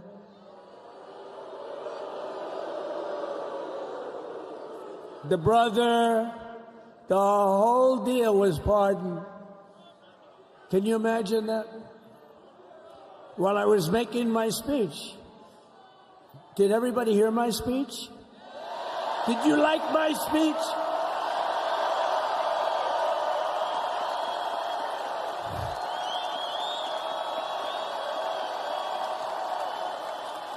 Thank you. I mean, the only thing wrong with it is I had a lot of tough things to say, and I have some great people that work for me. Sir, this is such a great speech. It's so unifying. Don't talk about Biden with his pardons of his family. We want a unified country. They said, don't talk about the J6 hostages that you're going to be releasing today. Sir, don't put that in your speech, please. I said, but I want to put it in my speech. They said, sir, it won't be unified like it is. It's so beautiful the way it is. And it is getting great reviews. You know, if I put things like that in, I'll get terrible reviews. One little paragraph that's a little bit wrong, the fake news goes crazy, right? So I said, all right, I won't put it in my speech, but you know what? I'm speaking in front of a hell of a lot of people. at a place called Capital One Arena, and I'll talk about it there. So we're going to be going over the beautiful Oval Office, one of the great offices in history. Even if it wasn't beautiful, it's the Oval Office, but it is beautiful. And we love the Oval Office. It all starts with the wars start and end there. Everything starts and ends at the Oval Office. We love it. But we're going to go to the Oval Office. We're going to release our great hostages that didn't do, for the most part, they didn't do stuff wrong. You take a look at what went on, and look what happens in other parts of the country. In Portland, where they kill people, they destroy the city, nothing happens to them. In Seattle, where they took over a big chunk of the city, nothing happened. Minneapolis, where they burned down the city, nothing happened. Essentially nothing happened. All they want to do is go after the J6 hostages. A 76-year-old grandmother was arrested the other day because she was looking at the Capitol or something like that. No, we're not going to put up with that crap anymore.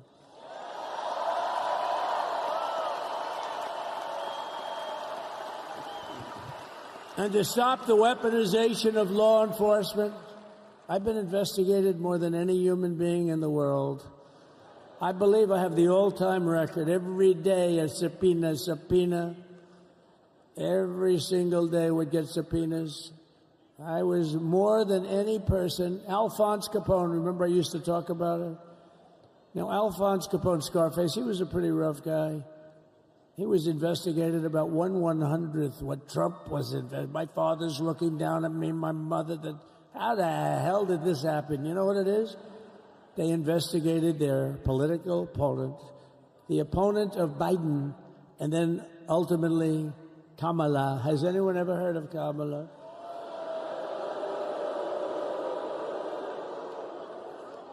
We had to beat two opponents. We had to beat Biden, and we beat him. Now he goes on top. The guy was like 39 points down. I think I could have beaten Trump. They should have left me in. I would have beaten. No, his debate performance wasn't the best, right? That's what killed him. And then they had to change, and it's like you get into a fight. The great Dana White spoke last night. We love Dana White, right? UFC. That's like he puts in two fighters. One of them's getting creamed, getting really beaten, and they say, all right, take him out. Let's put somebody else in to finish up the fight. That's what they did to us. They gave us somebody new, but we took care of both of them. So we beat actually two opponents.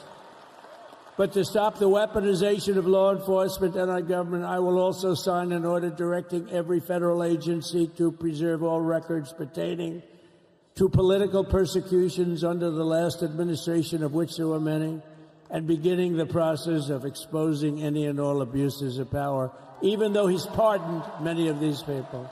Can you believe it? He's pardoned them. You know why he did it while I was speaking? Because that way I couldn't speak about it. I was speaking. I didn't know he did it. I finished my speech, and they said, sir, he pardoned his whole family. I said, ooh, can I go back out there and talk about it? Somehow that wouldn't be very elegant. Our First Lady would say, please don't do that. But we have plenty of time to talk about it, and we will. We're doing all of this on our very first day in office. Don't forget, we've been in this position, really, where we won the primaries in record time. We were the fastest win of a primary ever in political history, which is a very nice thing. It's nice to know. Well, the second election was rigged, so we knew we were doing well. And if it wasn't, you know what? If it wasn't, I would have never run. But this third one was just a monster. Boy, was that a big one, huh? That was a big one. On the second one, we got like 10 or 12 million votes more than the first one. How about that? We did great on the first one. We did much better on the second one. But bad did we do well on the third one. So we're gonna have some fun. It's very simple. We're gonna make our country great. We're gonna make our country great again. We're gonna make America great again. How good a name is MAGA, though, right? I was going to say keep America great, but unfortunately it wasn't great. Can't say keep it great. It will be great again, but CAG, keep America great, CAG, I don't think it's ever going to replace MAGA. Does anybody like CAG? I don't think so. It's never replacing MAGA. Nothing will ever replace MAGA. MAGA was the most successful political operation, political movement in the history of our country, maybe in the history of the world. Let's see what happens, because we're not finished yet. We're not finished yet. We got a long way to go. But we're doing this on the very first day in office, and in just a few moments, I'm not only signing the release of the J6 hostages, I'm signing other things that you're going to love. Oh, you're going to be happy reading newspapers tomorrow and the next day and the next day and the next day. So I just want to thank, I mean, look at this place. It's full to the rafters. You don't have any. Look at those people up there. You don't have any empty seats. And by the way, the Capital One owners, they are so good. We got to root for their teams because they have been so great to MAGA, to us. And I just want to thank Ted and everybody. You guys have been fantastic. And the ice hockey team's doing great. Ovechkin's pretty good, right? They're doing great. So I want to thank them, Capital One arena owners. They have been absolutely fantastic. And thank you once again to everyone. And I can only tell you, you're going to be very happy. You're going to watch a lot of good things happen. We got to stop some wars that are happening and going on. Some stupid things are happening. The war with Ukraine would have never happened, and it has. As you know, Israel would have never been hit on October 7th, and none of you would be up here. None of you would even know anything about this tragedy that you're going through right now. But Iran was broke. Anybody that bought oil from Iran, they couldn't do any business with us. You're not going to do business with America. China passed. Everybody passed. They were broke. They didn't have money for Hamas. They didn't have money for Hezbollah. And your sons would be alive, and they certainly wouldn't be incarcerated like they are. It's a shame. But we're getting a lot of people out in a short period of time. So I'm going to go right over to here, and I'm going to sign in front of you. Is that okay? Good.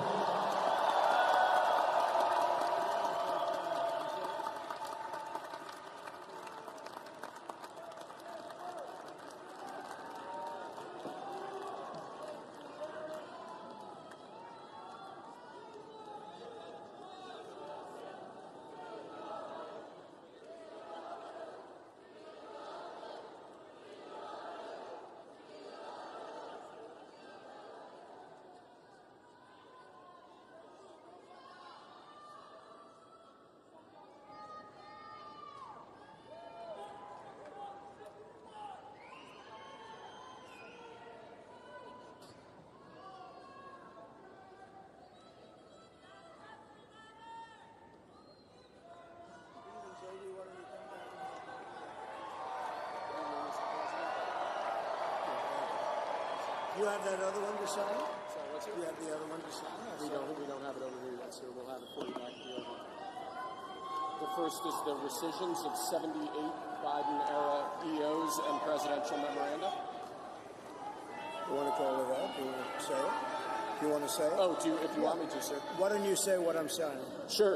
The first item that President Trump is signing is the rescission of 78 Biden-era executive actions, executive orders, presidential memoranda, and others.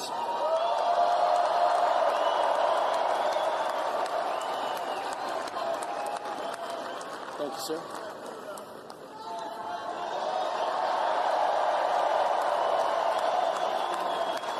Thank you. The second item, President Trump, is a regulatory freeze, as you announced in your speech, preventing bureaucrats from issuing any more regulations until we have full control of this, the government and this administration.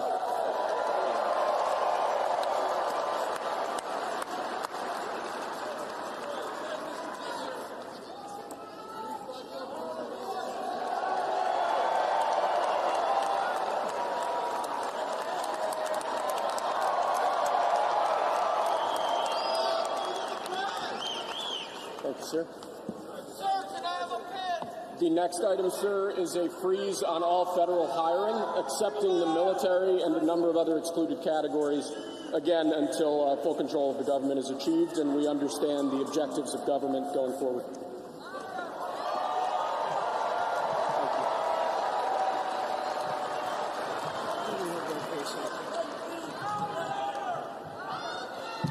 Could you imagine Biden doing this? I don't think so.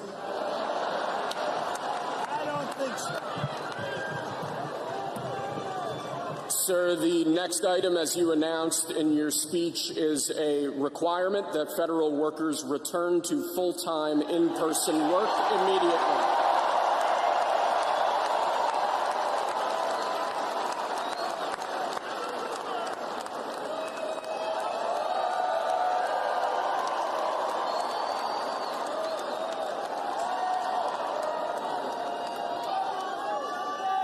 Thank you, sir. Next, we have a directive to every department and agency in the federal government to address the cost of living crisis that has cost Americans so dearly.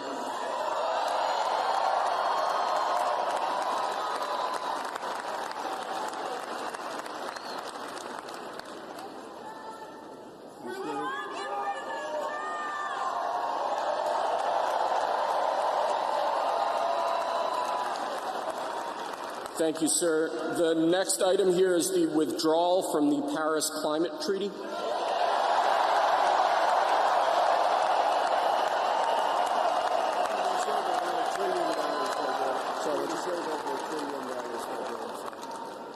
Yes, sir.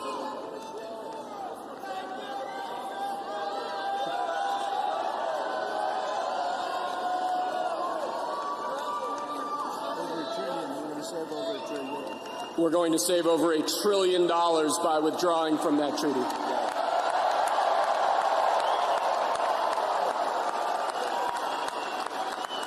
And the next item, sir, is a letter that will be transmitted to the United Nations explaining that we are withdrawing from the Paris Climate Treaty.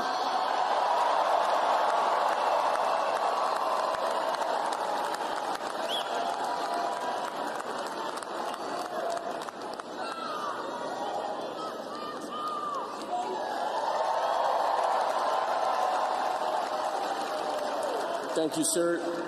This next item is a directive to the federal government ordering the restoration of freedom of speech and preventing government censorship of free speech going forward.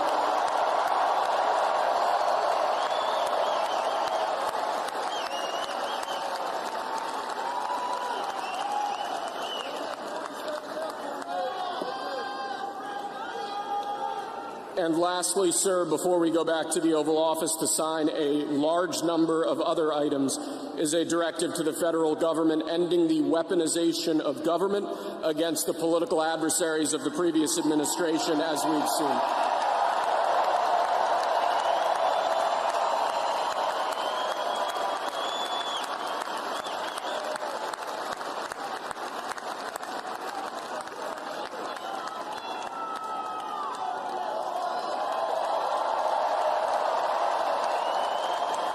Thank you very much, sir. Appreciate it.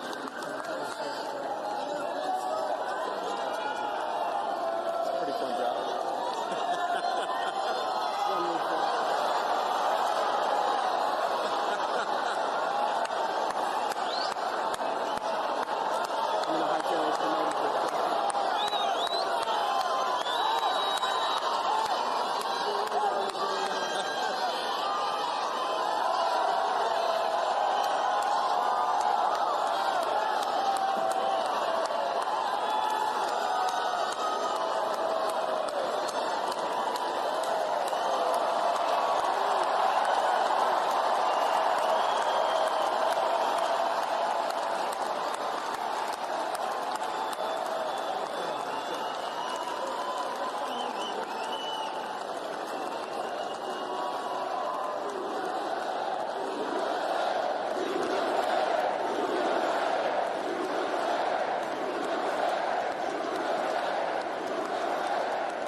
It's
to make you.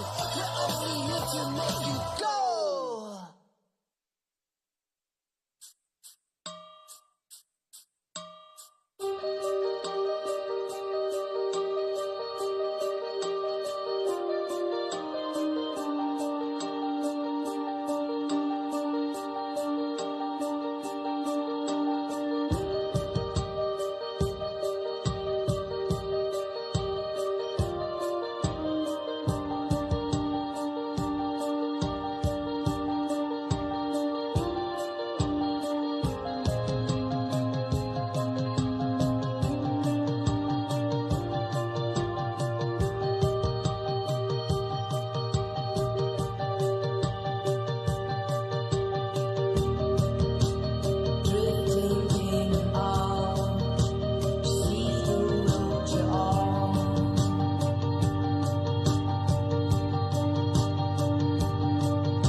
Hey, girl. Oh, now. You know you got everybody looking. Got a little boom in my big truck. Gonna open up the doors and turn it up. Gonna stomp my boots in the Georgia mud. Gonna watch you make me fall in love. Get up on the hood of my daddy's tractor. Up on the toolbox, it don't matter. Down on the tailgate, girl, I can't wait to watch you do your thing. Shake it for the young bucks sitting in the honky tonks. For the rednecks rocking till the break of dawn. The DJ singing that country song. Come on, come on, come on. Shake it for the birds, shake it for the bees. Shake it for the catfish swimming down deep in the creek. For the crickets and the critters and the squirrels. Shake it to the moon, shake it for me, girl. Oh, country girl, shake it for me, girl.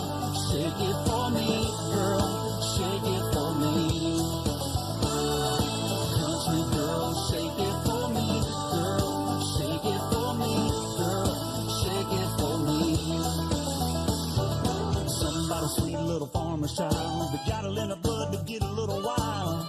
Ponytail and a pretty smile, wrote me in for my country mile. So come on over here and get in my arms, spin me around this big old barn, tangle me up like grandma's yarn. Yeah, yeah, yeah. Shake it for the young bucks sitting in the honky tonks, for the rednecks rocking till the break of dawn, for the DJ spinning that country song. Come on, come on, come on. Shake it for the birds, shake it for the bees, shake it for the catfish swimming down deep in the creek, for the crickets and the critters and the squirrels. Shake it to the moon, shake it for me, girl. Country girl, shake it for me, girl. Shake it for me, girl. Shake it for me. Country girl, shake it for me, girl. Shake it for me, girl. Shake it for me. Come on.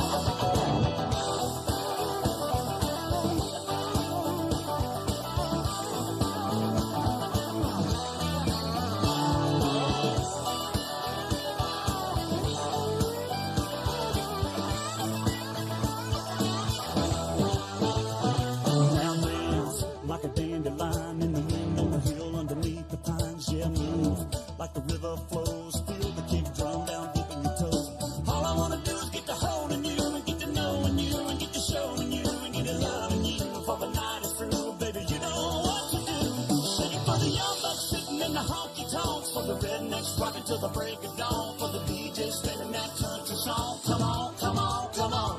Shake it for the birds, shake it for the bees, shake it for the catfish swimming down deep in the creek, for the crickets and the critters and the squirrels. Shake it to the moon, shake it for the girl. Oh, country girl, shake it for me, girl.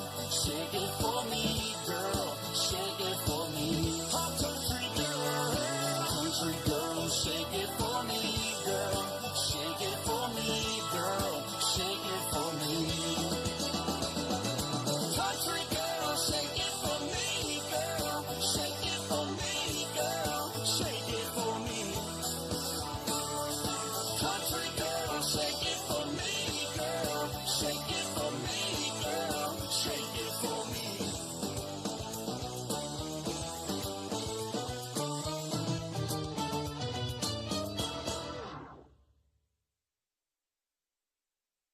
Please don't stop the music.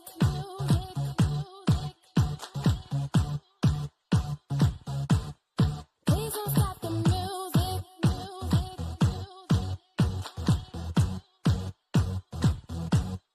Please don't stop the music.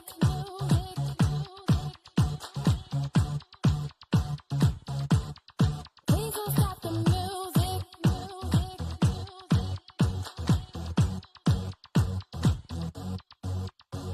It's getting late.